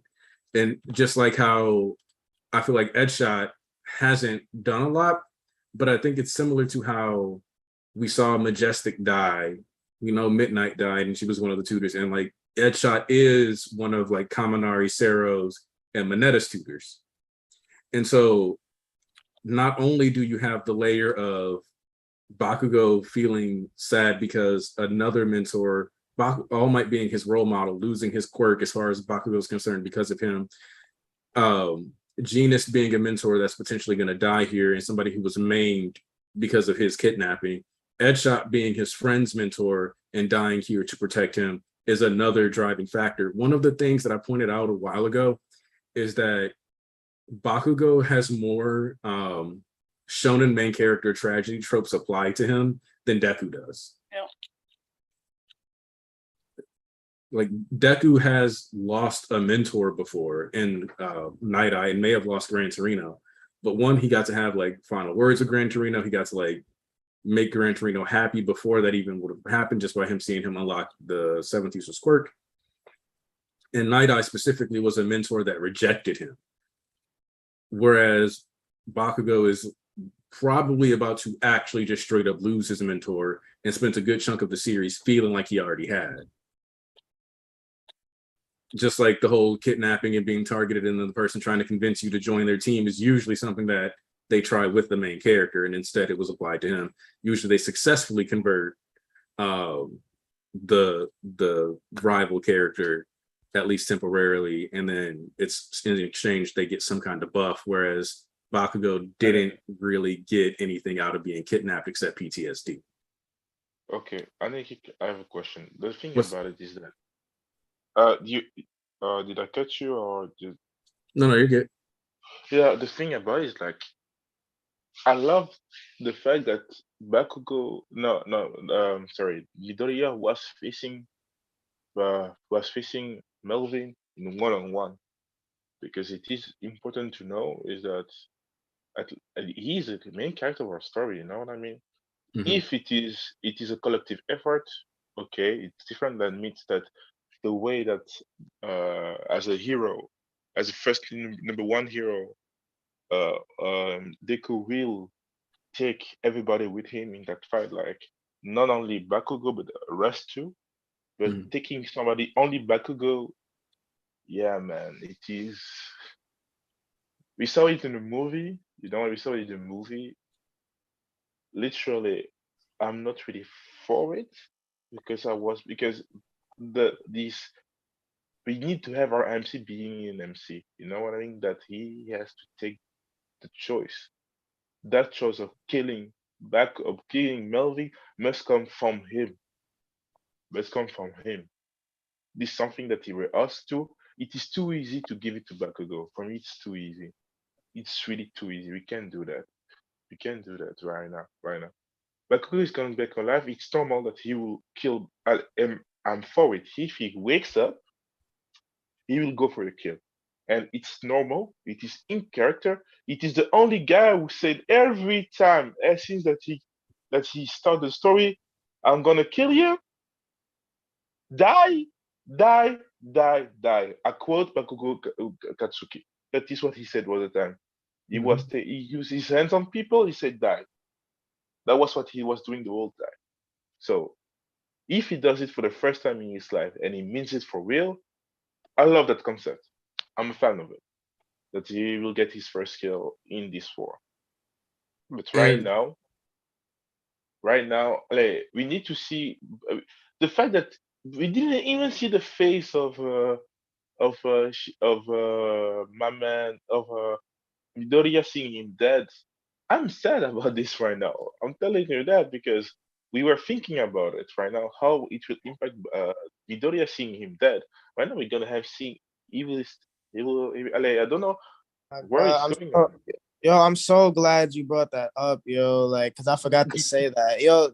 This to me, another reason why I'm really not feeling this is really because I feel like this is gonna take away from Deku and Shigaraki to some extent because I wanted I wanted him to have that conflict, like, okay, like he actually killed somebody close to me because that was the main thing missing from that dynamic. Like Shigaraki hadn't done anything too personal until Gran Torino a little bit. Like, okay, then it got a little personal when he was like, I'll never forgive you. Like he told Shigaraki that. But now it was Bakugo. So now the whole saving thing was really gonna get put to the test. Like, okay, are you gonna save him now? Like you still gonna do that? Like as a child, like seeing your friend die and then like having to choose to save regardless, I was ready for that conflict. I was like, Thank what you. gonna think? Thank you. I'm not gonna eat everything that Horikoshi is giving. Sorry, because he took a choice despite it was painful, I loved it because we needed that in that war. Literally, we needed this. We needed that. We needed that, and we didn't even think about it. That's the thing about that was a good choice to take because we didn't even think about this. We thought how they will. We were already feeling the despair of the characters, and he killed them. He killed the person we didn't expect to die at all. Now it's going. She might still kill Aizawa or All Might in the future. No. Aizawa doesn't count. These are side characters. They're not one of the main. It's not. We are talking about the protagonist, man. The protagonist that people didn't think about him dying at all because he's the most popular character.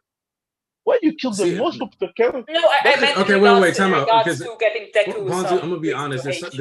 That most popular character thing. While I do agree it's bold to do it, I don't think that makes it a better death. Yeah. Like a character's popularity does not affect the quality of their death.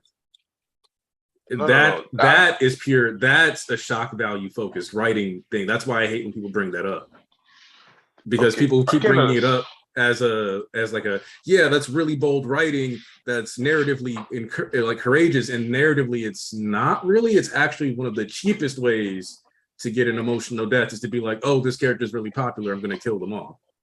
But it was the right moment. It wasn't the right moment at all. If it was only this, I didn't think it was the right moment. Like, I have to make sure I bring that up again. I said when that chapter dropped, I was like, it was. In my opinion, I don't think it was the right moment. For me, it was literally. I loved how he was staged. The fact that he was fighting on the top level, he was reaching what a human was not maybe supposed to do against a monster on his own. And it was beautiful. It was like seeing a performer, an artist doing some art. It was amazing for me the way that Bakugo died. I'm just telling this like this because right now I don't know where Horikoshi is going with this. To me, it wasn't the right moment. And one of the main issues, aside from, I think, Bakugo's character itself being wasted because he hasn't done much yet, was because I don't currently feel like we are sitting at the precipice, at the immediate start of what is going to be the final fight of the show. There's so much stuff that I think is still going to happen before we can actually have the actual final Deku versus Shigaraki confrontation. That I don't think at this point killing Bakugo is the right timing, because there would still have to be so much stuff happening between that death now and them actually fighting for the last time, which would make it kind of weird. I see what you're saying. My like justification for that at the time of thinking he was dead was that it was literally like the start of the villain's portion of the war. Like Shigaraki said, this is the villain's tale in that chapter when he died. Like in the next chapter, we had All For One saying villains violate. I thought we were going in the direction of full on despair.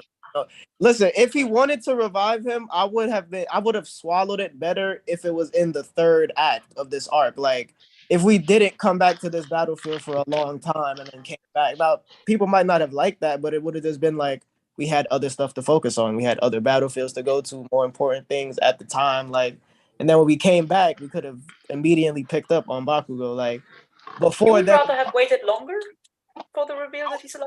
I would have preferred to wait. I would have preferred to wait longer just off the fact that we have other battlefields to go to. Like, so actually, now here's a good question then for you on that regard. Then, if we don't come back to this battlefield now for several chapters, is that better for you than if we were to immediately like resolve this next chapter and then switch gears?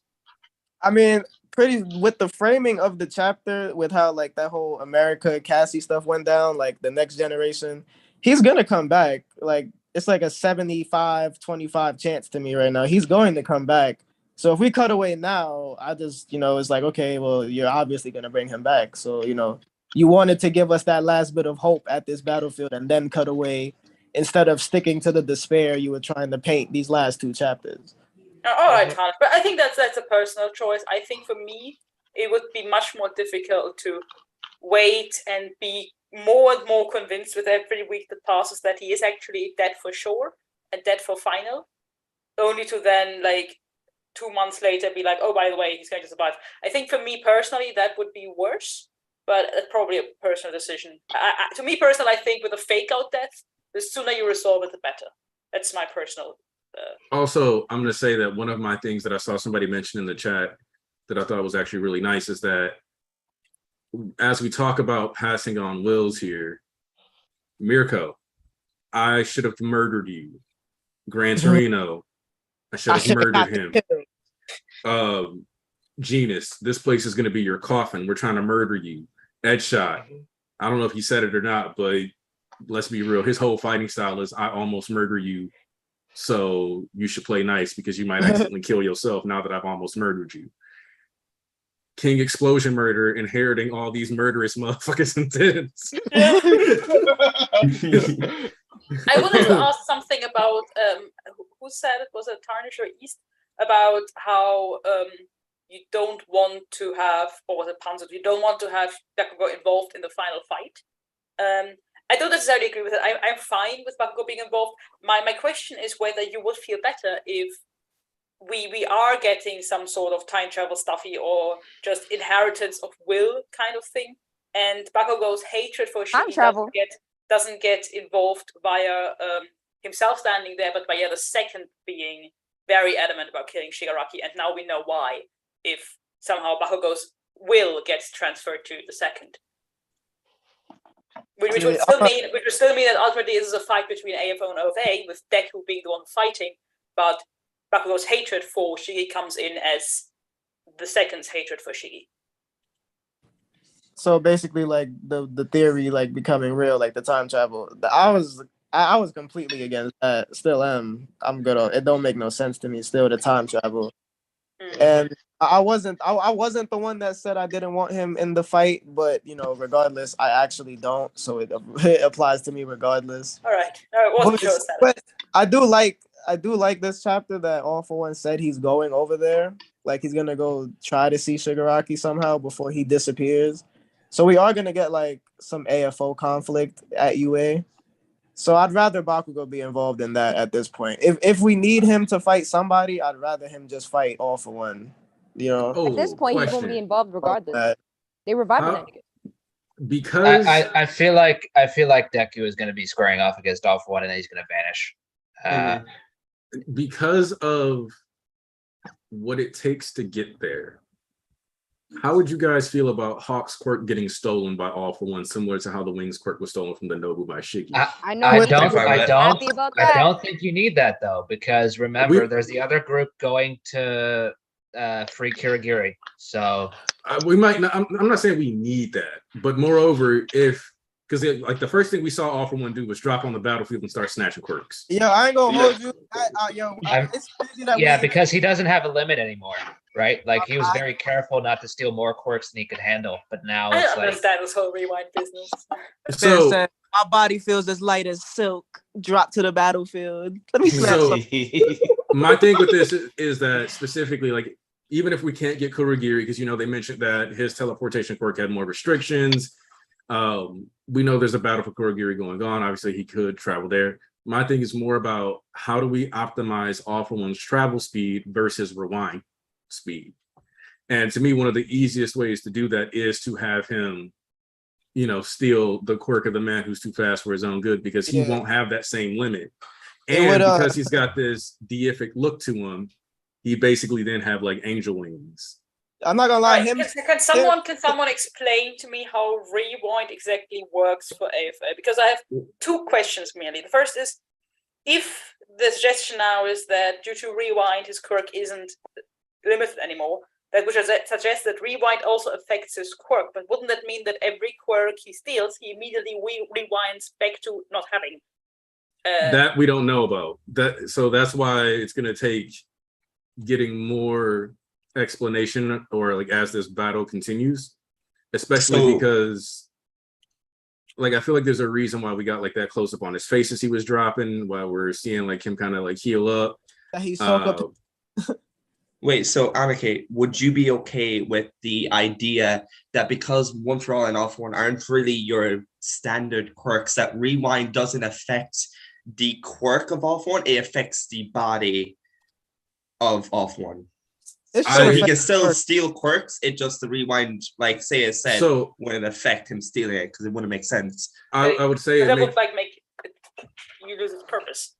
I would say rewind, because rewind seems to be capable of targeting the physical self, but and you can manipulate it through gene technology to target specific DNA strands and aspects of those factors or whatever. Sure. But in this case, I don't think when rewind is self-targeting in the sense that it can self-target the person who has it. It is not self-targeting, in my opinion, in that it can literally target and rewind itself out of the DNA sequence. So in turn, rewind would be basically another sentence added to the DNA helix, like popped in there, and thus would not target any of the DNA attached to it, i.e. the quirk factors. Yeah. So he's probably more broken with rewind than Eri is with rewind. Eri, like I mentioned last week, is basically immortal with rewind, but as far as this goes, definitely not going to be doing that. I don't see that happening. So he might be getting full access to everything. What's up? Yeah, the second question I had was in regards to what Deku did with the rewind, which is injuring himself over and over again to stop himself from rewinding out of existence, back to being a child and then disappearing entirely. Hawks here says that he needs Endeavor to get one more hit, and obviously Hawks, I mean, I'm not sure if Endeavor could end this with one more hit, so I think that's naive to begin with. But even so, wouldn't injuring him via Endeavor getting one more hit and just slow down his rewinding back out of existence thing? Is Hawks not aware of this? Yeah, does Hawks actually know something I don't? I think Hawks is not aware. About that, he isn't aware. He actually sliced his face this chapter. Hawks sliced his face, and you see it rewind. Like you see the line disappear. So the more I damage think they do, he's just immune until he disappears. He should just be immune. The more damage they do is just gonna make them better for that nigga. Yeah, Which but I wanted means to for wait. me, I wanted to address what Aniki said about him stealing Hawks' quirk. That might actually have more setup than you're giving it credit for, because remember when he was bodying them, he was like, Hawks, like, you're no longer as fast. Like, you've been reduced to such an ordinary slab. Like, he was really coming at Hawks. That was internal monologue of him thinking about Hawks. Like, oh, look at you, like how you fallen. He might just take his quirk on some, Yeah, because honestly, that nigga, that nigga had been coming at him. Hawks had been coming at that nigga heavy Debbie on the death. You gotta die shit, like from the start. He was like, so we're both crippled. Imagine if he's like, oh, I'm not crippled anymore, so I'll just take your quirk. Like, I could see him doing that now, for real. Like, he might take. You gotta say, you're gonna walk from Hawks to Walks. Hey, Aniki, Avi, Tareem, listen, we already know how this gonna go. Avi asked for the damn link for church. I ain't even finna try to say y'all full name, Avi. I'm just keep Avi Torino. Yeah, you got that one. And it's in the chat now, so anybody who's listening and trying to use it, there you go. Yeah, you my dog. I'm surprised Avi Torino isn't in there yet. I know, right? Swear. I mean, sometimes I be getting people confused. Like, I think this chapter pulls a bad move, but it's like, it's not a bad move you can't do anything with. You can still do a lot with this. It's like, but we're here now. It's like, you might as well go ahead with it. I think, like, and I know people are going to bring this up again. Why didn't he steal the overhaul quirk? Because he had no use for it, and his body was already overtaxed. His body right now, it's like, this is basically a suicide charge. He's back to his prime. Mm-hmm. He might as well just take every quirk he can. Hell flame. Yeah. That's just also, you wouldn't think it when you see him at first, because like he's sort of portrayed as big and lanky, but bro is actually built. Like he's got the All Might Endeavor physique. Like he has the David physique. Bro, I already knew that nigga was built in the first place. Like maybe he might have been All Might, but when he was faring up against All Might, nigga always been a big dude, and then like. And when they broke him out, his bare hands in Camino, when they broke him out of Tartarus, that nigga was still a big dude. Like he was holding a grown man, full grown man, in the palm of his hand, like he was a little toy, like he was a rag doll, just talking like it was like normal or something. Like, oh, he a big ass nigga, like, for real. Here's the question: if he's gonna keep rewinding, does he rewind to like his teenage self? Yes. Somebody mentioned teenage AFO versus Bakugo. Yeah, Benjamin Buttoning himself. That would be so crazy. We're gonna see teenage. Look, like manga series love making their villains look super pretty, and so like I can see him like reverting to like the Bishonen 16, 17-year-old all for one who first aspired to rule the world, you know. Oh God! And then he vanishes. Please stop, because you know what's going to happen when they do that. If he takes both Hell Flames and Fierce Wings, then he's gonna have some villain mockery of the way Hawks and Endeavor fought together against against Hood with the flaming wings thing. And here's another question: does Teenage All for One look like Deku? Oh, I was about to bring that up. All the Dad for One purists are going to love that possibility. Somebody said that in the chat. Somebody said why is this still a thing? I do not know. If we're gonna see it, you have to ask the question. The Freckles not there. He gotta have who has Freckles? If not his mom, who got Freckles? My stance is that to have a good faith dialogue, we have to be willing to engage with the different possibilities within the narrative, even if I still think I think DFO is one of the least likely theories. Yeah. Like I've always considered DFO under Bakugo, because I'm like, at least with Bakugo, we have the precedent of Trigger. We have if you want to, bring in his media biases, which I think are important, because, last week I've made it a point to mention the Iron Man heart thing, and then we get heart surgery this chapter. Mm-hmm. So it's like, it's clear that paying attention to the media that Horikoshi likes can influence the story. Do I think that DFO is specifically a theory that lines up? Like, I don't think Hori is nut ride in Star Wars that hard, but at the same time, a lot of the names of towns are Star Wars derivatives. So I can't completely dismiss it. I would just say that dropping in Easter eggs and throwing in a whole plot line that got very little to no setup other than reaching out into the stars. There's a little bit of difference in that because just reaching into the star, all y'all got is Freckles. He didn't say like, oh, you know, I ain't even. And my biggest thing is that All for One has had too many chances to wound Midoriya emotionally, and like with the knowledge of being his father. Yeah, and that's why to do it. Yeah, when he said, what was it? It's your turn. He could have thrown that in there when when the heroes were like trying to like get at him, and then the whole explosion. That could have been a moment where, because he knew Deku was listening, but he chose to say, "It's your turn now," kind of reminiscing on what All Might said back in Kamio. I think that would have been a perfect time to kind of throw that in there to emotionally damage him, but he didn't. So it's your turn. I'm also your father. Boom. Imagine if he said, "It's your turn, son." Son, yeah. Yeah, like yeah. It's like there's too many good opportunities for All for One to have utilized that information, and it goes against his character largely from what we've seen to be this hostile towards a family member. Because you got to think, even though he trapped the first user in the vault, he was trying to get the first user to actually like convert over. Most people who were that adamantly against All for One just died. He killed them. Like, he was trying real hard. True, Tanisha. I remember a few months back you were like, let's play devil's advocate. How would that work? That for one. And since then, I'm kind of a fan of that for one because we had some cool ideas. I don't remember all of them, but I remember going out of that. I'm down for like, president for actually one. wouldn't be that bad. I'm not with that, bro. My biggest thing is that I only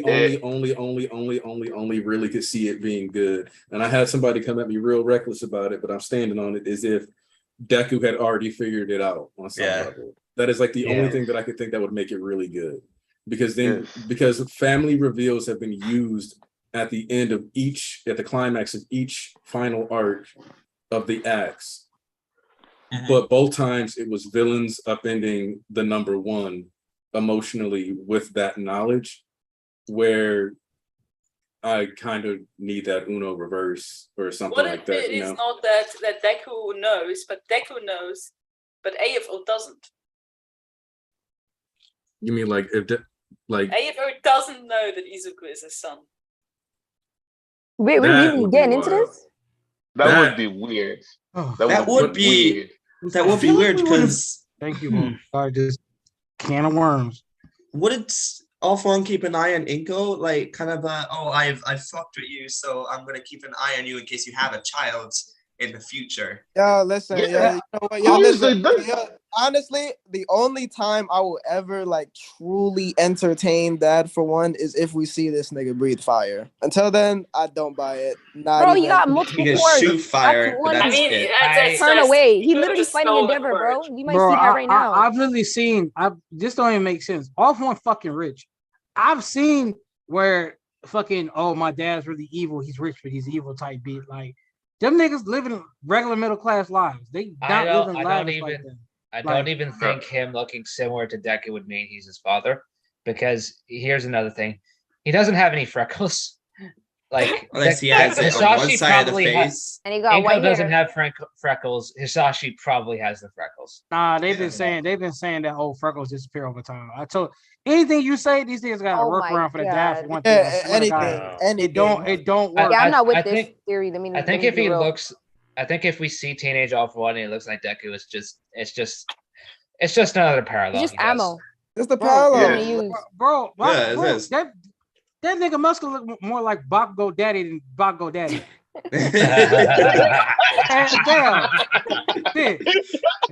There's another theory now. Mitsuki has some explaining. Damn, that nigga Daddy a cook? That's crazy. Because that's for Bakugo. It's not gonna lead us anywhere. You get the death for Bakugo. Yeah, I want to entertain this talk. What was that person Toga? What was the person that Toga like was drinking their blood? That looked more like Deku than All for One ever could. All right. So okay, and that's back to the story. Even Shindo too. Was it the earthquake nigga? that was that's the other thing too, is that that's why I said, like, if you remember, I was like, because that kind of ties back into the Bakugo thing where we were like, every time a character looks like another character, it is brought up in story. Yep. It is referenced. Somebody says something about it. Inko couldn't even look like an alternate timeline Nana Shimura will phrase it as without it coming up. And really the only similarity they had is like the ponytail and kind of the head shape. Because when you saw how buff Nana was in comparison to how Inko's built, that they don't look similar. Even the young Inko, you know what I'm saying? Like they don't look that similar. They're close-ish. Nah, I see what you're saying with the Bakugo second user thing, but I would have liked the setup for that to be like during those 305, 304 chapters. He's like, he kind of looks like Kachan. There's the little thought in his head. That's why I'm like, why have we not talked about this? Like, it bothers me so much that plot has not been touched. Yeah, I'm not even against the time thing, but list out some things real quick. If Bakugo had this whole character development, why the fuck he act like that towards Deku?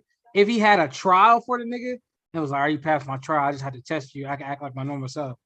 But everything he about to go through, and if he come back alive again fully, and it's gonna be like, all right, bro, this don't even make even less sense why you would be an asshole to Deku, unless you got amnesia, which then we would just be going to levels of bullshit that we don't even need to really go into, because now you just making it. We already had a time travel out of nowhere. Now you expand upon travel, try making it deeper and more unnecessary than it needed to be. So it's like, honestly, the only time in universe these niggas that ever even been referenced together was that chapter, like last chapter when Bakugo was pierced through the heart. That was the only time they were in a chapter they were canonically referenced as somebody similarity. The only other time they were even near each other was when his allies appeared, and that nigga said allies, not just like, and it was everybody. And Bakugo said, "Yo, guys, he's here, allies, plural." Every other time people keep like, "Why is there so many connections?" It's all headcanon. All it is headcanon. Hold on, we're not actually. Hold on, East. Hold on. Whoa. We're not saying they are object. Wait, what's on? Because Okay. I wanted to say something before the East. You understand that that Bakugo, literally that guy, the second one was the guy that was at the head of the rebellion against resistance.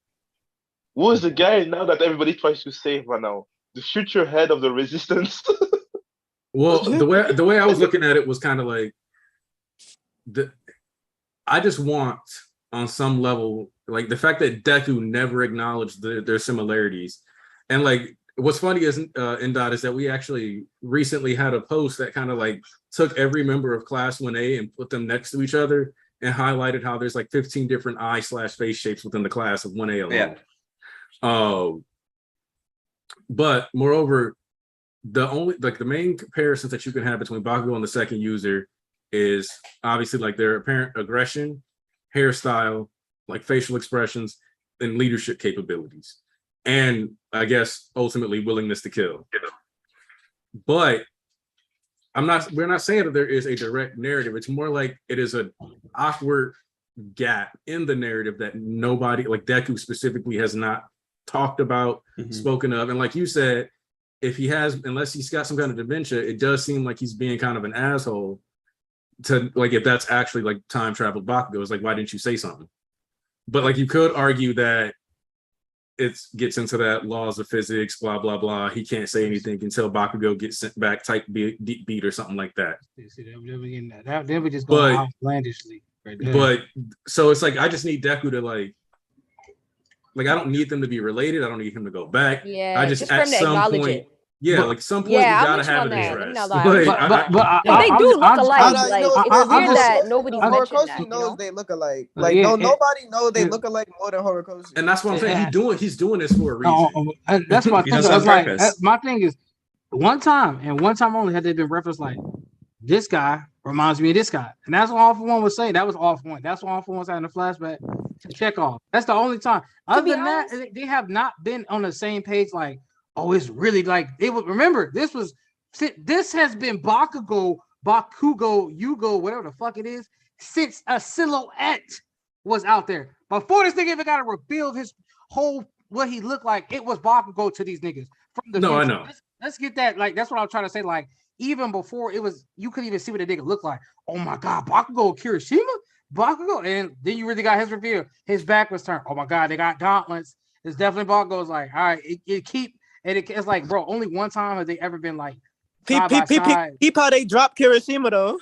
Yeah, I agree with you that it is a little frustrating to have people gum reaching so quickly because I'm just like people like, dude, there's so many like you could. I'm like, all right, bro. It was just one time they was on screen together, which was very recently.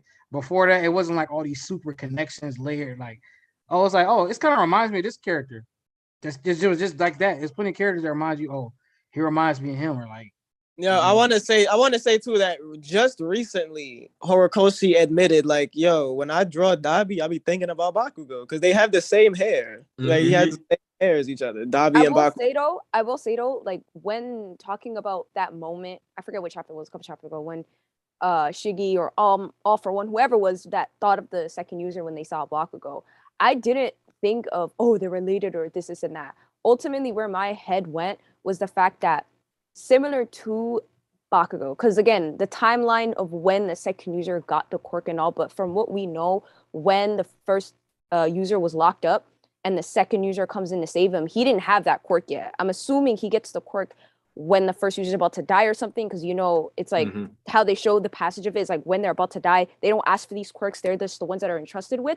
So what I saw ultimately was he saw somebody else that doesn't really have All for One, doesn't have like One for All, isn't really intertwined with all that, but they're still out here doing shit. You know what I mean? Because the second user, ultimately, without One for All, without that quirk, he was able to get the first user out of there and kind of spread the seeds of this kind of revolution that we're in right now. So when I saw that he saw Bakugo in him, yeah, let's be real, they do look alike. I'm not gonna deny that, but I ultimately went in that route in that he's seeing somebody else who isn't really a part of this whole One for All passing on the quirks, but they're still out here doing something. And I think that's what triggered his frustrations, because way back then a similar thing happened where somebody who didn't have that quirk came in and kind of wrecked his plans. So I didn't get to the whole, oh, he's related, time travel, this and that. Like that was literally not even in my realm of thought. I mean, because the symbolism, it didn't have to be symbolism either. It was like literally directly stated on the page. How can a nigga without One for All press me? I'm that nigga. Like he was having fun. Yo, how can a fucking nigga without this quirk even press me? How can he step to me? Go to hell. He was getting frustrated. And it was like, oh, check off when he didn't have the scar on his face. Every user is in there like they obviously, if he got a scar on his face when he's in the Vestal world, that means that when he had the quirk, it was like that. So All for One would know, oh, this nigga got suddenly more powerful when he fights me again after my brother died. So he knows. I just had a brain blast. Yo, what if the second user got One for All when he got that scar by like Yoichi's blood hitting his face or something like that? Like the shit leaked into his bloodstream, just like Heroes Rising, and that's how they found out about the transfer when he got that scar. That's what I was thinking. And he was so like, okay, that would kind of function because if you think about it, it would be like the first user is like, damn, not necessarily saying like carry on my will, but he's like, you've got to win, you have to carry on this battle, and like because he's so like emotionally targeting him effectively, like with the desire to pass on, he accidentally passes on his quirk. Would follow mine with how to transfer One for All. Flashback. So I'm like, when he got that face scar, the first user was probably there.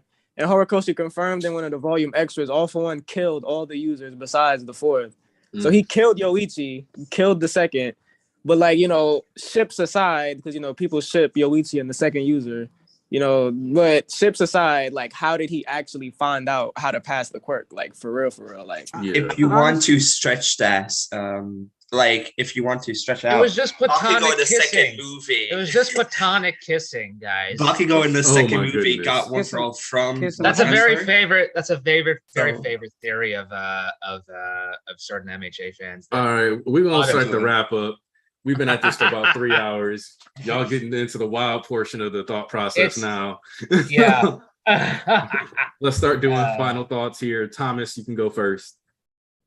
There's not much to talk about with this. I mean, it was a great chapter, the All for One and Ujiko moment was fantastic. One of them realizing I'll never see you again. The other one realizing that, hey, my fate is there. I'll just try to help Tomura out of the prison that you all put him into. I love the America content where Star and Stripe isn't useless like the fandom is making her out to be. I'm looking at a few people in the church too. I see you. I also I really I don't want Bakugo to be gone, but I was fine with Bakugo's death, quote unquote. But now that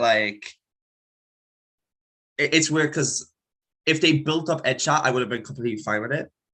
And I guess Edshot getting this cool moment is kind of like with Mirko, kind of like with Kirishima, like characters that we don't really care about get these amazing moments that we genuinely do put him up in the tier list. He's so emotionally targeting him effectively, with the desire to pass on, he accidentally passes on his quirk. Follow that. Wait, somebody's looping. Somebody's looping. All right, we good. Oh, what was I gonna say? Oh, Edshot getting that really cool moment. I kind of get it because in the server, Coffee said that, hey, maybe Hori was thinking, oh, this is really cool. This is how I'm gonna make people care for Edshot.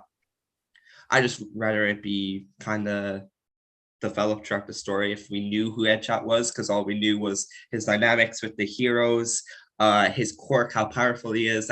He's Tatsuma's favorite hero, and that's it. Apparently in Vigilantes, I don't remember it, but Edshot and Genus are really tight, which kind of falls in line with this little bit of a glimpse. But if we got a bit that more spread out the manga, I would have been fine with it. Overall, I think this chapter is a good 8 out of 10. I'm not gonna let the Bakugo stuff dictate my overall enjoyment of the chapter because I really enjoyed the past two things. I need Deku to be here as soon as possible. I miss my boy. And that's it. All right, let's go with let's see, Tarnish. Final thoughts. All right, I'm not gonna sit here and complain about Bakugo because it is what it is at this point. I want to say one thing. As somebody who's been reading My Hero for a long time, since I was 15, there's a lot of things that have happened in this manga that I didn't like, that I had to swallow and just keep it pushing because I like the series that much. So this is just gonna be another things. So my favorite part of the chapter, the All for One Ujiko moment. Now, we didn't really get to talk about this in depth, but Ujiko got to really flex. He was like, my doomsday theory was right on the money. Right on the money. He was like, yo, they tried to tell me I was capping. And we got this whole child, Eri, who could literally break the world, delete her rounds. Imagine Ujiko finding out about that. You could delete somebody's quirk with this bullet.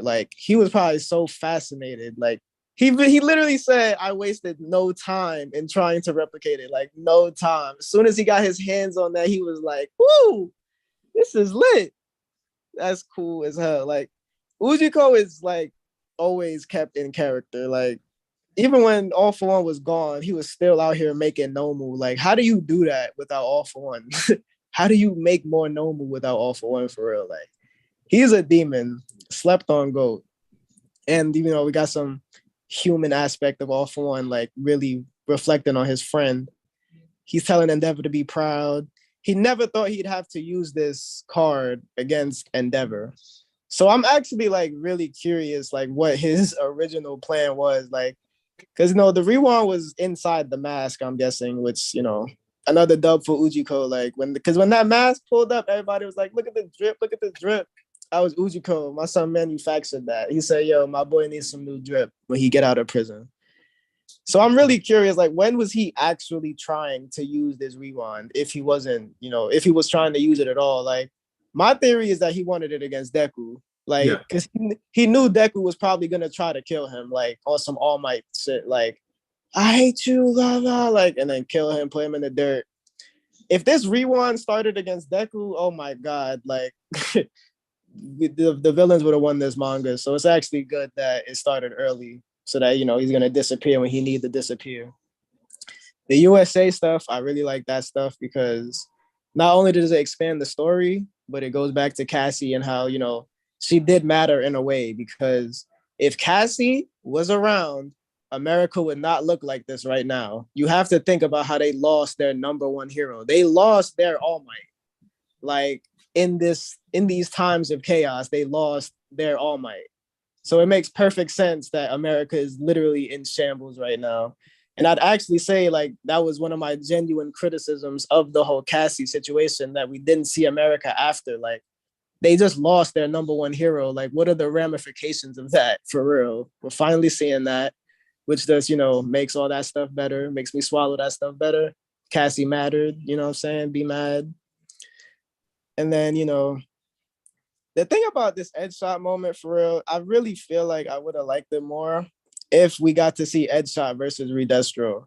Because I feel like Horikoshi could have used the Redestro fight to really expand upon Edge shot's powers and what he could do, so that when this moment came, it could have just been swallowed better. Like, yeah, we know like that he can do the little things of piercing through people's lungs, and that's impressive. But fighting Redestro, that might have been like a real challenge for him. Like he might have really had to push his limits in that fight, and we just never got to see that. Like now that Edge shot has been made this important, not seeing Edge shot versus Redestro is a fumble. That's a fumble. He could have expanded upon his powers and personality more in that fight, and he just chose not to. So that's unfortunate, because Edge shot does have a cool design. He's the ninja hero, like just nice, cool character, but not hitting the point that he needs to hit. Like, but we'll see what happens. And listen, I actually really like one thing that Seiya said, that this could add hella more agency to Bakugo's character. So if that's the trade-off of like him being alive, then fine. But you still didn't have to go that far with actually killing him. It wasn't just him getting injured. Like you killed him. Like he was dead. And then you was like, all right, but I need to make his character better. How do I do that? And then you do all this. When you could have just had him come in on his commander type beat from the start, which he was on, because he was leading the charge at first more than anybody. And I think Edge shot kind of realized that. He was like, yo, I'm getting outdone by this kid. Edge shot really can't do anything to Shigaraki.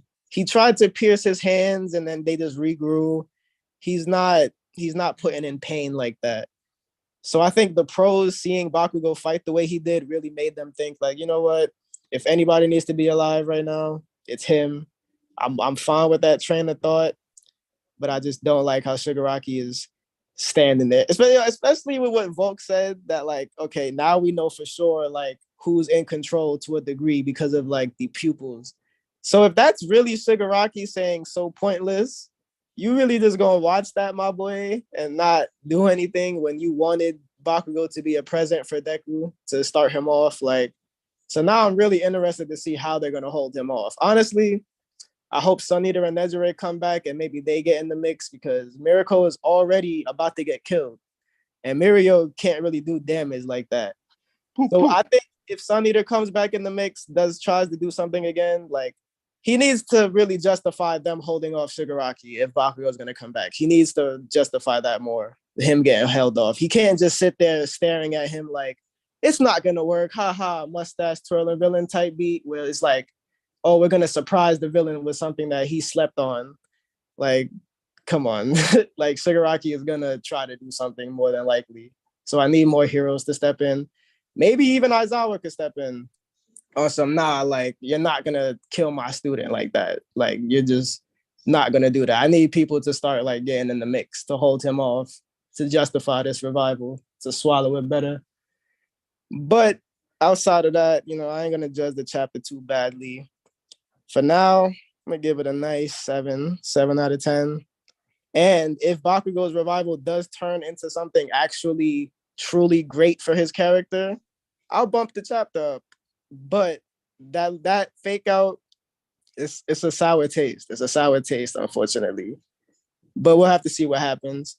I ain't going to drop the manga. I ain't that mad. I ain't nowhere near that mad. I'm going to keep reading. I'm going to keep enjoying what Koei shows us, whatever that may be. So that's all for me. All right.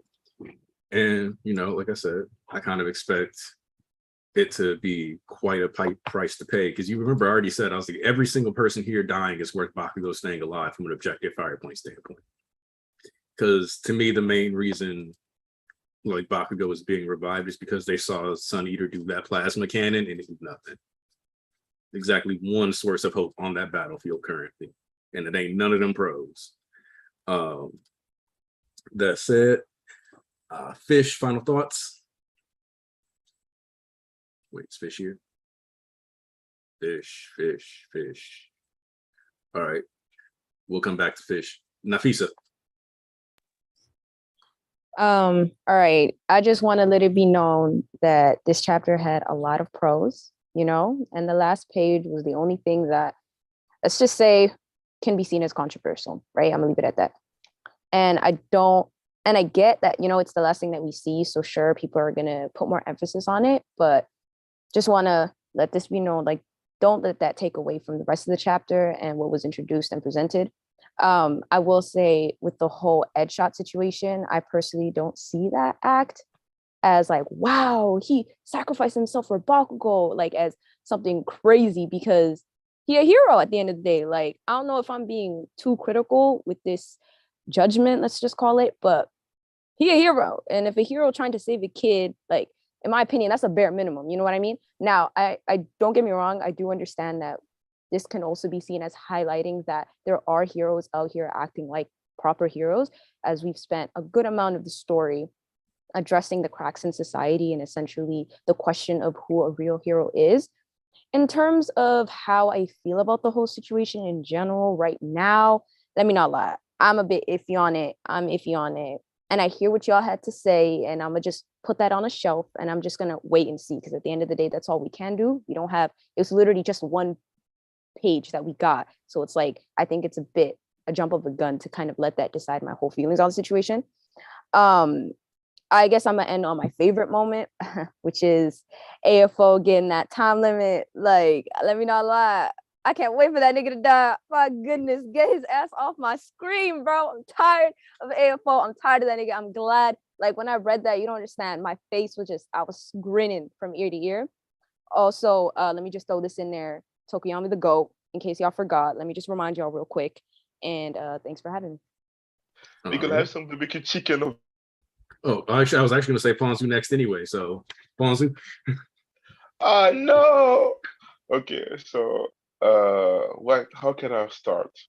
So this chapter was a chapter that was within a week, because people don't understand sometimes that you just want to read your chapter without seeing all your stuff. People just trying to bomb yourself saying that this chapter was shit. So I was really expecting the worst thing ever. But no, this chapter was good. It was a really good chapter even. I had fun reading it. I was scared. I'm sad too that awful one is gonna go soon. We still didn't see anything from his prime now. Just waiting to see. I just love the parallels with everything. Like I said in this discussion, the whole aspect of him getting a new life in the heavens, descending from the heavens, touching the floor, touching the woman. After seeing that he was that villains violated, you know what I mean? Stealing some capes to feel better. Man, I really loved it. I really love this aspect of chapter 10. We get the USA part about people thinking about how the world reacts to that kind of people that are the monsters, all for one, and Shigaraki. So yeah, it was a chapter that shows us that we still not. It's not the end of the story right now. We're still in the middle of it. We don't know where we're going. You heard everyone talk about the different possibilities. And the last part of the chapter, like I said, Bakugo is my favorite character in the story. People knows about this. I think that people really know this. And that's how I was really affected by his death. That's why I don't really like what is going on, but I'm open. If you go, if Horikoshi can write what's happening next, what in a good way, like Tarnish, I will say okay, I'm here for it. But yeah, at the moment, I'm a human. I have feelings, so at the moment, I'm not really okay with this. It is for me uh, a seven. Yeah, a seven is correct because we had a low for me and a really good high. Seven is correct, I will say. No, a good seven, a good 7 on 10 on this chapter. And yeah, right now, the thing that I really like about say is there something about Bakugo having a motivation to kill now, to really kill. After all this stuff with the heroes, and we get also the parallels with untrusting. The heroes are people that show the example to untrust to the next generation, to show the best of what the humanity can give and show it to the kids. That's what we saw with the parallels of All Might and All Might and Stars and Stripes. The way that that's what's happening there right now in by saving Bakugo is that the past hero like Headshot is trying to he's giving a chance to fight to the new generation, an example to follow, but to heroes sacrifice, like heroes sacrifice their life to save people. So when you see that side of the story, it's understandable what everything is happening. So yeah, I can't wait to see the next chapters. And we don't have a pause next week, yeah? We get a new chapter. Yep. Yes, okay, good. So you will see me next Sunday present too. Maybe later. I will be late, not in the beginning, but I will be there. And yeah. Love y'all. Like the stream, you know what to do. And yeah, see you soon. Mwah. All right, quick run back. Is Fish here? All right, Watkins, have you given thoughts yet? Final thoughts? Oh boy, final thoughts. This chapter reminds me of a few things, mainly the whole wait and see thing, because this stuff gets released every week, and we only get a little bit of the story and all that. Whereas, and there's a lot of reactionary content that comes with that, whether it's on Twitter, your Discords, whatever have you. And this reminds me too of another important thing of the importance of a reread and a rewatch and a revisit of a series. And I think this thing with Bakugo is one of those moments with MHA for me.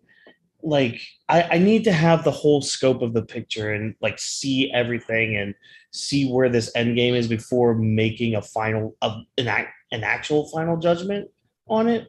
And especially with MHA, because there have been a few times where with Horikoshi's writing and with chapters coming out each week, I've had to play the wait and see method.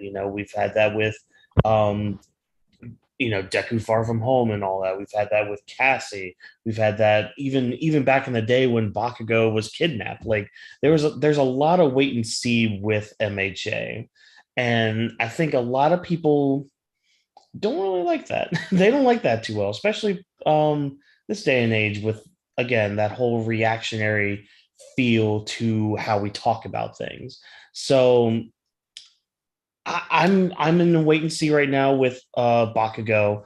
Everything else in this chapter I loved. I loved everything to do with Ujiko's message to All For One.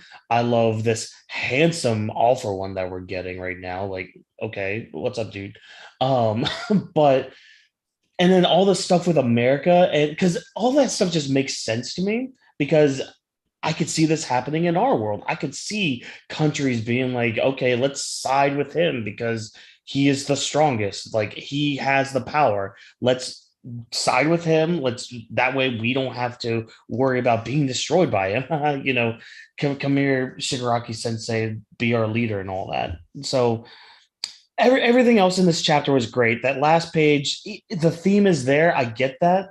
And I think that that's also something we should kind of think about too when we're kind of analyzing media and looking into it. Should a theme really trump, with lack of a better word for anybody, but should a theme really trump how you tell your story? And a lot of that came the arc that comes to mind with that little saying is the pain arc from Naruto.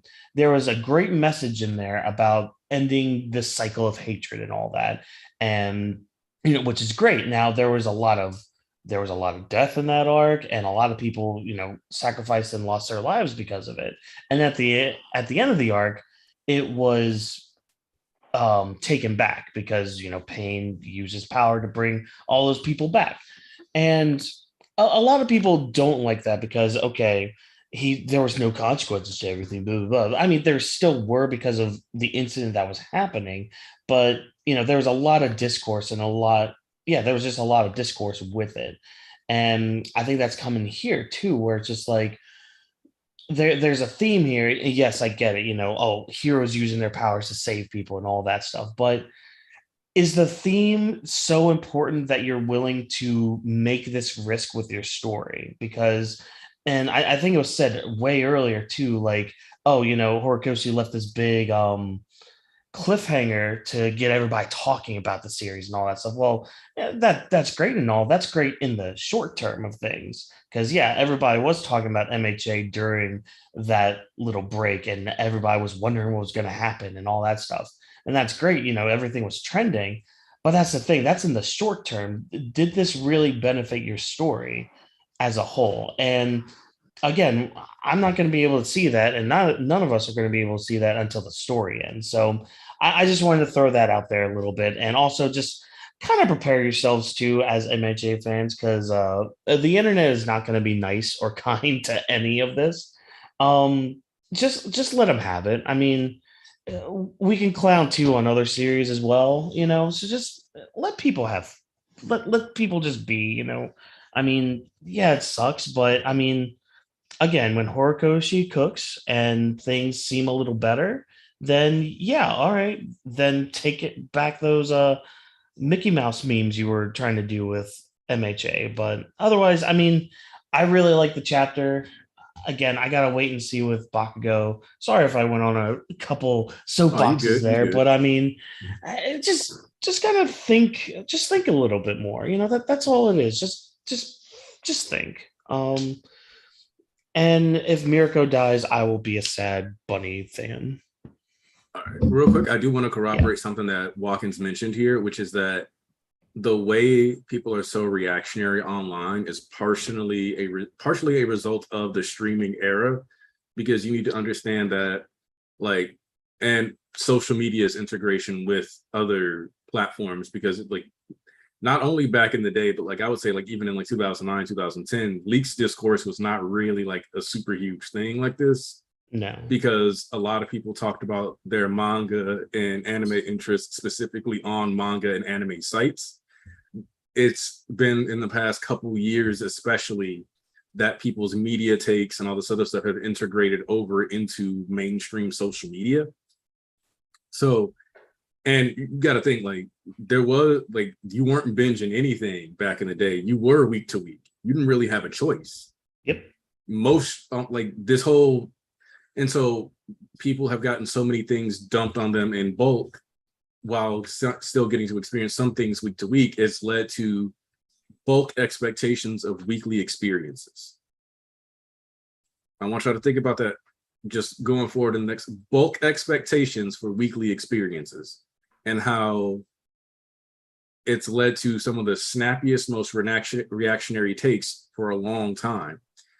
And yes, Tanisha, in fact, the idea of somebody talking about spoilers the way that spoilers are talked about nowadays would shock most people who were like on social media in like 2010. It wasn't this thing where people were like clout fishing with everything. Like, almost if you posted spoilers ahead of time, you likely would have gotten dogged.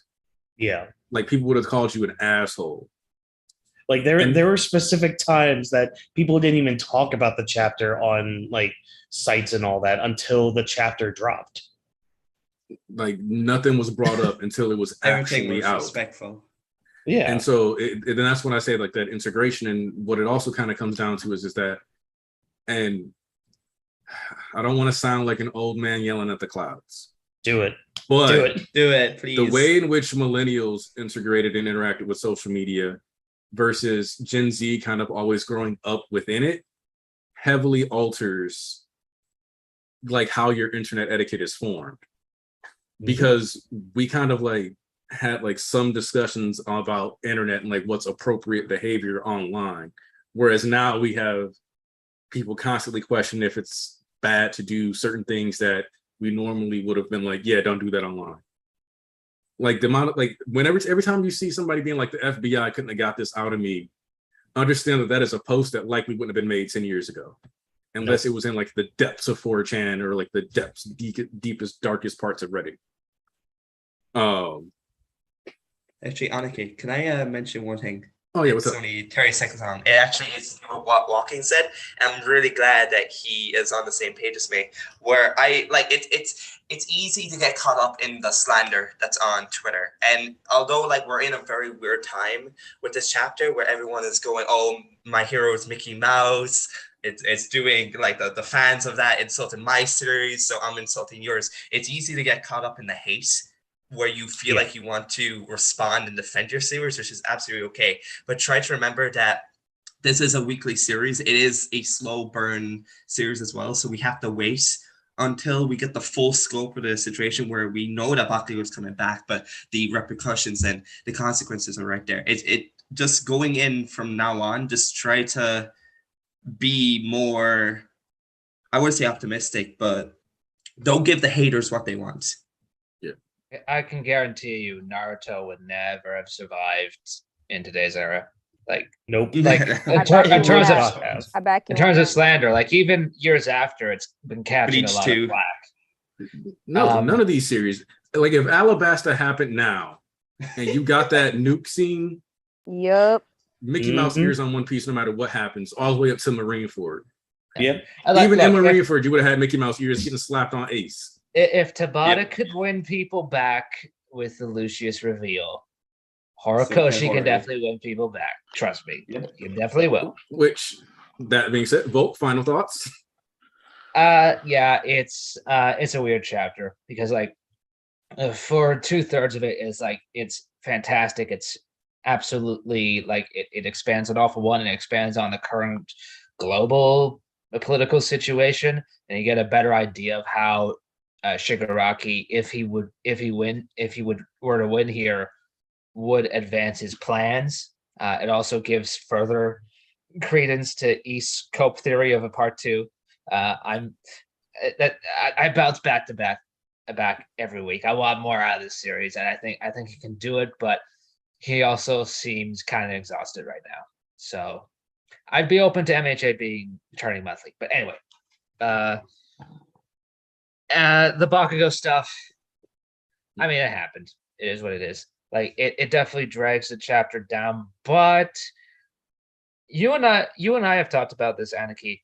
Horikoshi is a writer who like kind of jumps feet first into new things where like he doesn't provide the full context behind them, and he's like, oh, I'm going to excite the reader with this, and then he goes back and explains it, and it's like this feels like another instance of that.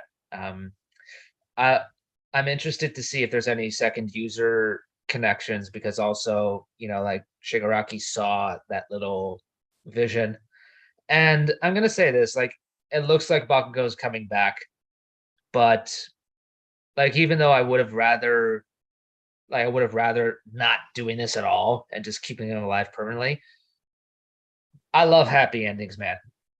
I love happy endings. I don't care how irrational it is. I love happy endings. And so if the series is going for a happy ending, then it's going to be that feel good, inspirational feeling you get at the end of it, regardless of how poorly I think this was executed. It's not the end of the road. It's bad, but it's the type of bad you can still do more of. The Star Wars prequels are infamously terrible, but for a lot of people, they've expanded on those in years since, and for a lot of people now, it's their favorite part of Star Wars. And so, like, I it's not to the same level here, like nowhere close, but it's just like you can always expand on things. And I really doubt we're even ending at chapter 400. I think we're going to end at chapter 420. So there's a lot of stuff being saved. There's a lot of stuff being saved. So yeah, I like the chapter. Didn't love it for obvious reasons, but we're here anyways. It's my number one. So just got to see how it plays out. I'm buying all the volumes anyway. Nothing's going to make me stop. Like we are at a point where this series is just critic proof to me. Like I'm always going to stick with it. It's just a part of my life now. And I enjoy reading it week to week, even when the chapter isn't so great.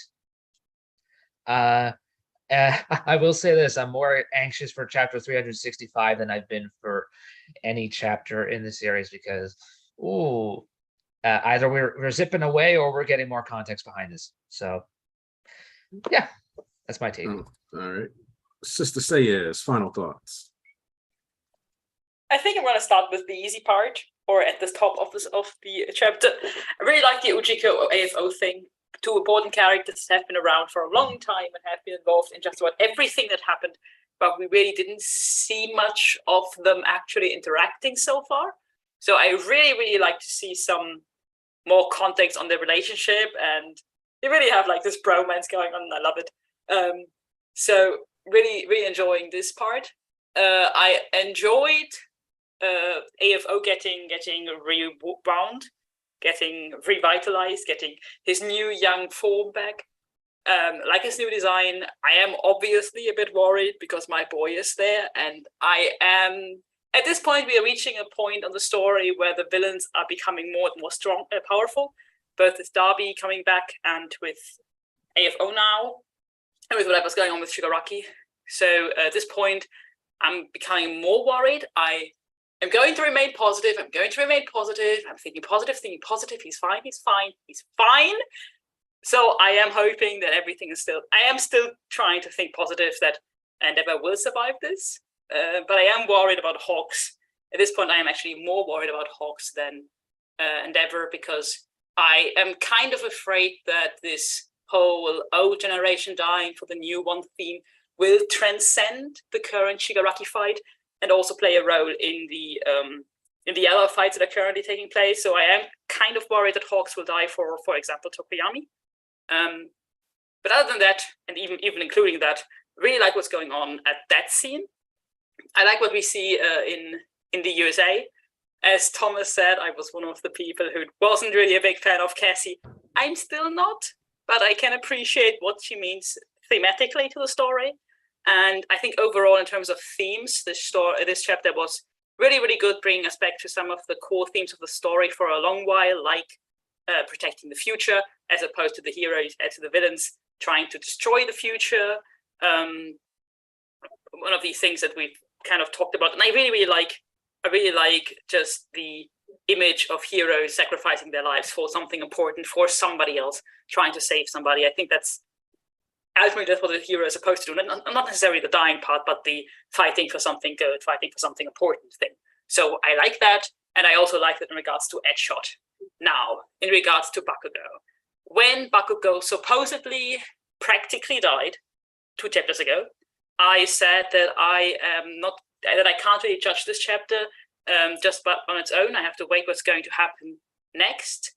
And I do kind of feel similar with this one. I feel much more positive with this one. I really, really like what's going on. And I have some really cool idea about what could possibly happen with this chapter and with the repercussions into the future. I really think this could be very, very cool, and that a lot of cool stuff could come from this, and that it could be fundamental in Bakugo's character development, and that in the future I will look back at this and say it was great.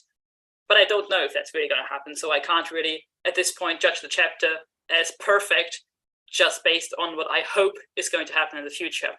So I feel very positive about this chapter, but I can't really completely judge it now because we just don't know what's going to happen. I have really great hopes for what's going to happen. I fear that Edgeshot's not going to be the only one dying here.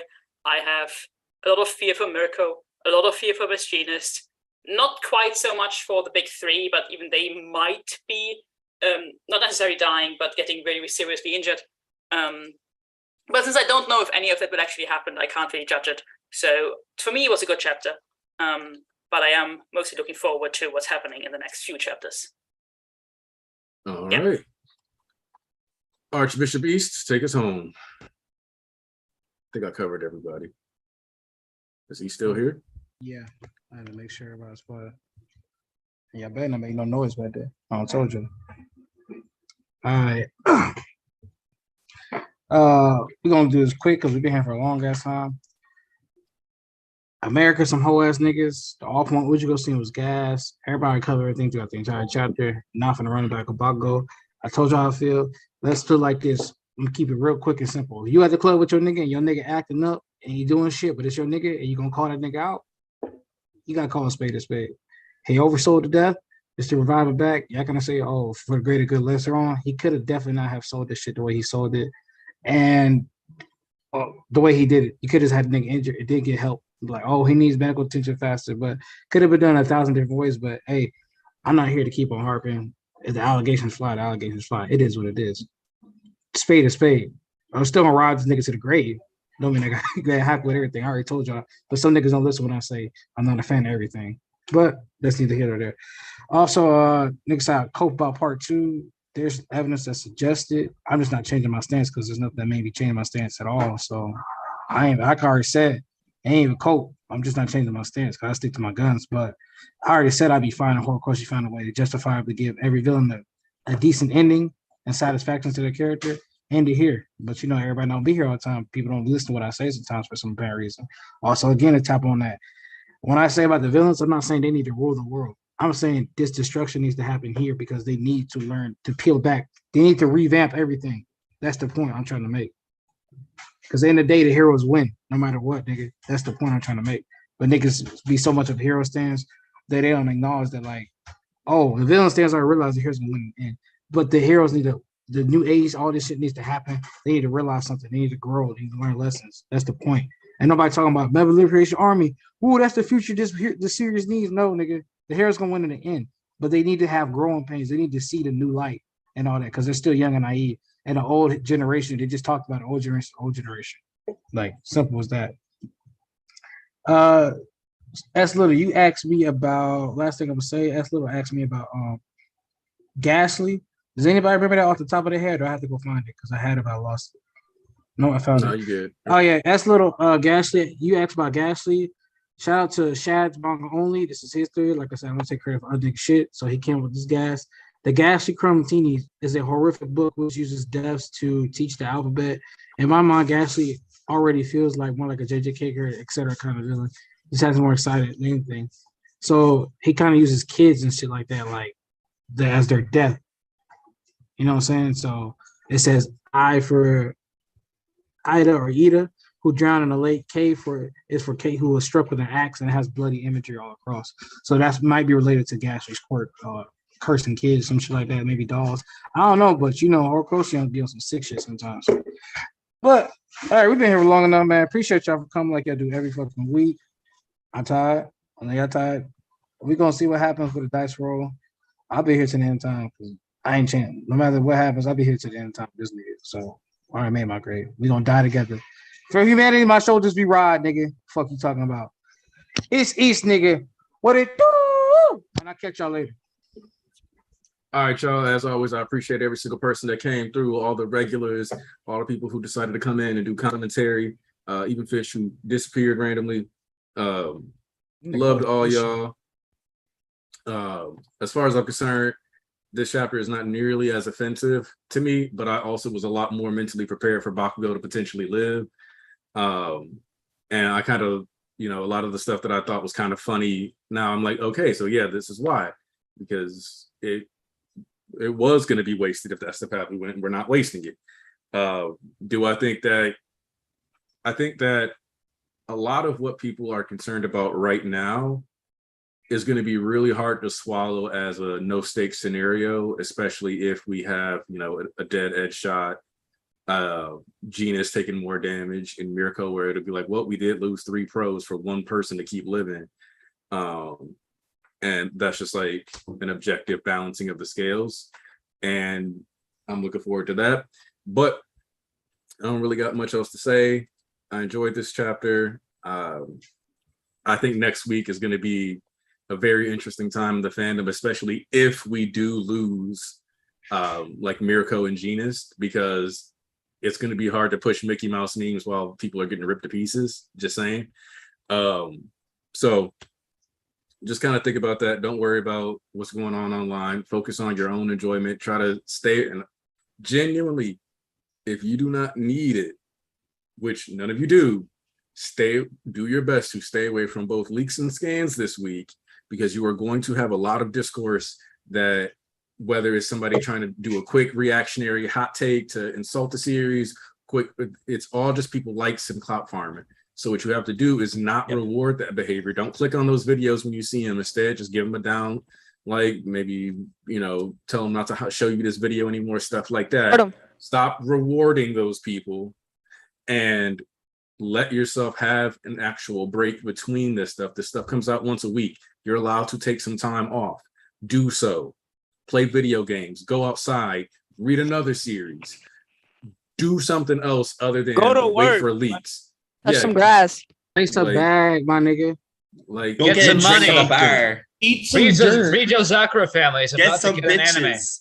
Yes, Bo. Read your Zakura family, because we winning and the anime was finally announced or leaked. Oh, finally. So there's leaks. Nice. There's I know Undead Unluck got anime. that announcement.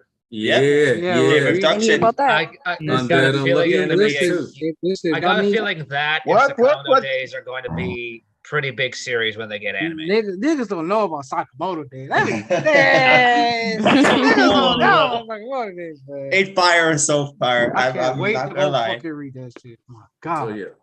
But yeah, y'all enjoy yourselves. Have a wonderful Stay day. safe. And if you're not lonely and you actually are capable of having a loving relationship and don't need a harem for your protagonist to be happy, then I think you'll be able to enjoy Dang. Yosefam. So if you're one of those And people don't get caught slipping like I did. Isekai Be is very peak. vigilant. Don't get Yeah. spoiled. Stay your So, ass off yeah, Twitter. well- Bro, listen. Hold on. Wednesday night, stay your ass the fuck off Twitter. Yo, listen, I am Damn. not. Listen, I'm Nah. not going back on Twitter till October. My Twitter is on. Nah, I got caught slipping so bad. Like, wow, it was just bad. Oh my God. And- Don't be me. If you're still gonna use Twitter, I'll upload the video of my mute words. I actually sent somebody a screen recorder so that they had all my mute words just this past week. I will go ahead, post a video with the words you need to mute to make sure you don't Get you some burner spoiled. accounts. And then I'll tell you even further, go to your Twitter settings. There's an option that says like media preview. Turn that shit off. No photos. And then the only way you'll be able to see photos or videos is if you directly click on those tweets to look at them. So when somebody tweets, oh shit, this Mickey Mouse that, or whatever, which I actually have the word Mickey muted. I had to add that to the list after this. Let me not lie. What if there's a Mickey Mouse movie? Hey, I Aniki, don't you care. won't I don't know. need Hello, that. don't be trying to watch that. So just remember that, set that, and then so you're not gonna get spoiled because somebody was like, oh bro, what is this? With 8 S's, 4 I's, and 3 W's or some shit. So you couldn't possibly mute that properly. Yeah, just stay off, bro. Listen. Either get you some burners or just don't even be on the app. Like that's it. Don't even jeopardize the regular one that you use, because you never know because your algorithm changes as soon as you click on something or touch something. So either get a whole new account or just save yourself the heartache and not even be on the apps. YouTube, Twitter, TikTok, get off them. When it comes to YouTube, same thing. Make sure you basically, what I found was that I could only watch MHA content on like Sundays and Monday, and then I had to make sure I didn't touch any the rest of the week. And now I barely touch other people's MHA content anymore because one, a lot of it was just playing with about fire, money, bro. You won't get burned. and two, it would lead to stuff popping up on my queue, and I'm not trying to get spoiled on stuff. So if you can't even wait until like officials is out, then I don't need to be following you. I also want to say, if you're in a church server and you want something off Twitter, ask myself or anyone who looks at the leaks. We'll get it for you. So yeah. But that's all we're gonna say. Church of MHA is out. Make sure I already saw y'all dropping them hell horries. Have a good week. Make sure you read and make sure, like we said, you go do some normal person stuff. Go to work, go to school, touch grass. My dog will come after you. Or some niggas in case you're yeah, you're right. Or some that niggas, too. some Yeah. figures too. We gotta include them. That too. The figures or the thadies, whatever you want to call them. So yeah, we out.